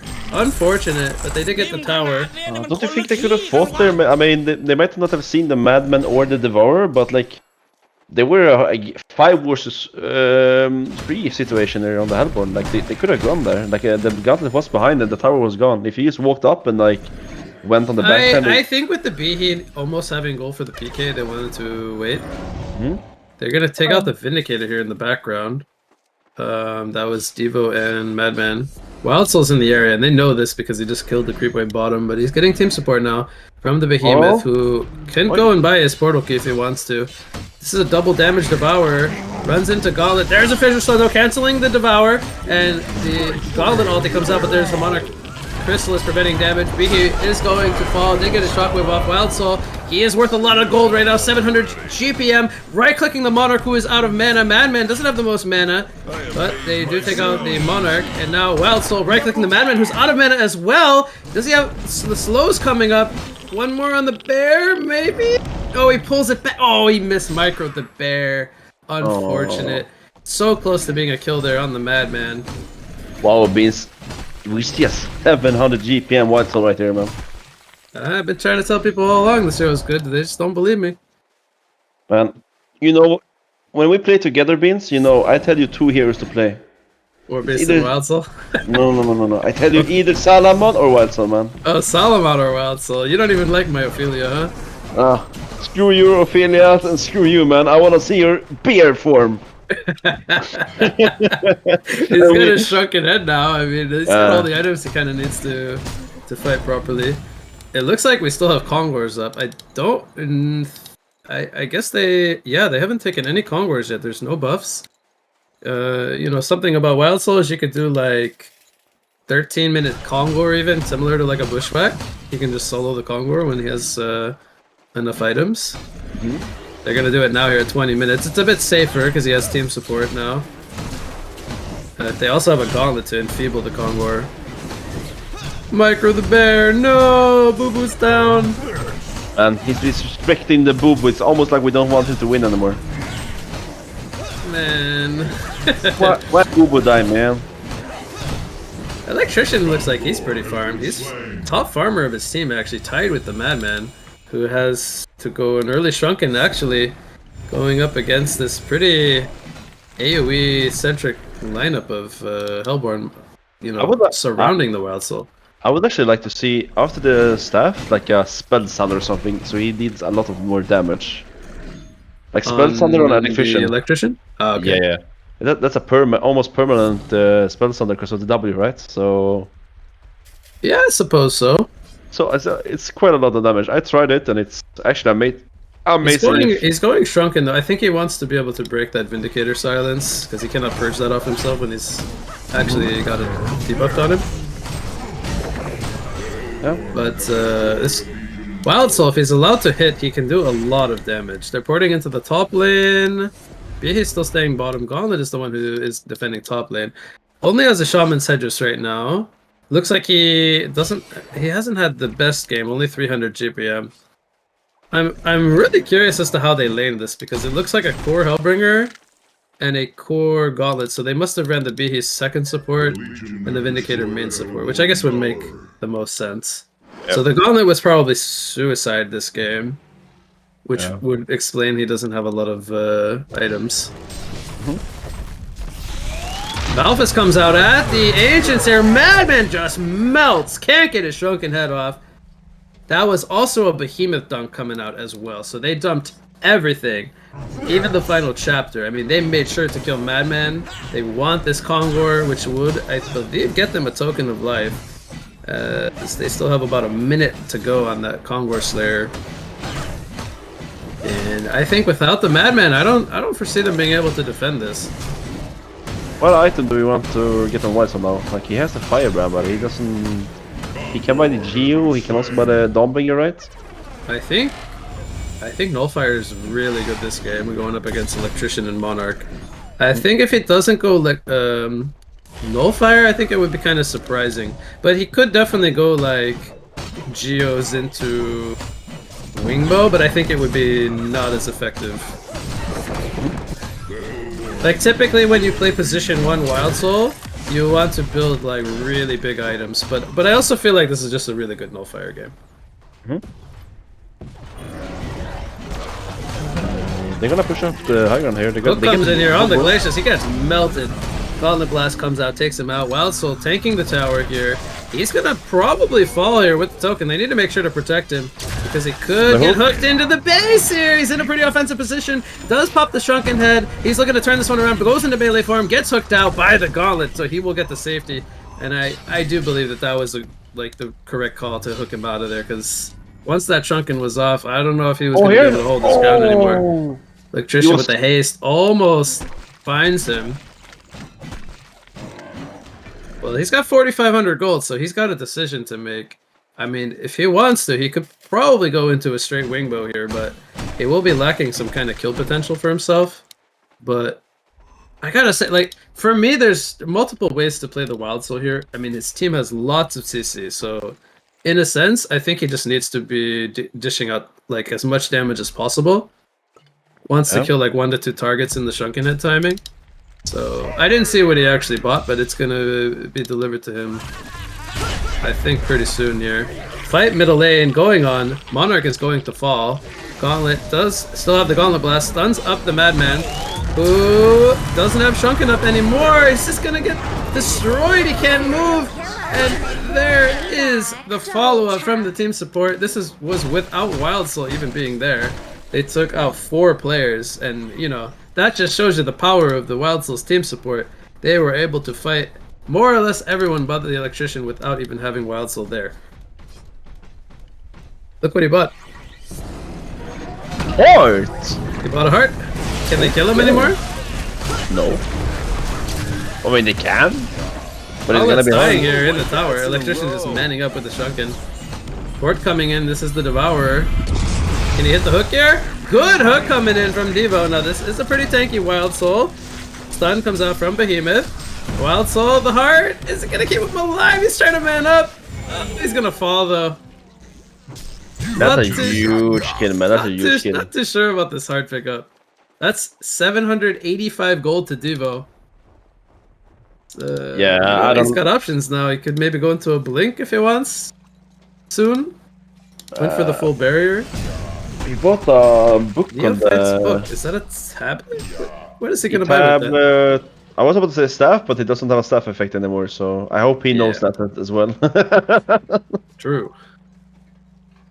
They Um, have tablet on Glacius, and I think Monarch is also buying one. So I don't think they necessarily should invest into a third one.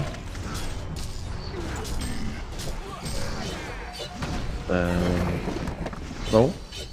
Fissure from the Behemoth, just kind of stalling a little bit. Hellbringer is... He actually went for Spell Sunder on Hellbringer. Okay.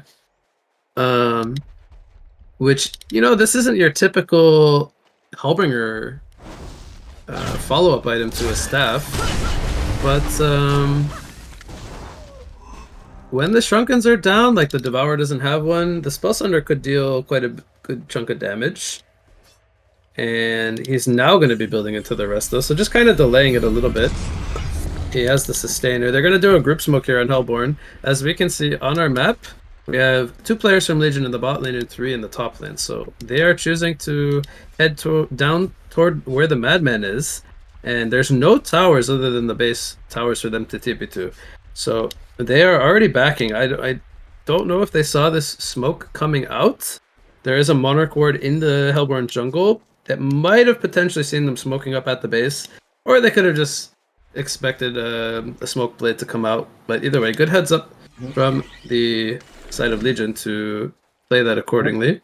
So, I actually like that Electrician actually picked up the spells on there, man.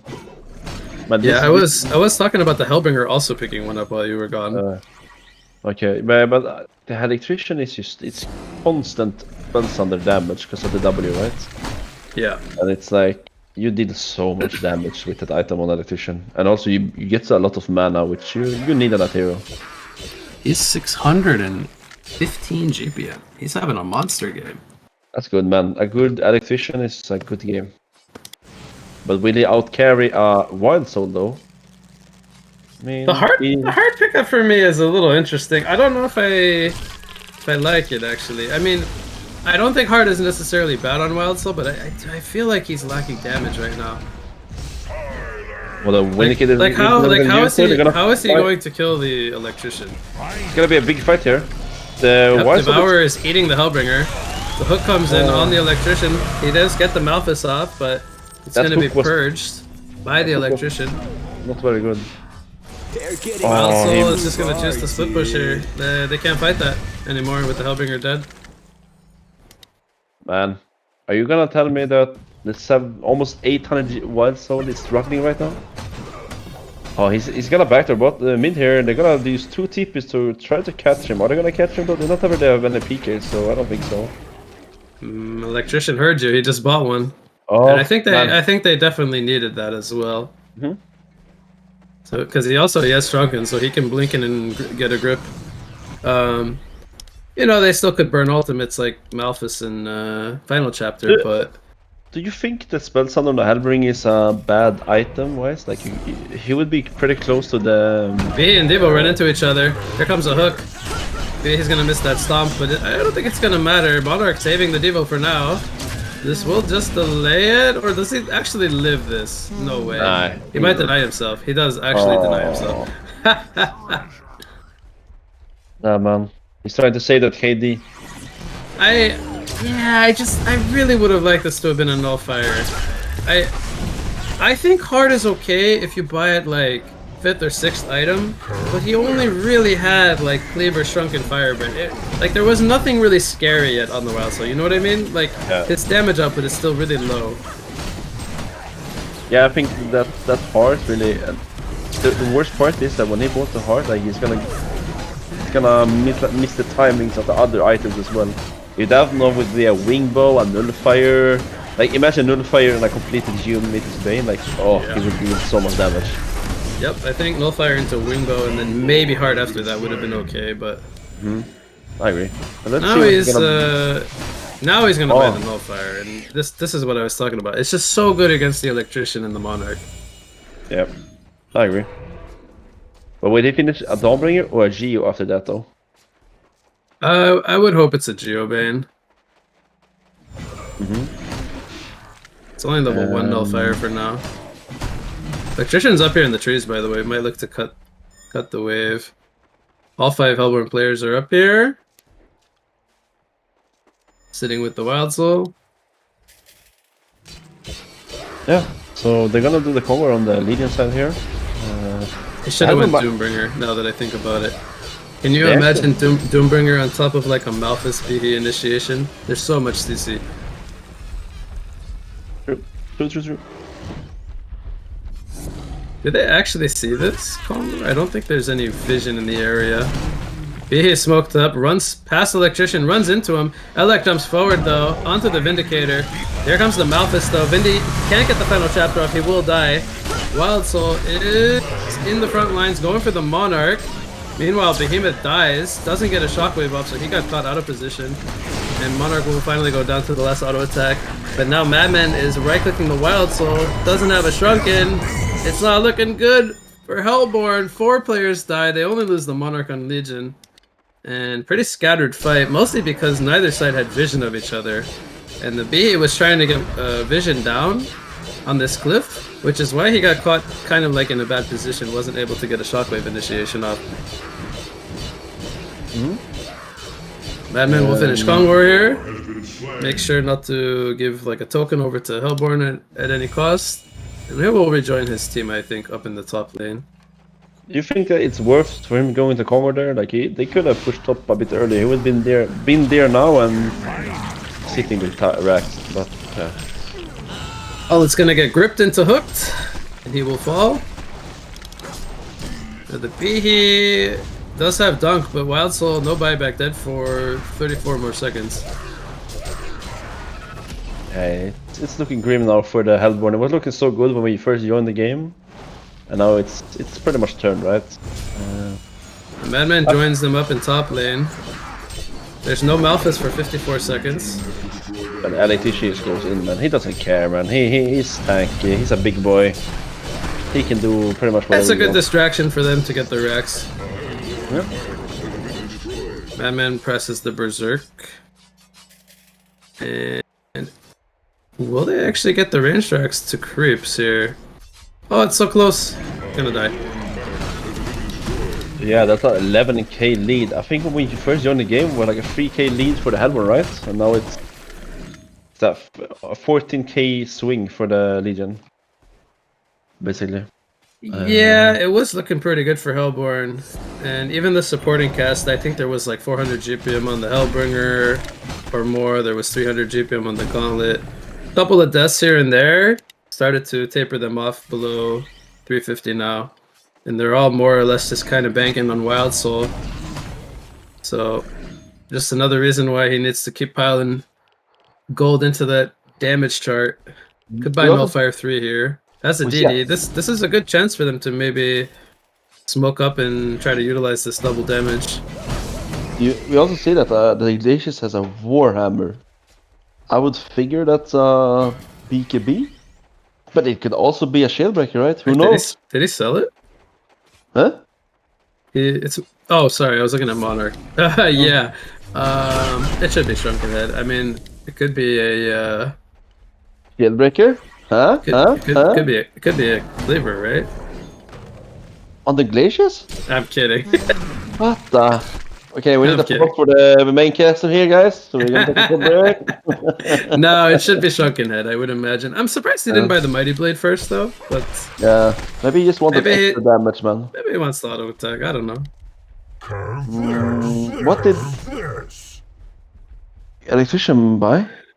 He had 4k, but now he has. Should he staff someone? He should staff Glaciers 100%. Is it worth it before he has Shrunken? Electrician has Sunken. Oh, you mean the Glacier? I think so. But they also have to like. Can Glacius reliably ulti this game against those heroes? The thing is, I think he just waits for the moment, right? He doesn't need to initiate really. Like they have the Devo initiate, they have the Madman to just go in. I think if they are patient, they just let Glacius be like a backliner. Like, you guys go in, I will join you very soon after they throw the Vindy ulti, the Behemoth ulti, and the... Hook here from Legion. Yeah. Maybe they'll try to open with a Devo hook. Here.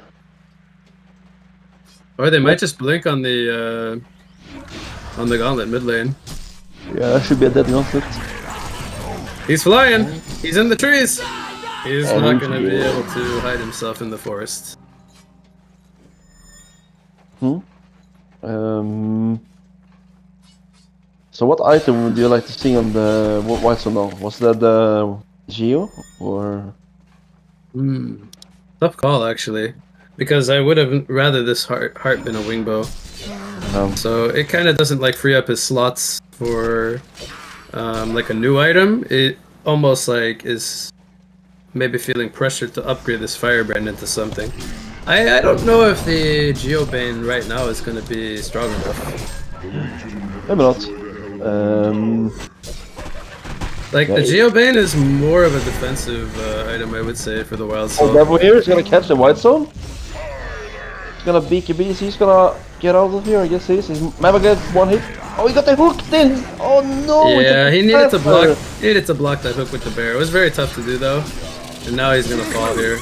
Yeah, I believe that's gold for a buyback, but without a Shrunken, won't be very ideal. It's a very big pickoff coming from Legion, and they also got the Vindicator to burn Final Chapter. It's very sad for the White Soul. Like, he had the biggest lead ever. He bought the heart and he kind of fell off, right? So Yeah, he's the same farm as the Electrician and almost the same as the Madman now, which is not really where you want to be. As the Wild Soul, you want to be 1 to 200 GPM ahead of these heroes. Even though he's very high level, it's not really looking too good, I would say, anymore for Hellborn. sadly not. Oblivion Hammer on the Madman as well. So it's kind of hard for the Wild Soul to man up versus the Madman, one-on-one. And that's just another area where the Wingbow would come. Yeah, I think like the Madman overall, a 1 versus 1, isn't Madman one of the best heroes in that situation, right? Because of the E and the ulti and just the basher on top of that. Yeah, strictly against another like right-clicking carry, I would say so. Yeah. Wild Soul's going in first here. Maybe they can get a jump on like the backline, maybe kill the Monarch first. They're gonna kill the Glacius. Hook is gonna miss here from Gauntlet. Wild Soul runs into Devo, pops the Shrunken Head. Doesn't have a target to sit on yet. Here comes the Malphus though. He's trying to fight the Madman, but the Madman is bashing him. Wild Soul has to fall back. They take out the Hellbringer and the Vindicator. There's the dunk coming in from the Behemoth. Wild Soul, he's trying to turn around, but he gets gripped up by the Electrician, and I don't foresee him being able to hold his ground here. They do take out the Madman, so he gets one casualty. Madman buys back, and Wild Soul will die. Doesn't have a buyback anymore. Electrician is just huge. He's almost still full life and mana after this fight. I mean, that is crazy how tanky and full health this Electrician is. Madman will just buy back because he's got gold, so that's going to be attention toward another Rax. And only with buyback on the Gauntlet, I think that actually could be the Megas. Yeah, I think it's gonna be Megas here as well. I don't think it's not now. It's pretty much over, right? I'm very sad to see like when we first joined the game, we saw like the biggest white shot ever, and then it just turned out the other way. So yeah. It's unfortunate, but sometimes the games take a swing like that. 1 or 2 fights can definitely do that. And I go back to that heart pickup. I gotta say, I don't think the heart was the item in that spot to be going for. He missed his timing.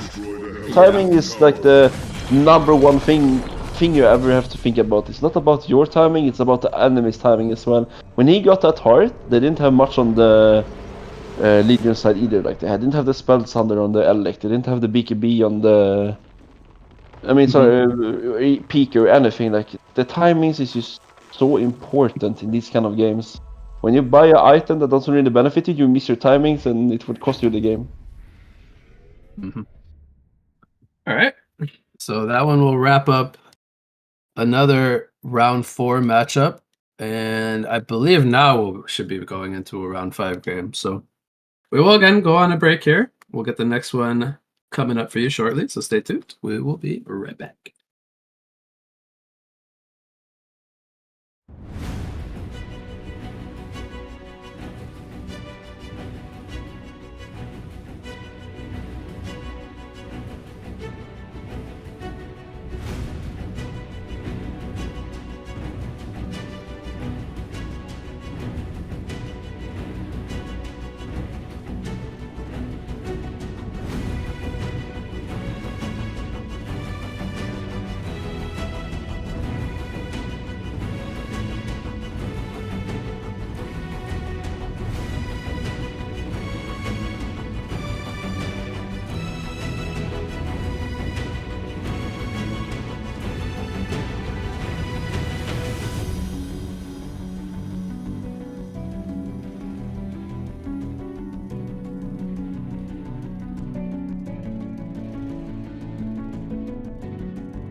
Round 5 is now upon us, everyone. We are back, and we have Azia Braba taking on Asian Squad.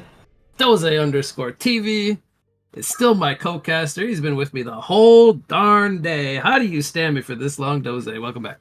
Yeah, I'm thinking I'm gonna book what do you call it? Psychiatric appointment after this series or games. So yeah, we will see after that. Probably gonna be needed after dealing with me. For like 6 we're hours here with straight. we're here with another one. DJ Khaled, another one. Bushwhack, first band coming out. No surprise there. Accursed and Icor following it up. Sorber, Lodestone, and one more band to follow. What do you think so far? Everything looking pretty normal? Like maybe the Icor ban, but I mean, Icor is still like a hero that's getting picked, so I don't see that being very unusual ban, right? So yeah, nothing stands out for me. What's the last band gonna be? Maybe Ophelia? Maybe. But... Flux could be a band here. I don't know. We're seeing bands all over the place today. We saw like Monarch bands, Pearl bands, everything, man. Madman. They're gonna ban Madman. That's fine. They don't want to see that first item BKB on the Madman again. Yep. And I'm very glad played for by Pingers, that. also known as Imba Pingu, from back in the days. Or Adam. What was it? 8M? Adam. Oh, is that his name? I did not know. Ah, okay. You probably know these guys more than I do. It's the Swedish boys, right? I do a little bit, yeah. Yeah. Well, yeah. So we're gonna see the first pick here. It's gonna be a Kinesis, man. It's like, you guys, give me the best Qs you have in the game. I dare you to pick Magnus. Do it. They already shadow picking Engie. I mean, Engie, would you ever really want to not pick Engie Magnus, even if you see Kinesis? Because I would still pick it. But they're going with Engie Flux. That's nice, man. Better. I like it. Engie Flux is like bread and butter of Heroes of Newerth, right? You always want some bread and you always want some butter on your bread. What the hell? Oh, they pick up the Magnus, huh? Yeah, that's why they picked Kinesis. They were taunting them. They were saying, I dare you to pick up Magnus. Now, the thing is, the Magnus can be ran in many roles. He can be a 4 or a 3, so they could still pick up, like, another support if they want. But they could also be happy with, like, Kinesis position 5, Magnus position 4, and then they could pick up, like, a Tricore, So, I mean, they still have some choices here. I would say, though, going up against Engie Flux, you're going to want to pick heroes that either have built-in Shrunken, like Predator, Jereziah, or, like, want to build the Shrunken very early on, because otherwise you're not really looking to teamfight Engie Flux. That combo is very strong. So they could pick up another support. This means core Magnus, right? Or core Kinesis, one of the other. Or mid Glacius, very strong as well. You could always run mid Glacius. Probably not, but you're disagreeing with everything I say. Don't bring her first Glacius. Well, can you please be quiet here? I'm trying to think, huh?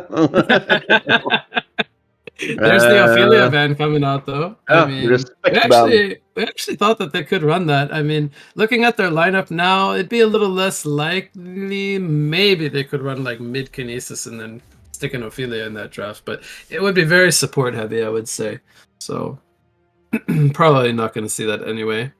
They go with a Predator ban. Makes a lot of sense against Engie Flux. They could also ban... Actually, Swiftblade was banned by Hellborn, which is something that I do think they themselves may have liked. And they also will ban Corrupted Disciple. Predator also banned by Legion. One more ban for each side. Yeah, so it's a Hammerstorm. There's a final ban for the Legion, and it's gonna be the final ban. A Mage Bane. So You think they want maybe- like an Oogie or something, or like a Hag or a Parallax or some big intelligence score? I'm not too sure actually. Man, I gotta say that is a very strong 3 heroes for Legion. Can it get any stronger? Are they gonna get any more like? I always call this like a full S tier lineup so far. Yeah, true. That's I pretty see that- scary. I see that they're shadow picking the Gladiator. I would love Gladiator here. Would you also say that's another S tier hero? Hi, A. No, he's up there. He's pretty good. Yeah, I wouldn't say S tier, but definitely A tier, 100% A tier. But not S tier. I wouldn't. Do you say. think this flux will be before we see any more picks come out? Do you think this flux will be mid or off lane?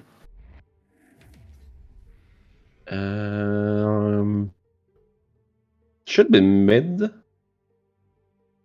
The niche thing about Flux is that he can play on either lane. Just not like a suicide lane, but like a man up lane or a short carry or a mid. Like he works everywhere, man. That's why I love Flux, man. He's so many different kind of options to play. And Flux, Calamity, NG. That's nasty. Yeah. That is a nasty combo. That's a combo breaker. I want to see the Jereziah come out. I don't know if Whip G knows about the Jereziah. Like, that's a hero we see pretty often in the last, like, 1 to 2 cycles of Pro League, but... He also gets banned a lot. Yeah. I mean, it's very good against these Wombo combo teams. The ulti is very good for team fighting, on top of the protective charm, being able to combat early aggression until you can maybe get to, like, the Shrunken Head. But they go with the Tremble, not really so much like a team fighting carry, more of like a split pusher in early game, I would say. I mean, how do you feel about the Tremble as like a pick? Is he like something you want to look to like fight with, or I always think of him as more of like a gank and like split push type of carry. I would agree with you. I would. Man, Tremble. More Oh. electrician. We saw him in one of the other series. He's going up against a Monarch, so he can purge the Chrysalis. Really a whole lot of other purgeable spells other than maybe some slows. Like the Engineer and the Flux. Mm-hmm. Do you, how do you feel about the Electrician this game? You think he'll have like a great game, or is he... I hope that they put him in a lane where he... Like, not a blender. I would like to see him actually have a game. And if he has a game, he's super dangerous against, like, the Monarch, the Bramble stuff, and, like... Yeah, I don't know. I feel like Alec is really good here. Super dangerous. But I like the term you used, blender. Throw him into the mix. Blender. But you can't get a nice smoothie without a blender, can you? You sure can, but you can also get the most disgusting smoothie as well, right? If the ingredients aren't good, I suppose. Yeah, exactly. That's what you need here, man. If you had the bad ingredients and the blender would the mixer would be, smoothie would just taste. Ugh. So, yeah. What do you think about the last pick, Bramble, coming up? It's another teamfight like style of hero, but Bramble we see from time to time. Not really like a very popular hero, I would say. Normally, like you want him to like, you pick him for that Vine Wall, which you can restrain targets. And right now, I'm only seeing really the Magnus that can kind of get screwed over by like a AoE restraint from that Vine Wall, but. He's almost like a very like beefy, supportive like core. He puts the shrubbery down on somebody, makes them very hard to kill. But they also picked it into Electrician, which is, in my opinion, not really like that smart in terms of drafting, because the shrubbery is a really like strong early game tool, but they have the counter to it already at their disposal. Yeah. Man. So do you think it's mid Bramble and then NG Flux, like a NG Flux lane? No, I think Bramble is gonna get into the mix blender, so it's gonna go long, and then NG Flux mid. So they're gonna just run the. You think they'll just run the Brambles solo long? They don't give a flying beep against. I've always been under the impression that this is a hero you want farm on. You think Bramble plays well when he's not given a good game? I would say that the Bramble works without farm because everything you rely on is your W and the ult, I would say, right? So you don't really care about anything else. W being like the, I think it's 30 damage. What is it now again? You get unit walking and movement speed. Plus of that, you get that 30% damage reduction, right? Yeah. Your movement speed too. I don't know if you mentioned that. I think you did. Movement speed and unit walking. I think that the W is really good, but also they have the electrician. You can just purge it, and it's gonna become pretty much useless. So both supports from Legion ported to top and bottom lane and placed an early ward. Nobody from Hellborn has TP to ward anywhere. So they will have that early vision at their disposal. Maybe they'll spot some lane setups or potential supports warding onto their side of the map. They invest the 50 gold on two heroes, so 100 total to get those wards down. And it looks like we will see Bramble engineer long lane. So 2-1-2, actually from both sides. Do you find that to be like, I wouldn't say uncommon, but like, is it more rare that we see like the actual 2-1-2 matchups from both sides? Yeah, I would say like suicide meta has been very common these days. Like you have the Ford as a roamer, you roam around, you get the or even like dual mids. We're not seeing either team looking to try to run dual mid here. Yeah, so we actually see a proper 2-1-2 on both sides too. Yeah. So Magnus farming for Hellborn on long lane, and Bramble for Legion. And then, how do you think about Tremble versus Flux 1v1? I mean, you play a lot of Flux, I know. So how would you feel going up against a Tremble?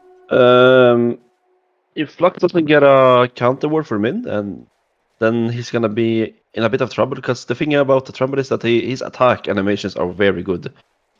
Flux animation, you cannot rely on the W. When I do play Flux, I throw away my attack and then I use W to like secure the attack, the creep kill. Okay.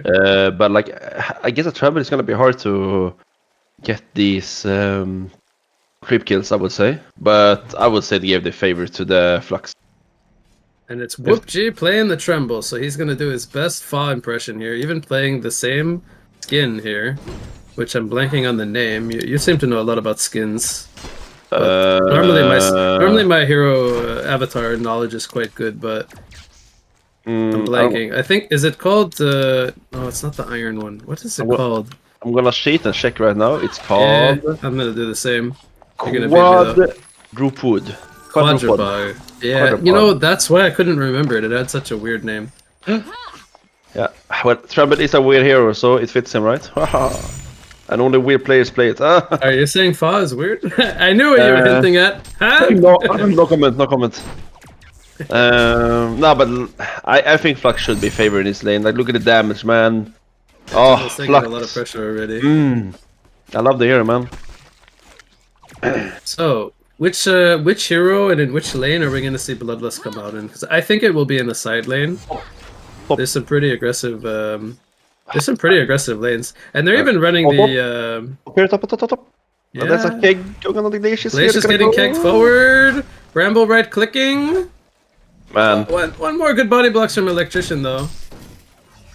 Oh, was a close one. I really hope that the engineer would go for turret and not the mines.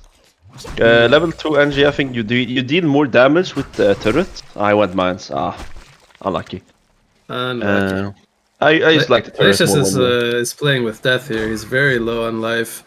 Only has one Blightstone. Bottom lane, I think there's been a lot of pressure back and forth, but they're very healthy on the Legion side here with the Monarch Calamity as well.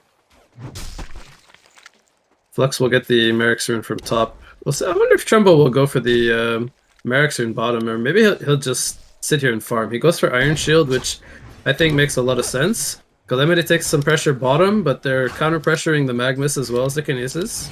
They do find the lane ward as well. They're going to counter-ward that. Tremble and Flux duking it out mid. Tremble will fall back. Still no Bloodlust. I'm very intrigued by this. I do think it would come out... It's very likely to come out top on the Glacius, but it could also come out bottom maybe. Kinesis, one more auto attack. Bloodlust comes in. Caught it at the end from Monarch. Magnus stunned in. Tried to prevent that. Almost ended up falling himself. Still had Apple and power supply, or mana battery, 6 charges, but that's the Bloodlust. And meanwhile, top lane, there's the Engineer killing the Glacius, which is who I actually thought would be the Bloodlust kill. Kegstun lands on the Electrician. He goes in with a grip and a nuke from the energy absorption. They counter kill the Engineer, pops the health potion, and Bramble also popping his health potion. He might actually get caught here. There's boots on the Electrician. He has a grip up. Slow come in from Glacius, setting that up. Trying to get in range for a freeze. Electrician is going to eat the nuke from the Bramble. One more hit. He has the Marchers. Bramble though, with the Shrubbery. Electrician almost goes down to the tower. I mean, that was a lot of action, actually. Bramble gets a health potion from the Engineer because he just used his own health potion, so that would be on cooldown. And he'll actually, that's very important because now he'll be able to sit up here and farm in this lane. Oh, we got a middle lane here. Is gonna fall? No, it's fine. Or mana battery comes in. Flux has mana for a pull, but not for a release slow. Yeah, when we see the crickets, we have a 21 to a 23, so it's pretty much dead even. The Tremble have a little bit more denies than the Flux, but I think it's fine. Like it's not. That I think if Tremble hits 6 before Flux, I think Tremble kills Flux actually. Yeah. Because that ensnare lasts for 3 seconds. He has an illusion rune on the Flux. Oh, he actually misses the slow. Top lane Glacius goes down. The turret slow. So it's a pretty tough lane for Glacius. I mean, even with an Electrician lane partner. Bottom lane, Crippling Pollen hits on the Kinesis. Calamity trying to juke the mag stun. Pretty hard to do that though. Forces mag to stun him though. And he's still feeling pretty healthy. Oh, this is gonna be so close. Flux. Tremble hits level 6. Has to use the ensnare defensively. Has a health potion. He will have another root in 9 seconds, so maybe he will sit here in the mound, but he definitely wants to collect these last hits. And then top lane, Engineer goes down. Glacius getting counter turned on, throws out a freeze on the Bramble. Bramble still without boots though. Trying to sit on a target. Has the creep assistance here for some damage, but not going to be enough. Meanwhile, bottom lane, Calamity is diving for the Kinesis very deep. We'll come back to collect this creep wave as it got into a little bit too deep of territory. But it was actually very good by Flux to force that Tremble ultimate out. The Keiko's gonna get hit, and the guy actually gonna kill the Fission. So we're cutting you off there. Yeah, no, that's a good kill. Bramble actually has the boots now, so he was able to catch the Electrician. I just wanted to point out that it was very nice from the Flux to force out the Tremble ulti, because then he couldn't use it to counter initiate on him. Level 6 on the Calamity now, has Sunder's Vault. We'll see if they maybe try to go for a kill. They definitely need to force out the Lava Surge first. Kinesis sitting duck, gets caught by the Crippling Pollen, goes down. Calamity, you can tell she wants this Magnus kill, but it's just going to be too deep of a dive. Yeah. So she'll hold on to her ultimate. We see a 3.2k lead for the Legion, so they're getting there, man. They're getting ahead a bit. Haste rune on the Flux. Has it in his bottle for another minute and a half. Trevor's gonna have the ulti up in 2 seconds, and the Magnus rotating in mid, so they actually might get a kill here. It doesn't matter about the haste really. I don't think it's gonna matter if they do this properly. If they man up against him. Top lane Vine Wall comes down. Shrubbery keeping him healthy for now. They take out the Electrician, and Kinesis is up here, trying to get a counter kill, but they are actually weaker. 2 versus 3. Well, 2v2 now, but the Glacius almost falls as well. The Flux is up here, yep, he has a discharge. Might look to use it. Pulls it in, slow comes in, hits 2. Crippling Pollen, silences up Kinesis, double tap for the team, goes to Flux. That's good. Well played by the Legion side there. That's a good haste rune. The runes are just important in these kind of games. like one haste, and you're gonna benefit so much from it. Now we got 2 kills for that. Calamity taking creep pressure here. The Magma stun forward. Has another stun in 3 more seconds. Does she get the counter kill? Who's gonna die first? Calamity goes down. If there was just enough time for an auto attack, Calamity would have taken out Magnus. So close. Flux getting gone on here by Tremble. There's the ensnare on the Flux. But Monarch is here with a crippling pollen and a Chrysalis. Oh. I don't know if the Chrysalis it will actually save him. Okay. Cheapest support came in from Bramble. They actually rotated a lot of players here to bring down Whoop G on the Tremble. Kinesis getting greedy here for that Flux kill. He might have forgot that the Bramble and the Engineer were in the area. Maybe they didn't see them. But he will go down. Doesn't have boots picked up. 5,000 gold lead, 8 minutes in for the Legion side. Yeah, it's getting a bit out of hand, I would say. The Tremble is not getting any farm at all, so it's getting hard for them. Like they not really anyone that has a good game. Not a single one in Hellborn has over 300 GPM. They're struggling a bit. And Calamity still has her ultimate. She's being very conservative with it as well. Like I think she could kill the Kinesis here. But she doesn't know where the Magnus is, so she's hesitating to go for it. Might dive here? Nope, still not gonna overcommit. And mid lane they take out the Tremble again. They don't have any vision here, which is kind of a big issue for them. Because the supporting cast from Flux are constantly pressuring inside the mid lane. Bot lane, they take out the Kinesis. He runs into death there, that's sad. Monarch gets a ward down behind the tower. You're Meanwhile, gonna see the Magma steeping, but Glacius runs into 3 players. Keksta hits on the Magma, supported in. Lux, no discharge. Slows up in 3 seconds. Yeah, so once again, they're just getting this early pickups on the Legion side. Like Hellborn is really struggling right now. Like they have 3 people with over 400 GPM, meanwhile in Hellborn they don't have a single guy that's remotely close to having any farm. A tower goes down. Uh, Goes to Calamity. She's got her knuckles picked up and 1,000 gold. Most likely gonna see an Energizer follow up into a Lightbrand. And I honestly would like to see him TP somewhere and set up a kill with this ultimate. It's been off cooldown for I want to say like 3 to 4 minutes now. And I think the Tremble would be a good target. They continue to shut him down. But could be in some trouble here. The Glacius is smoked up behind in the bottom lane. They're gonna go for the Kinesis. Stun comes in. Eruption is gonna come out with a cleansing wind, gets him out of range, but he walks straight into more enemies. They're gonna be 5 players down here from Hellborn. But you know what? Sometimes you need to actually bring 5 people. When you're falling behind like this, I think it's good to do these rotations.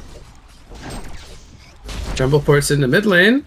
Still had his ultimate activated. Doesn't have enough damage to take out the Flux. He's just too tanky.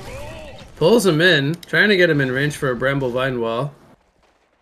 Oh, that's close. Reach.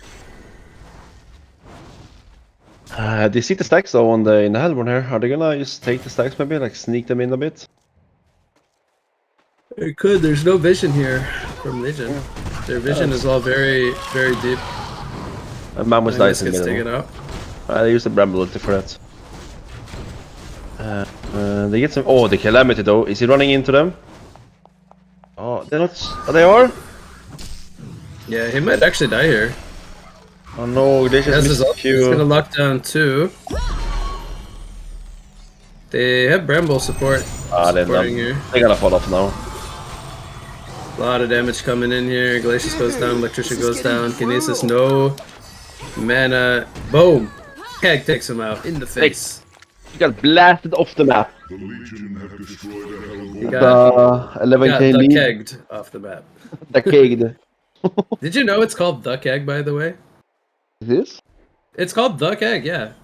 It's not called keg, it's called the keg. We need to get some in. We need to investigate in this. Why it's called the keg? Maybe it's the keg. Like who knows? Egg. I would rather have it spelled like with a D and E, like the. Did you know that it's not Dark Lady, it's the Dark Lady? Beans. Can we stop with the the now? Did you know that it's not Chipper, it's the Chipper? All right. But did you actually know that it's the Chipper? No. Nobody says the Chipper. A shepherd. He's the Chipper, bro.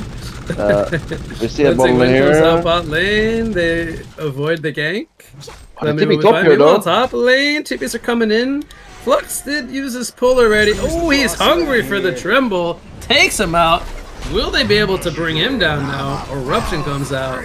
Oh, the W from The Rebel low. shrubbery is keeping Flux alive. Oh. Not gonna save him in the end, but they do get a counter kill on the Magnus. Slow comes in on the Kinesis. Bramble's chomping him. He's slowing him. He's spore breathing him. He gets the double tap. Spewing shit on them right now, man. Whoa, whoa. Whoa, whoa, whoa, whoa, whoa. Sorry. Plants have feelings too, you know? Oh yeah, there's a guy called Plant, right? He would be Yeah, very but- upset right now. Yeah, but this is Bramble. He's the real plant. Ah. True. 14,000 gold lead. 1350 in. The highest farmed player is 258 GPM on the electrician, but again, it's just sorcery boots. It's feeling very underwhelming at this point. Yeah, it's looking very grim. They're not like Magnus is actually quite close to the PK, but we didn't really change anything. Like they have the Monarch save, they have the Engineer Flux combo, they have the Bramble. Like they have so much. It's I don't think they're gonna have the damage because they're starting to get tankier. They have an Astrolabe with Gnomes, an Energizer, and they have a Monarch who and a Bramble who have defensive tools to stall whoever gets engaged on. I just feel like there's too many items amassed right now on the side of Legion, and like the Tremble, he just kind of has like laning phase items for now. There's not really a lot of staying power in the fights. I agree with you. I agree. Tier 3 being worked on here. It's already 1/3 down at the bottom lane. A lot of pressure coming in for not having like a pushing hero. They're starting to build some mines here in the lane as well as like a fallback plan to prevent any kind of chasing. No barbed armors to get any counter kills though on the engineer. Oh, see a grip there or no? Thunder's Wall comes out, Flux pull, hits them all, Blind Wall is down in the background, forcing them to sit on the Raxus. They take out the Electrician, the Glacius, the Kinesis, and now the Tremble. He is fighting, but he ran out of fighting power. That is okay. They got one, so that's 1 for 4. Yeah, it's not what they want on the Helmore side, I would say. They did get the Bramble. It's something. It's something, but they're gonna lose the right side, alright? I think this has PK now. Actually, maybe not. Yeah, they have the PK. Maybe they can get something here. Problem is, they with the single base level, they could see him. So they should. Oh, They might have actually spotted it. Look at the mines here, though. Are they gonna do something with the mines? Oh, Magnus! Boom! Boom! Where's the macro beans? I know you used to have that. The boom. Here comes the boom. I haven't had that since retail. I'm a changed man.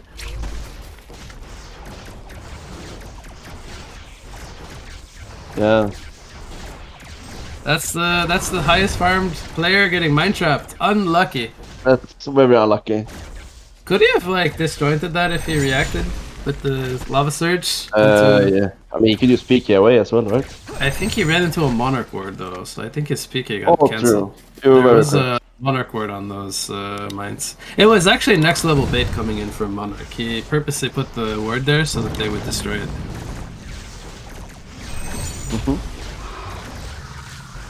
Rambo getting gripped, taking some tickle damage. Magnus, so you could tell like he wants to go in, but I just, that's a good 2-man stun to start it off. Wall is down, kind of thwarts back to the follow-up. Flux pull on top, keg stun, hits several targets. Calamity hasn't even joined here yet to use their Sunder's Vault. They clean up everybody without the Calamity even being there, and she's the damage dealer. The GGs are called. This one will be done. Unfortunately, an anticlimactic ending, but this one was just well played throughout the whole early laning stage from Legion, and they just cruise to victory and take that one. Yep, they sure did. So yeah, we're gonna see a pretty dominant game from the what was the team name again? Azia Braba.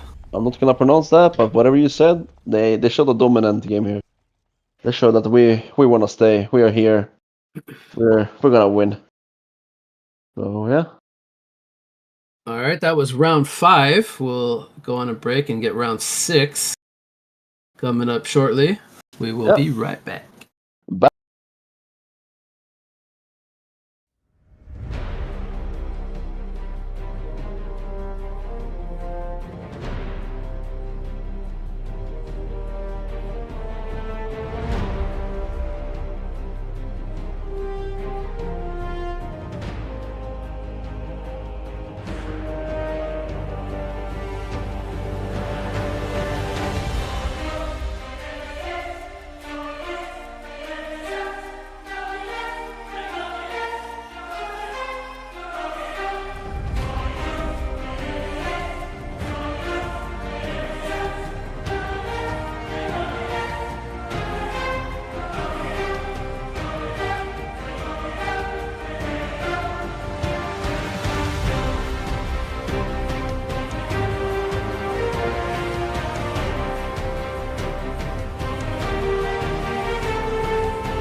Welcome back, everyone, from the break. We are here with round number 6, and we now have Hard to Communicate versus Asian Squad.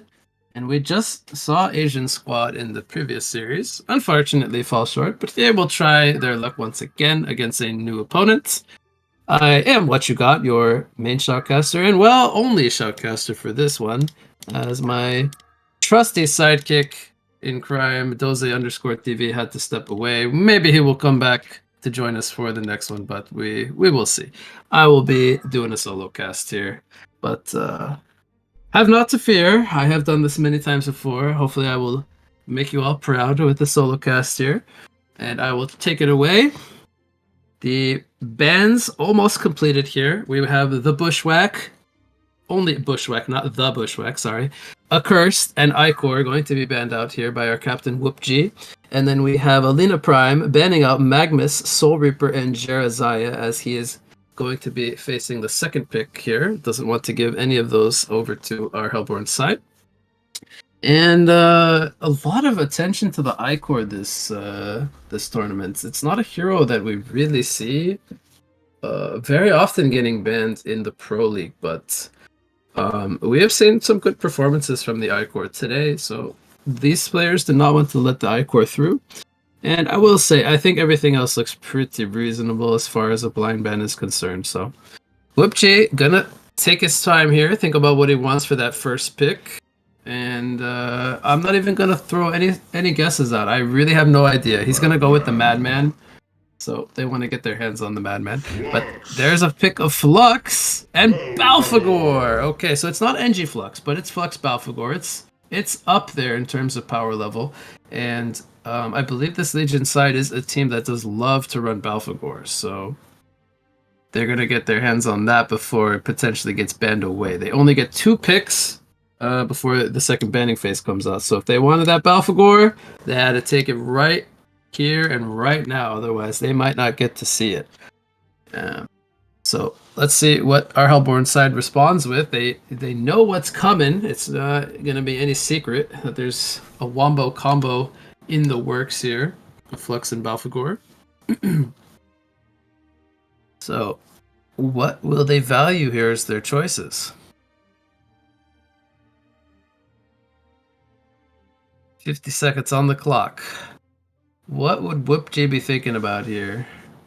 Other than maybe some Swedish meatballs, perhaps?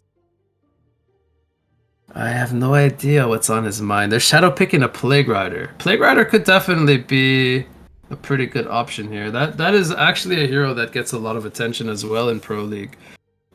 Gets banned very frequently, but also picked in the first picking wave, so they want to run like a Plague Rider dual mid or something, for example. Could make a lot of sense. And then they would have that Plague Carrier to deal with the Balfagor pushes. They're going to go with Nymphora and Wretched Hag. So they pick up main support and most likely the mid laner here in the Hag, which brings early teamfight presence against those Flex Balfagor teamfights. Not really a whole lot of wave clear, though, to deal with the Balfagor minions at the moment. So something I think that they should be looking into picking up. But they have not done it just yet. We see the Behemoth, the first ban coming out from Legion, which is very scary to go up against when you're running like a combo push style lineup. You don't want to see a Behemoth with a portal key on the opposing side. So that ban makes some sense here.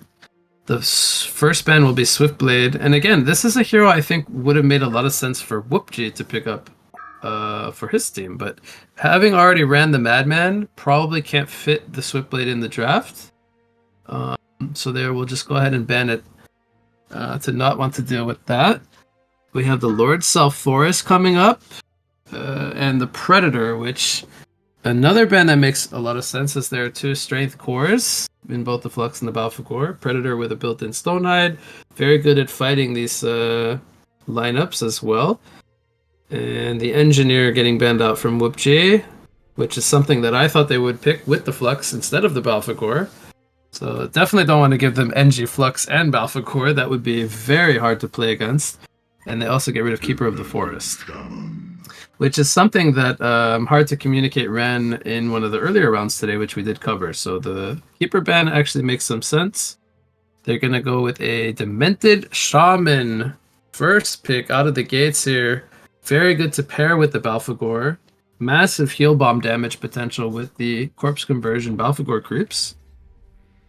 And not only that, but it's just a very solid support option that we've seen picked from the Pro League as well. So a very top tier level support hero. Gonna make those team fights very strong for his team as well with the Storm Cloud and the heals and the cape. So good pick overall. They're gonna use some overtime here to try to think about pick number 4. If they want to run a carry or if they want to run this Balfagor all-in strategy, they're gonna go with a Plague Rider here. Wow, that is a lot of team fight presence. I'm scared for Hellborn actually. I don't want to see that if I'm playing in Hellborn. I don't even know what they're gonna do here to try to combat this.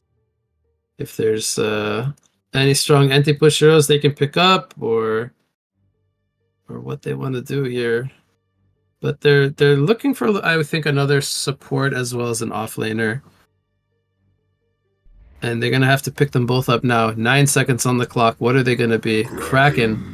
Very good team fight hero. They're gonna go with Draconis. They're gonna run a 4-core lineup like they have been running quite a lot today, actually. They ran a jungle Draconis as well as a jungling Ophelia. And I guess the Ophelia not really on the table this game, as there's a Plague Rider, arguably the hardest counter in the game to an Ophelia. So instead they go for a Draconis as a jungle option, which is very good at dealing with pushes. He has AoE, he can fly to towers to defend them. Makes a lot of sense. I'm just a little worried that they have too many farmers here because they pick up a Kraken and a Hag. These are two solo laners that definitely want to have a lot of farm, whereas they could have picked something that maybe didn't require as much farm to be effective. But if they can hit those timings, they will be very, very strong. I just foresee it becoming an issue of getting to that point. They're going to expect a lot out of Draconis this game, to be farming fast and then also rotating and setting up kills. He will also need an early Shrunken Head, I would say, going up against Balfagor Plague Rider. There's just no way around it. You get caught by this combo, you're just going to get melted. So the last pick, they are going to pick up a carry, not going to all in the Balfagor strat. I think that's the correct call here. So they will have some kind of DPS to fall back on, and that will be the Malakin. So a Malakin coming out against this 4-core lineup from Asian Squad. Let's see how this one plays out. Definitely different styles than maybe what we're used to seeing, but I think both sides have potential to take this one here. Let's see who can execute their lineup better, and whether or not it comes down to teamfight overpower from the Legion side, or if it comes down to that gank / split push style that Hellborn's kind of picking up here. We're gonna have a vote to pause come out. So one player is reconnecting.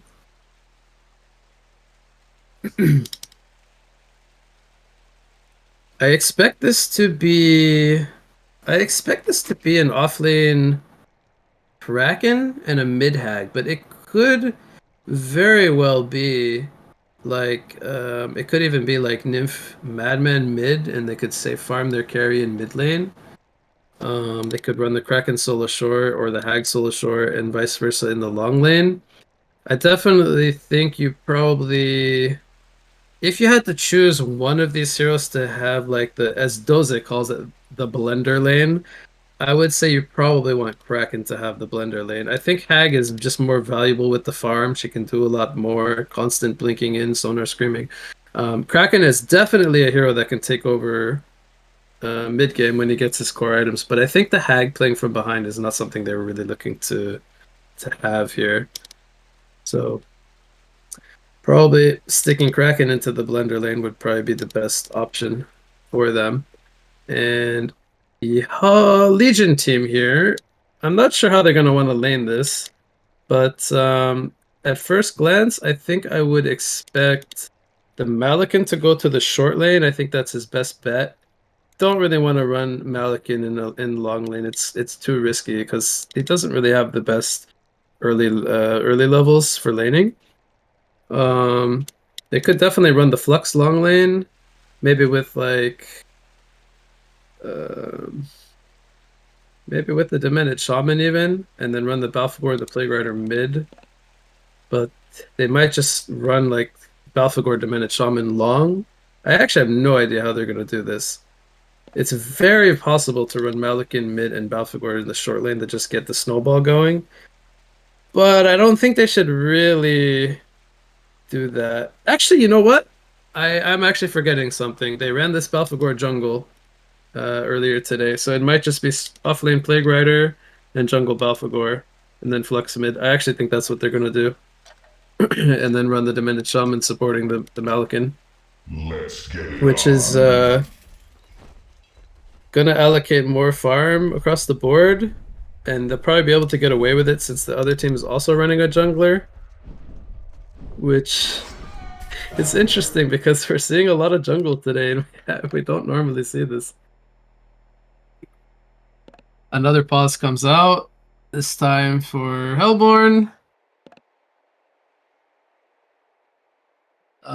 Somebody crashed apparently. So we'll see here. So with both sides, if they do end up running it like 4 cores with both running an offlane and a jungler, it's gonna mean that overall across the board on both sides, there's gonna be a lot of farm distributed, which normally we're used to seeing just 2 to 3 players with a lot of farm and the rest of the team very low GPM. But when you run setups like this, it spreads out the farm a lot more. And seeing as how both sides are doing it, I expect the GPM charts to be quite high early game across the board. And the nice thing here for Hellborn is that Draconis farms much faster than Balfagor early game. If he gets the stacks, he can farm those quickly. Balfagor, on the other hand, wants to farm single camps and just slowly level. He doesn't want to try to take jungle stacks early, as he's not really able to do that the same way. So the grid might actually end up working out more in the favor of Hellborn, at least for the early game. But once the mid game comes around, that's when I think Legion will look to try to group up and take team fights. And Hellborn will need to try to split the map and get to their key items. If they try to fight too early into Legion, that could be troublesome.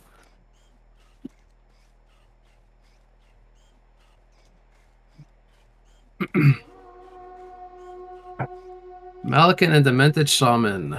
Bottom lane against... It's going to be the offlane Madman. So they're going to be sticking Madman into the long lane, sacrificing his early start to give Kraken priority farm with the Nymphora top lane. So they're going to be expecting Whoopji to have a very good early game to make space for the Madman to recover. And then the Wretched Hag going into the mid lane, I think, is the correct call here. So he can also have a good game going up against the Flux, which I think this matchup is Flux favored. He can bully the Hag early game.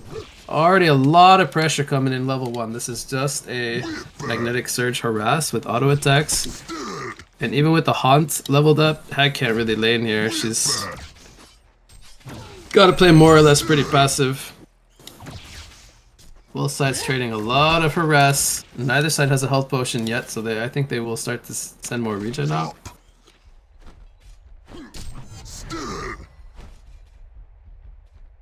See, Draconis stacking up the jungle. It's gonna have 2 double stacks to work on. Both junglers still level 1 for now.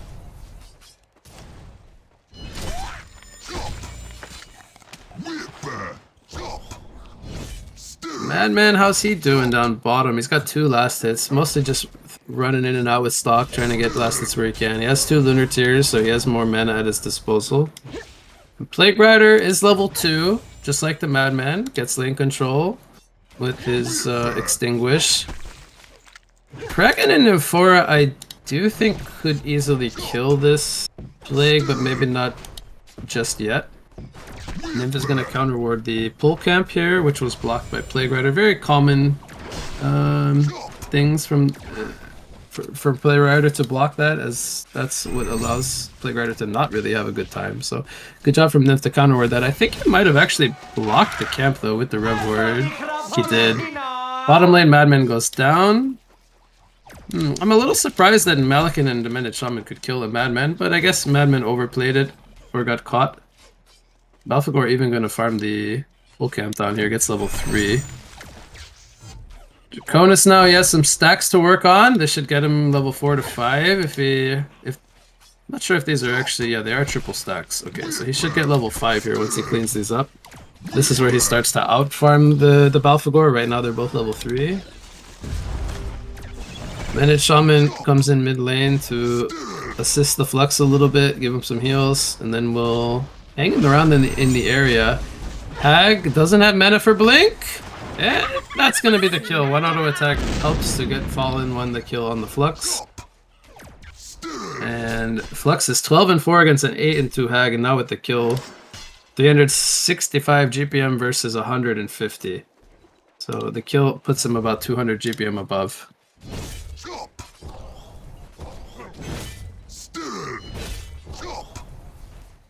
He comes back into the mid lane, puts pressure on the Flux, but Flux has the bottle already. And again, Hag is very low on life. She's trying to farm to her bottle. She needs another 115 gold. And Flux with the 2 bottle charges, he could look to kick the Hag out of lane here. Just walk uphill and pressure him.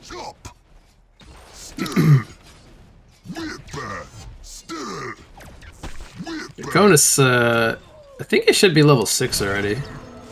Still working on these same camps. I feel like something went wrong here.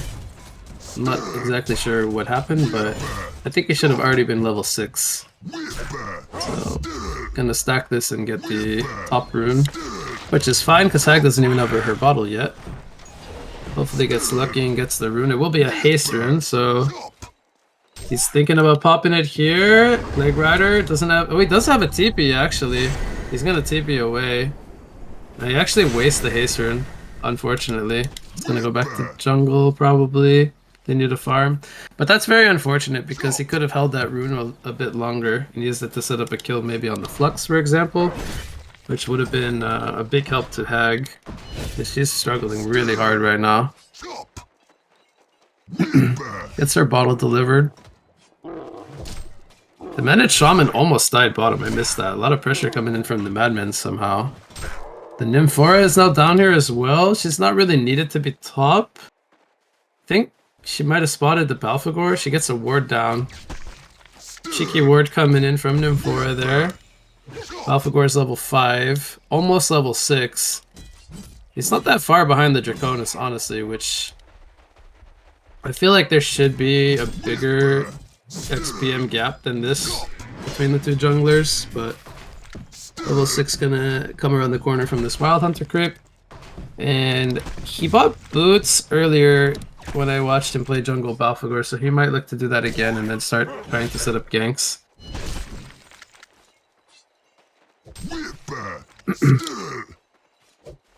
Hag forced to blink away mid lane, and Plague Rider very low on life. Kraken almost got the kill there. Didn't use the release the Kraken, so Plague Rider will go back to base.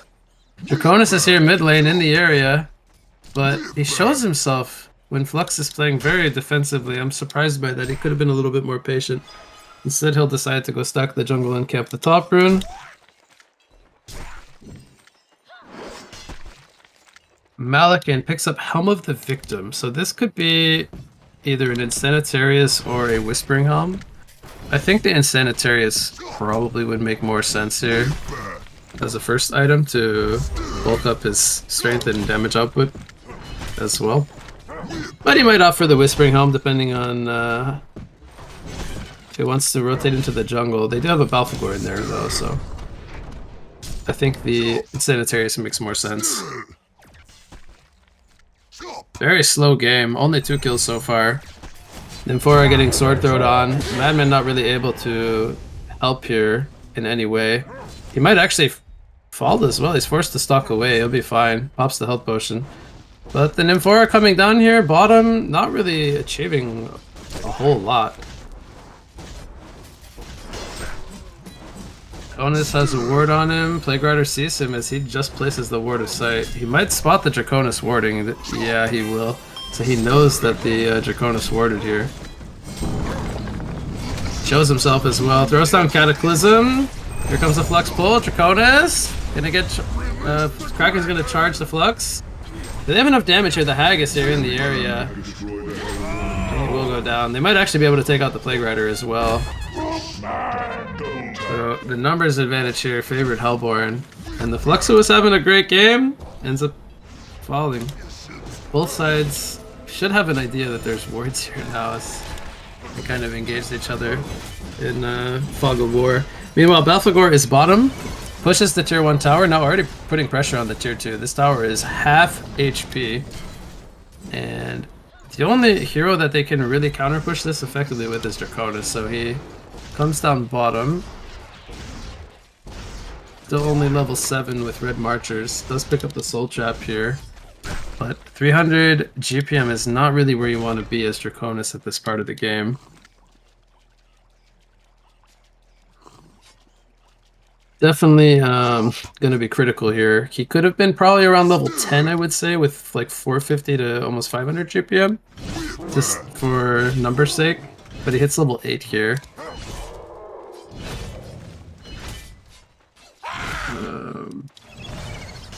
Balfagor with 1,000 gold. I do think he'll be going Energizer. He's not buying the parts, but I think he'll probably just right-click it when he has enough gold. That is 1,400 gold. So it needs 200 more.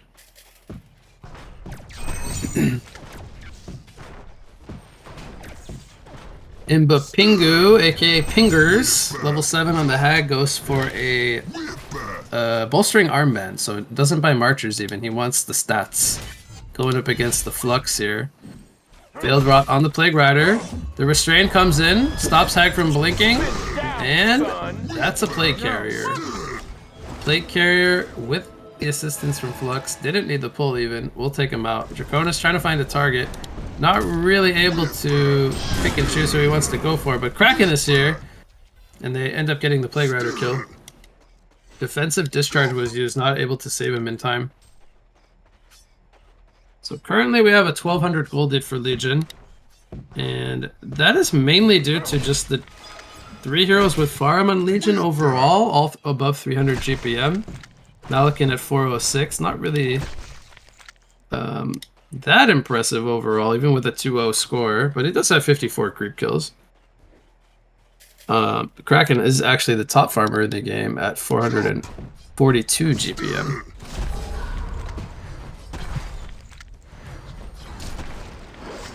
So again, everyone just kind of resets back into their lanes. Top rune will be bottled by Flux, which is an Invis rune. Beats Draconis to it. He's going to walk there and say, hey, what's going on here? There's no rune. But he will show himself in the mid lane.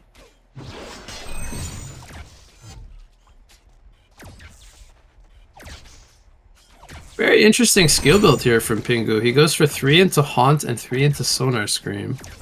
So he's not really maxing any of his abilities and only has level 1 Blink, which is very long cooldown at level 1. It has a 12-second cooldown. Malakin finishes Steam Boots, has parts to Insanitarius. Doesn't have it finished yet, but probably just around the corner about to finish it. Mid lane, Balfagor rotates in. They want to pressure this tier 1 tower. Glyph was used. It is now down. And tower is below half-life. Here comes the team support though. Kraken charges up the Flux. He has the Invis room, but he's stuck in the Whirlpool. Here comes the Flux pull into the Balfagor Hell on Newerth. Flux goes down. The Balfagor goes down as well. The combo was there, but they didn't have the rest of the team support to finish off the kills. So they were about half-life. but they just can't bring down a target. The Plague Rider also didn't have Plague Carrier for that fight. So he actually gets caught and goes down as well. And the only victim here was the Nymphora, so a 3-for-1 trade, very much favoring Hellborn, gets them some momentum back into the game, and they also now take a golden experience lead. Oh, Kraken buys an Energizer. Whoop J doing Whoop J things. Doesn't go for the portal key, wants some early build-up. It's pretty interesting to go for an Energizer as a Kraken. Get some push presence as well as some move speed to kind of get in position for a charge. Flux currently stalking the Kraken with an Invis rune. DD rune is going to be picked up by the Shaman here. Nymph tried to stun him up, not in time. Kraken charges forward. They do take out the Shaman, and then they are going to counter kill the Kraken, so a better trade come in the way of Legion as they also get the Nymphora down, and now Hag is in some trouble. 3 more seconds on the blink, but he didn't level it up. It's only level 1, so he does go down. If that was a higher level blink, he would have had it up again in time. But Pingo is being a little greedy there, only 1 point into the Flash of Darkness. So now Legion had their turn to counter with 3 kills for 1 and only lost their Demented Shaman. Malakin now with the finished Incendiarius. Gonna have that at his disposal.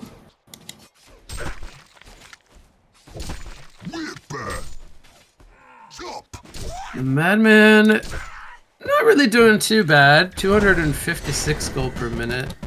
Has a Soul Trap and a Chalice. I'm not really sure what he's going to build this game. If they're going to want to build him like a carry Madman, or if they're going to want to build him as more of like this utility Madman. Nymphora gets caught here in the jungle. She goes down to Plague Rider and Balfagor. I think that was a Plague Carrier ultimate coming out. That one is on cooldown. Probably just trying to get a ward up and ran into a lot of Legion heroes. There was some team support in the area, but they didn't really want to invest into a team fight. Draconis is going for the Dreamcatcher. He needs 200 more gold to finish it. Bottom lane, we have a lot of heroes in the area here. Kraken and Hag. Kraken's gonna charge away, pops the Energizer. They don't have a tower, only the tier 2 one is up. So they had to get out of there.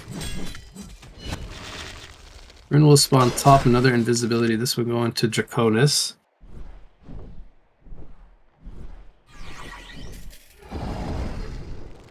"16 kills in total in 14 minutes. It's not not a lot, but it definitely feels like a slower paced game than some of the other ones we've covered today. I think nothing really beats the Thai versus Philippines match where the Bubbles had like 20 kills in 20 minutes and was 700 GPM. That's so far that one's got my MVP of the day, but this one a little bit slower. Teams are again both sides are running like 3 to 4 cores, so they're prioritizing a lot of farm across their team. So it definitely makes sense that the game is being played this way.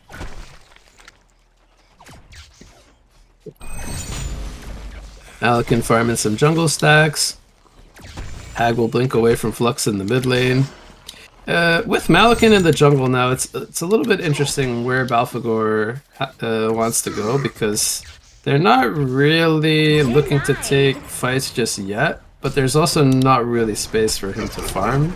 So he's only sitting at 300 GPM on the Balfagor. I think he's going for a Gnomes. He picked up Vestment. Maybe not. Maybe he'll just keep the Vestment and the Ring of the Teacher. But I think I remember him buying that earlier today. He might do the same thing here. Draconis with the Invis rune, kind of testing the waters out a little bit, running around.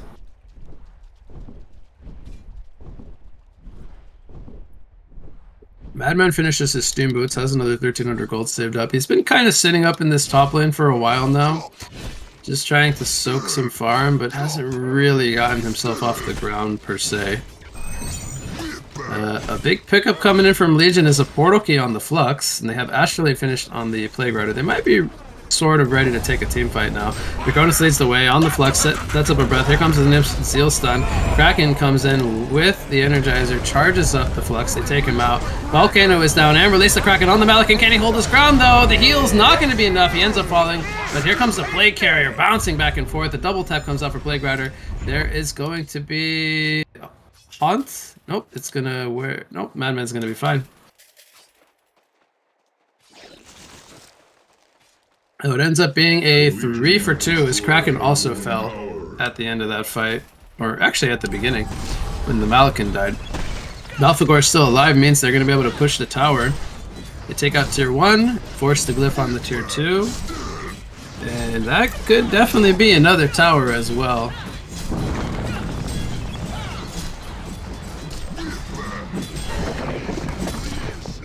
So that one will go toward the Legion. The lead is now 5,700 gold. Make it 5,800. And even though Malikan died, it was his first death of the game, he still remains the king of the GPM chart here at 490. Works into the bottom lane, will continue to defend his tower. Picks up an Elder Parasite, which is probably why he was dying so fast in that last fight as well. And now he will be working towards his Shrunken Head. He picks up a Mighty Blade. Probably will focus his attention toward finishing that before they look to take any more fights. Balfagor, though, he's got other plans. He finishes the Gnomes, he's up in the top lane, wants to put some pressure, but we can see here that this might not go for free. Hellborn team is rotating over. Here comes a Flux pull into Balfagor. HoN Newerth, they take out the Madman. The Kraken is very low. Has defenseman. It's not going to keep him alive, though. They do take out the Flux before or after he gets the double tap. And the Plague Rider carrier, I don't think really did the most bouncing back and forth. There's still 3 players alive here. For the Hellborn side, they take out the Plague Rider and ends up being a 3 for 2 fight. This is without the Demented Shaman and the Malikan at all. So it was more or less a 3 versus 5. And they were able to still get 2 for 3 in a very low numbers game for the Legion side there. So once they can get the Malikan and the Shaman to join those engagements, they're going to be much, much stronger. So even with the Plague Carrier not really getting the most bounces, hero damage chart says Plague Rider has 16% hero damage. So he is doing his thing. Pressing R, pressing Q, restraining people, he's doing it all. And he's been doing it very well, even though maybe some of the last couple of fights didn't have the best bounces. The next one behind him is Hag, then followed by Draconis and Kraken. So the second, third, and fourth highest damage dealers are over to Hellborn.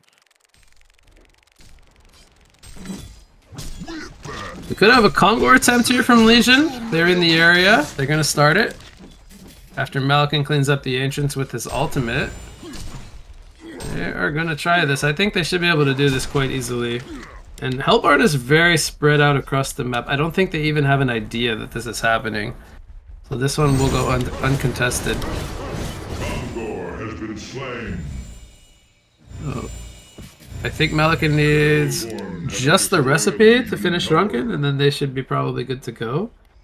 Hag does a good job of split pushing the bot lane. Picks up a Gnomes for herself as well. Let's see if she decides to go into a Grimoire. Madman getting caught here in the top lane. Got portal get on by the Flux. Silenced up by the Balfagor. Not a whole lot he can do there. Malikan's gonna run into Kraken. Oh boy! Or is it Kraken? It's Kraken who needs to fear for his life, even with Nymphora there. That is not a fight you want to take.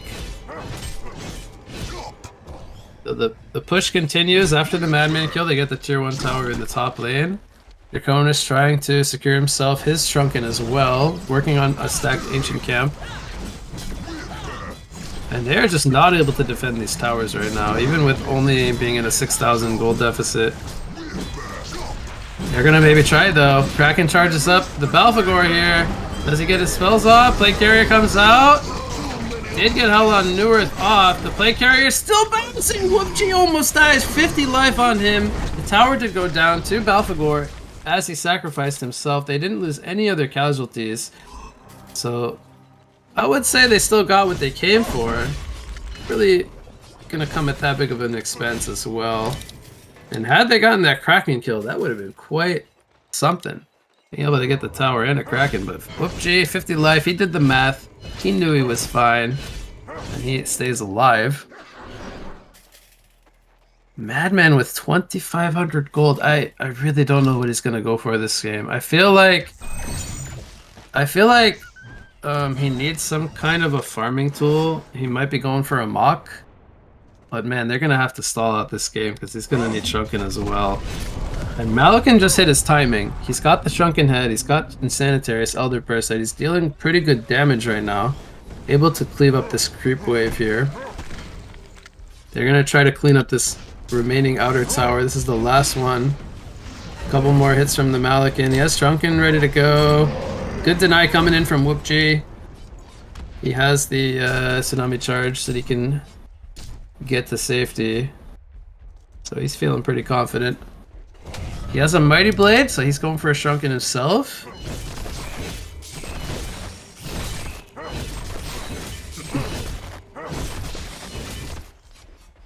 The lead does grow here, even though the tower did get denied to 7,400 gold. Experience is honestly not that big of a gap though.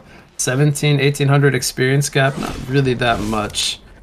But there's 3 outer towers remaining that Hellborn can take from the Legion side, which would definitely cut this gap by quite a lot. Hag goes for a Light Brand, gonna go for the Grimoire of Power. I'm not really surprised by this, but still gonna be very vulnerable up until he gets that Shrunken timing.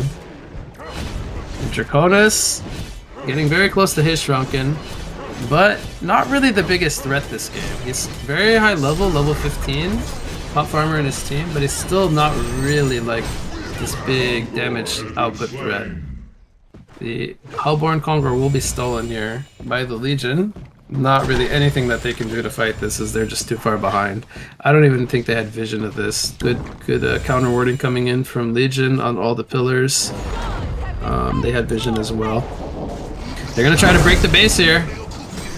There's a barrier idol picked up on the Flux. Belphegor with a barbed armor ready to go. They force out the glyph. Tower is half HP. Wombo combo ready to go. We'll see if they jump in with the Flux and try to do a combo here. Kraken doesn't have Shrunken yet, but he's smoked up. Gets it broken. Silence comes out on the Plague Rider. The Rex is under fire now as the tower did die. Malakin's doing huge damage here. Here comes the combo! Do they get any victims? Plague Rider carrier bouncing back and forth! Draconis 1 HP! They're gonna take out the Draconis, the Nymphora, and the Hag. It's a hat-trick coming out for Belphegor. He got all the cleanup kills. And meanwhile, they did dump everything onto the Malakin in the background. They did take him out, but they lost the full set of Rex. Flux trying to make the escape on out of there. He's got Dreamcatcher on him. Sitting on 160 life. He's going to be fine. Getting heals from the Diminished Shaman. As Draconis ports in. Trying to go for the kill. It's not enough damage though. Draconis is not really dealing that much damage, unfortunately. So that was actually, I think, a buyback. Yeah, that was a buyback coming in from the Draconis, as well as the Madman. So big picture here is team fight secured by Legion, rack secured, and 2 buybacks forced out onto the Hellborn team. Not going to be ideal here for the Hellborn side. They don't get any of their Shrunken Heads finished yet. Madman sitting with a lot of gold, wasn't able to pick an item to really buy, and that also hurting their chances of trying to win a team fight. He's just sitting on a whole lot of gold. But it's also not really like an easy choice, I would say, for him. I mean, he could go for a Shrunken, sure, but it's not really going to do a whole lot. It's just going to prevent the nukes from the Plague Rider and the Belphegor. He's not really going to be able to deal damage or get any kills. They're just so far behind right now.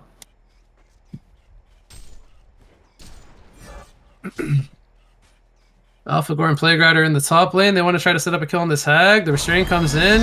Plague Carrier bouncing. Belphegor creeps, attacking.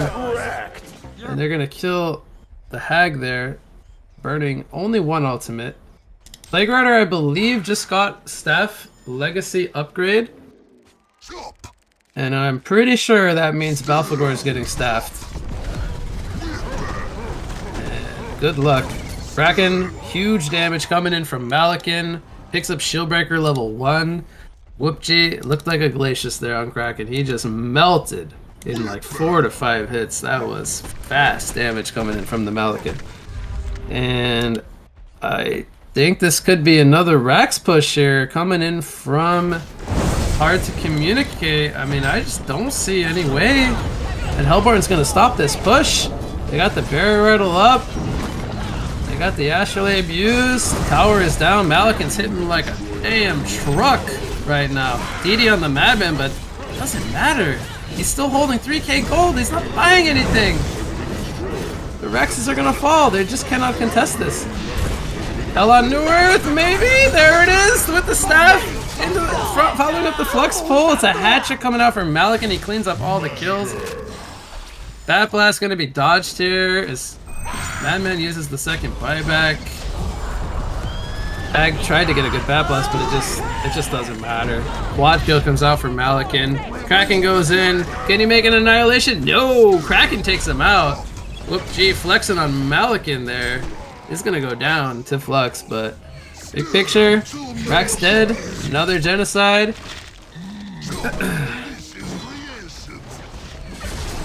That's gonna do it. Concede vote comes out from the Hellborn side. And Hard to Communicate. We'll take this one. The Wombo combo of Plague Rider, Flux Balfagor reigns supreme in this one. So that will do it here for this one. We will go on a break, and round 7, I think our final round for today. One more series coming up after a break.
Welcome back, ladies and gentlemen. Round 7 is upon us. This is the last series of the day, where we have our last best of one here. We have HTC, hard to communicate, going up against Azia Braba on the Legion and Hellborn sides.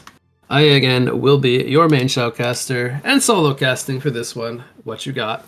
So you all are stuck with me, unfortunately, but this one should be a good one. These two teams have gotten pretty good records, I would say, for today. I'm just going to double check that now.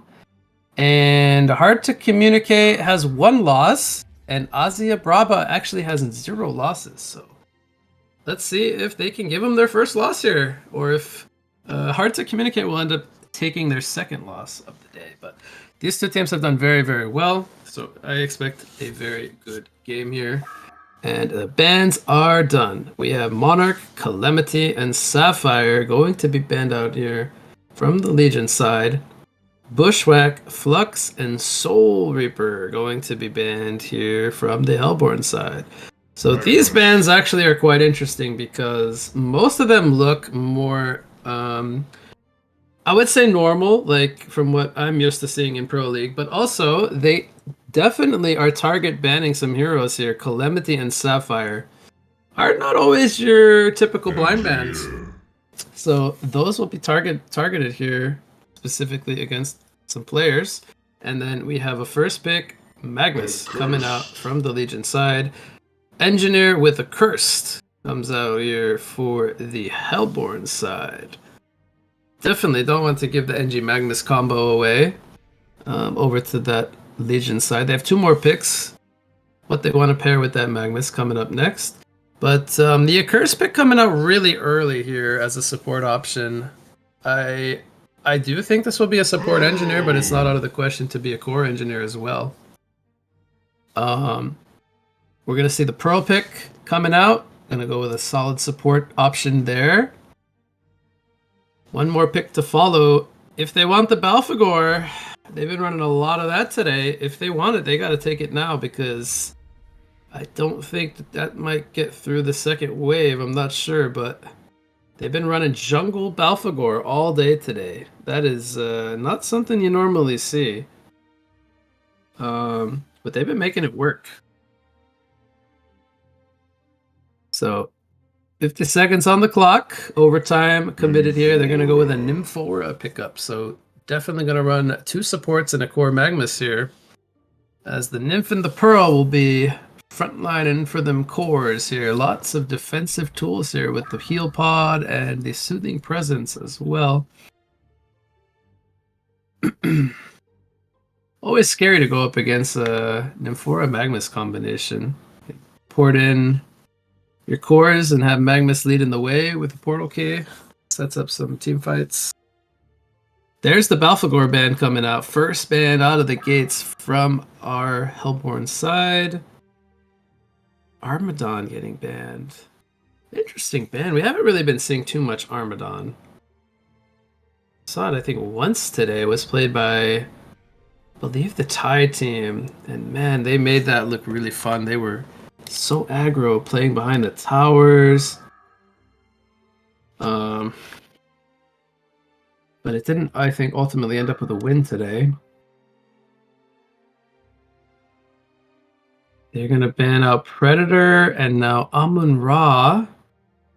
So 4 strength heroes getting banned here in the second wave. Not going to let those strength cores through. Maybe 2 more strength bans. Let's see. 1 for each team. Hellborn side with their last one coming up. Do they want to get rid of?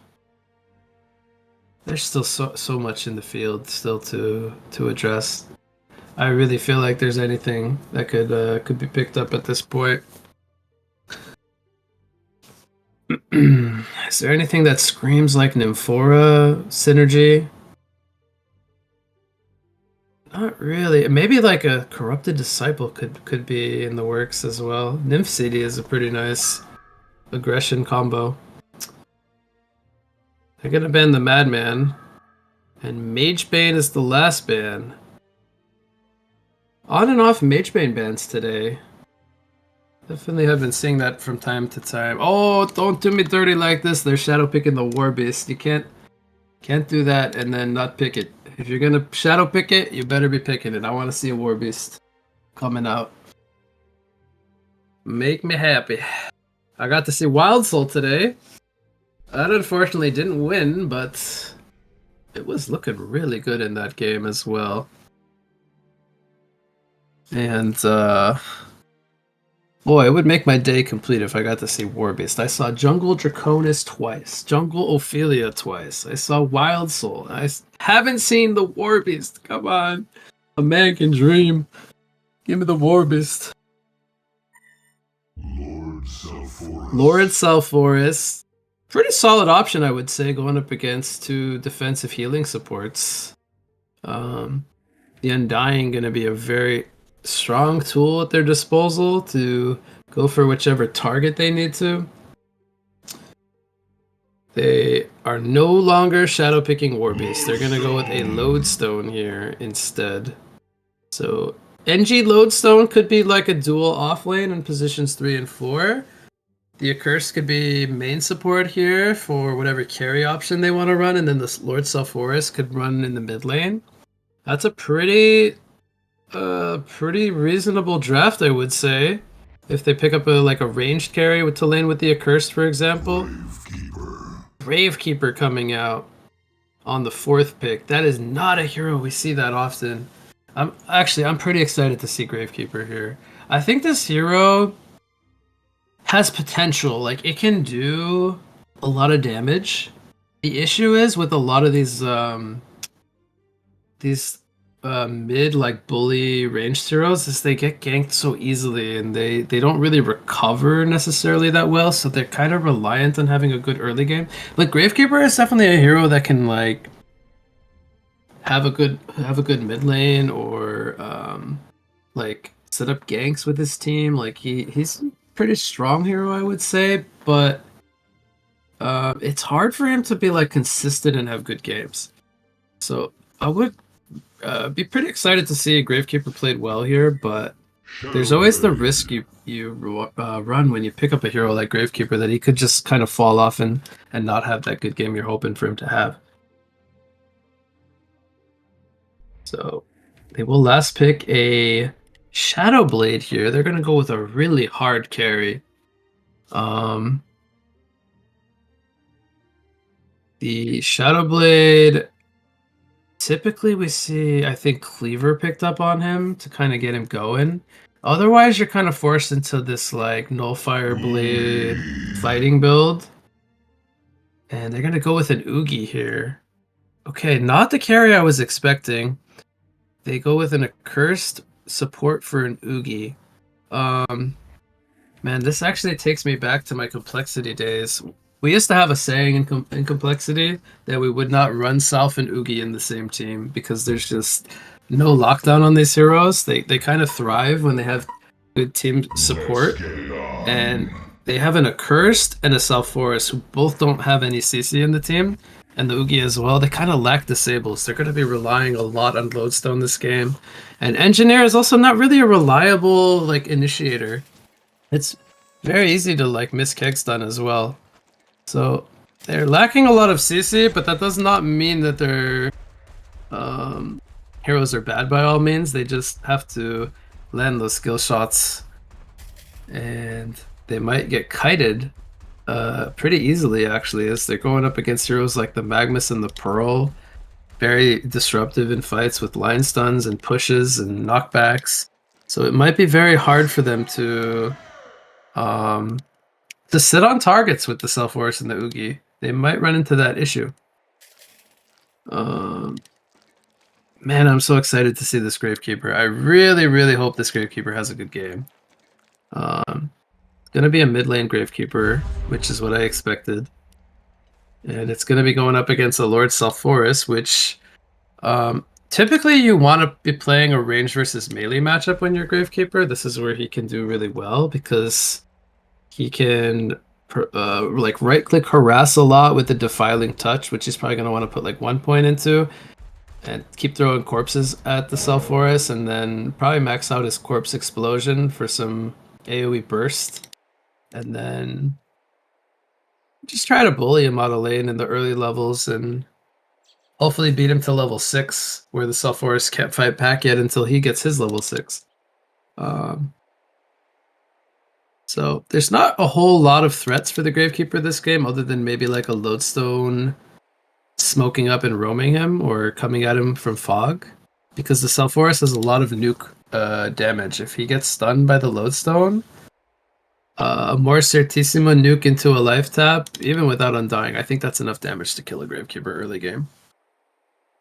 So Gravekeeper could very well have a good game, but he does have to be mindful of like any kind of rotations from long lane. I don't think the Accursed or the Oogie will really bother him this game. They're going to just be focused on their farm. So it just depends on whether the long lane stays down there or if they rotate and try to set up kills on the mid lane. Magmus being played as a core this game. He's going to be laning with a Nymphora, which isn't like your typical long lane hero, I would say. Like, I don't think like a Magmus Nymphora lane is that scary. I think the Oogie will feel pretty comfortable up here to farm, going up against another melee, and then having a curse to throw heals and cauterize his way. The Nymphora is not really like a big pressuring support.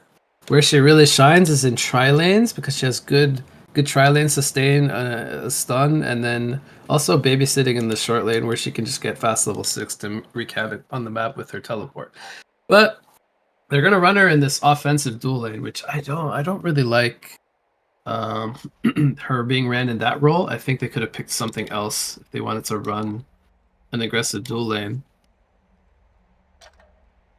So they're gonna be trying to pressure this Oogie as much as possible, but I just don't think that they have the heroes that they're looking to do that with. The Magmus should get good farm, but I don't think they'll stop the Oogie from farming. And that's kind of the big thing you want when you run a dual offlane, is you want to be killing the other team's carry, but also preventing him from farming. I don't think they're going to be able to achieve that here. I could be wrong, but I don't foresee it being an easy task. Now on the flip side, Shadowblade and Pearl going up against NG Lodestone. This lane, Engineer Lodestone, is really scary. They have lots of nukes, lots of disables, lots of control with the turret and the stun. And Shadowblade, not really like the tankiest early game carry. And Pearl is a pretty solid support, but I don't know if she'll be able to prevent either the Shadowblade or herself from dying when they get caught by a combination. So a lot of pressure already coming in on the Engineer from the Asphyxiate, right clicks from the Shadowblade as well. Go ahead and do a lane pull there. I definitely feel like if anyone's going to get first blooded, it should probably come out in the bot lane this game. I think the top lane, there's less potential for a kill. Self-Forest pushing the mid lane into the tower, and he's just sitting on top of the Gravekeeper here with his aura, making it hard for Gravekeeper to last it. That's really good pressure coming in from the Self-Forest. Doesn't take any tower hits, but now he gets right-clicked by the Defiling Touch and the Corpse Toss Harass. And both are very low here. Self-Forest gonna use his life tap to last it a creep and heal on up. Gravekeeper buys an HP potion. Throwing some harass here. Could this be a first blood? Self-Forest, he's turning around, manning up. Who's gonna die first? Gravekeeper gets the kill. That was close. That could have been a bloodlust in either way.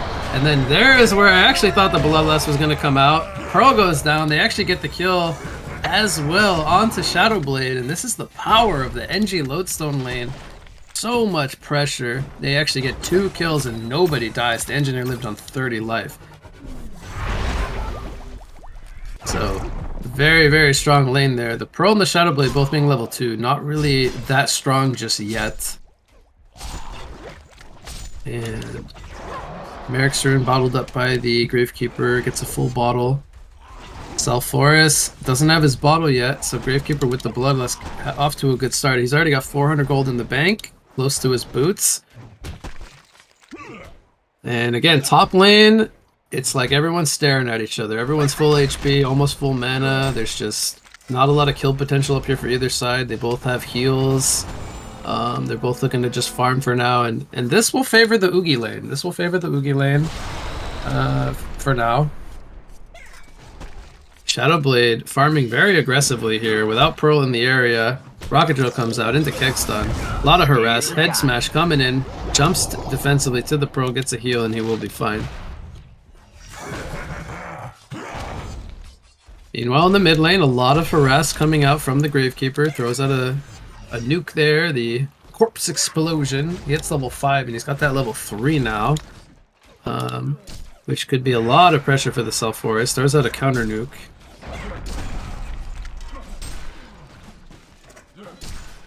So Shadowblade, he's only on 13 last hits. Well, same as the Lodestone, but it's only 220 gold per minute compared to the 320 of Lodestone.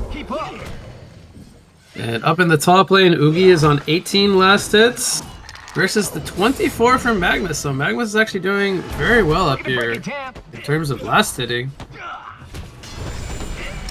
And they are going to kill the Nymphora, actually. The shield exploded. Double stun comes in from the Magnus, but Nymph just got caught like in an awkward positioning there.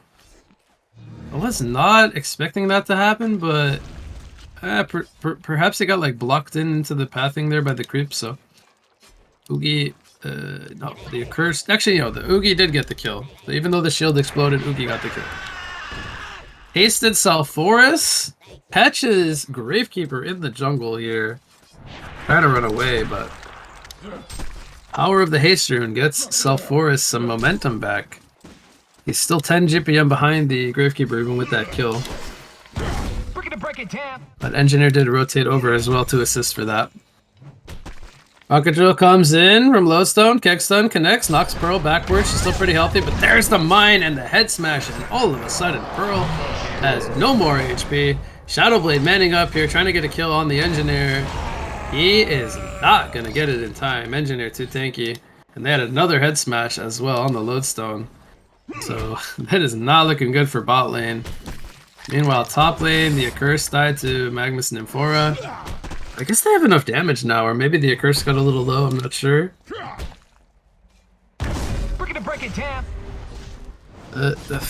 Magnus has 39 last hits. That is by far the most in the game so far. And the Oogie is still not really doing that bad though, 28, but it's very far behind the Magnus in comparison. They go in on the Accursed here, double stun combination, heal pod is down, puts the shield on himself. Can't really man up here, looking to run away now, has a cauterize nuke. Oogie lines up the Tarquake, takes out the Nymphora, they will get a kill, and Accursed will be fine. Top river, we have a Veiled Rotted Gravekeeper running into an Accursed. Oh, does he have the... Yes, the ultimate. He doesn't want to use it, but he's going to be forced to use it. Deny comes in from Accursed, and Gravekeeper dies. Great usage of the cauterize there. Denies Gravekeeper a kill. And then on top of it, Salforus gets an Invis Rune. He's going to port to the bottom lane. This could be troublesome here for the Shadowblade. Here comes the stun, initiation, follow-up. It's pushed away. Body blocks from Invis coming in from the Salforus. They did not kill the Shadowblade because the push from Pearl saved him, so she sacrifices herself. Kegstun is going to hit onto the Gravekeeper. They're trying to pick a target to kill. Lodestone stuns into the tower. They take out the Gravekeeper. He just got here and he ends up falling. Shadowblade trying to do everything he can to juke everything. Engineer tanking the tower. Doesn't have mana for a spell. Has 4 charges in the battery. And here comes the more Santissima nuke. Smackdown on top. They take out the Shadowblade. Nymph ports in the Magnus. Here comes a Nymph pod as well. Hits the backside of the stun. So Forrest trying to hold his ground. Gonna fall to the auto attacks. And that was actually a timeout on the Pearl. I don't think that actually mattered though. I believe the Pearl did die previously. But it ends up being a double tap for Nymphora. She got the kill on the Engineer in the back as well. Wow. So this game is more action-packed. We have 15 kills in 7 minutes, averaging about 2 kills per minute. And Magnus continues to lead the way. 460 gold per minute. 1-0-2. More importantly, 55 creep kills. Shadowblade now falling to 229 gold per minute. Only with 29 last hits. Continues to have a pretty poor early game at a 0-3 stat line. And Gravekeeper, who had the Bloodlust kill, was looking good. Was doing things in the mid lane. All of a sudden is 1-3 now. So he has died like consecutively. And I think he even has the TP on cooldown now. So he will have to walk to a lane to wherever he wants to go now, unfortunately.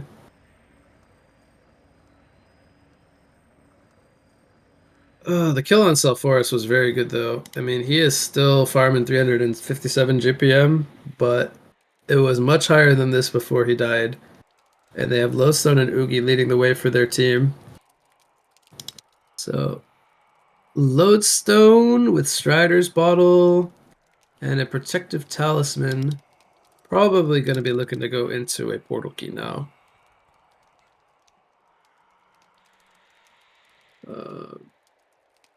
Still with the DC here on one player.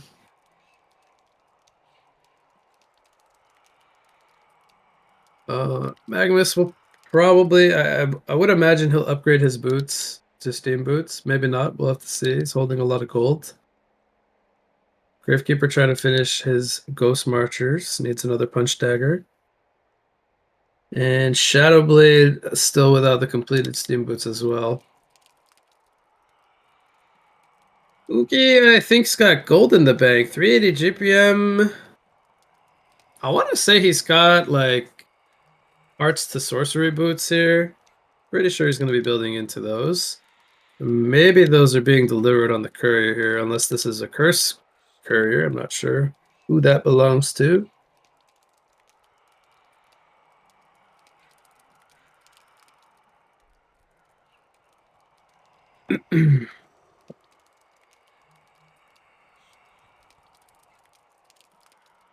But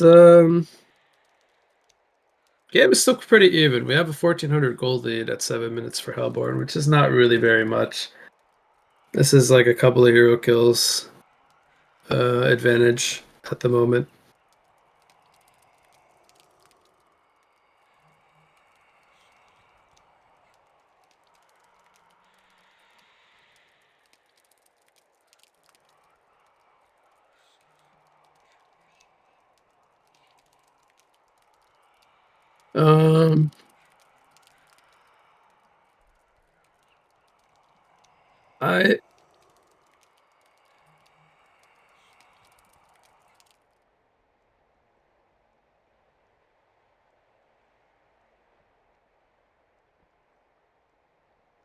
Sure, you can go ahead. All right, so ladies and gentlemen, Pearl, aka I'm not gonna announce that name because it's a little too complicated for me. But Pearl cannot come back to the game. The player, his electricity just went off, and since that's the case, we're not gonna continue the match as 4v5, and we're gonna just conclude the game for Azia Barbara instead of or Rabra. You know what? I'm not gonna even try. Is unfortunate to finish the day off with in this manner or in this way, but it is what it is. These things happen, and I guess that would be the last match for today. Chris, do you want to say anything? Thanks to Doze for joining me. He's not here for the last series or two, but he was here with me for about 6 hours or so, casting 6-7 hours. So thank you, Doze, for joining me.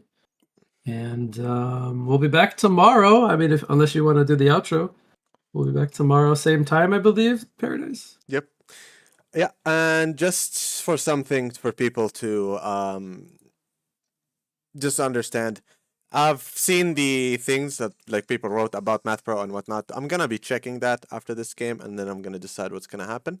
So nobody has to worry about that. And just wanted to say that tomorrow is gonna be the finals at 3 p.m. GMT. We're gonna see the top two teams face off for victory in a best of 5 series. So tune in tomorrow at 3 p.m. GMT for that. Thank you all for watching, and thank you, Chris and Doze, for the incredible cast today.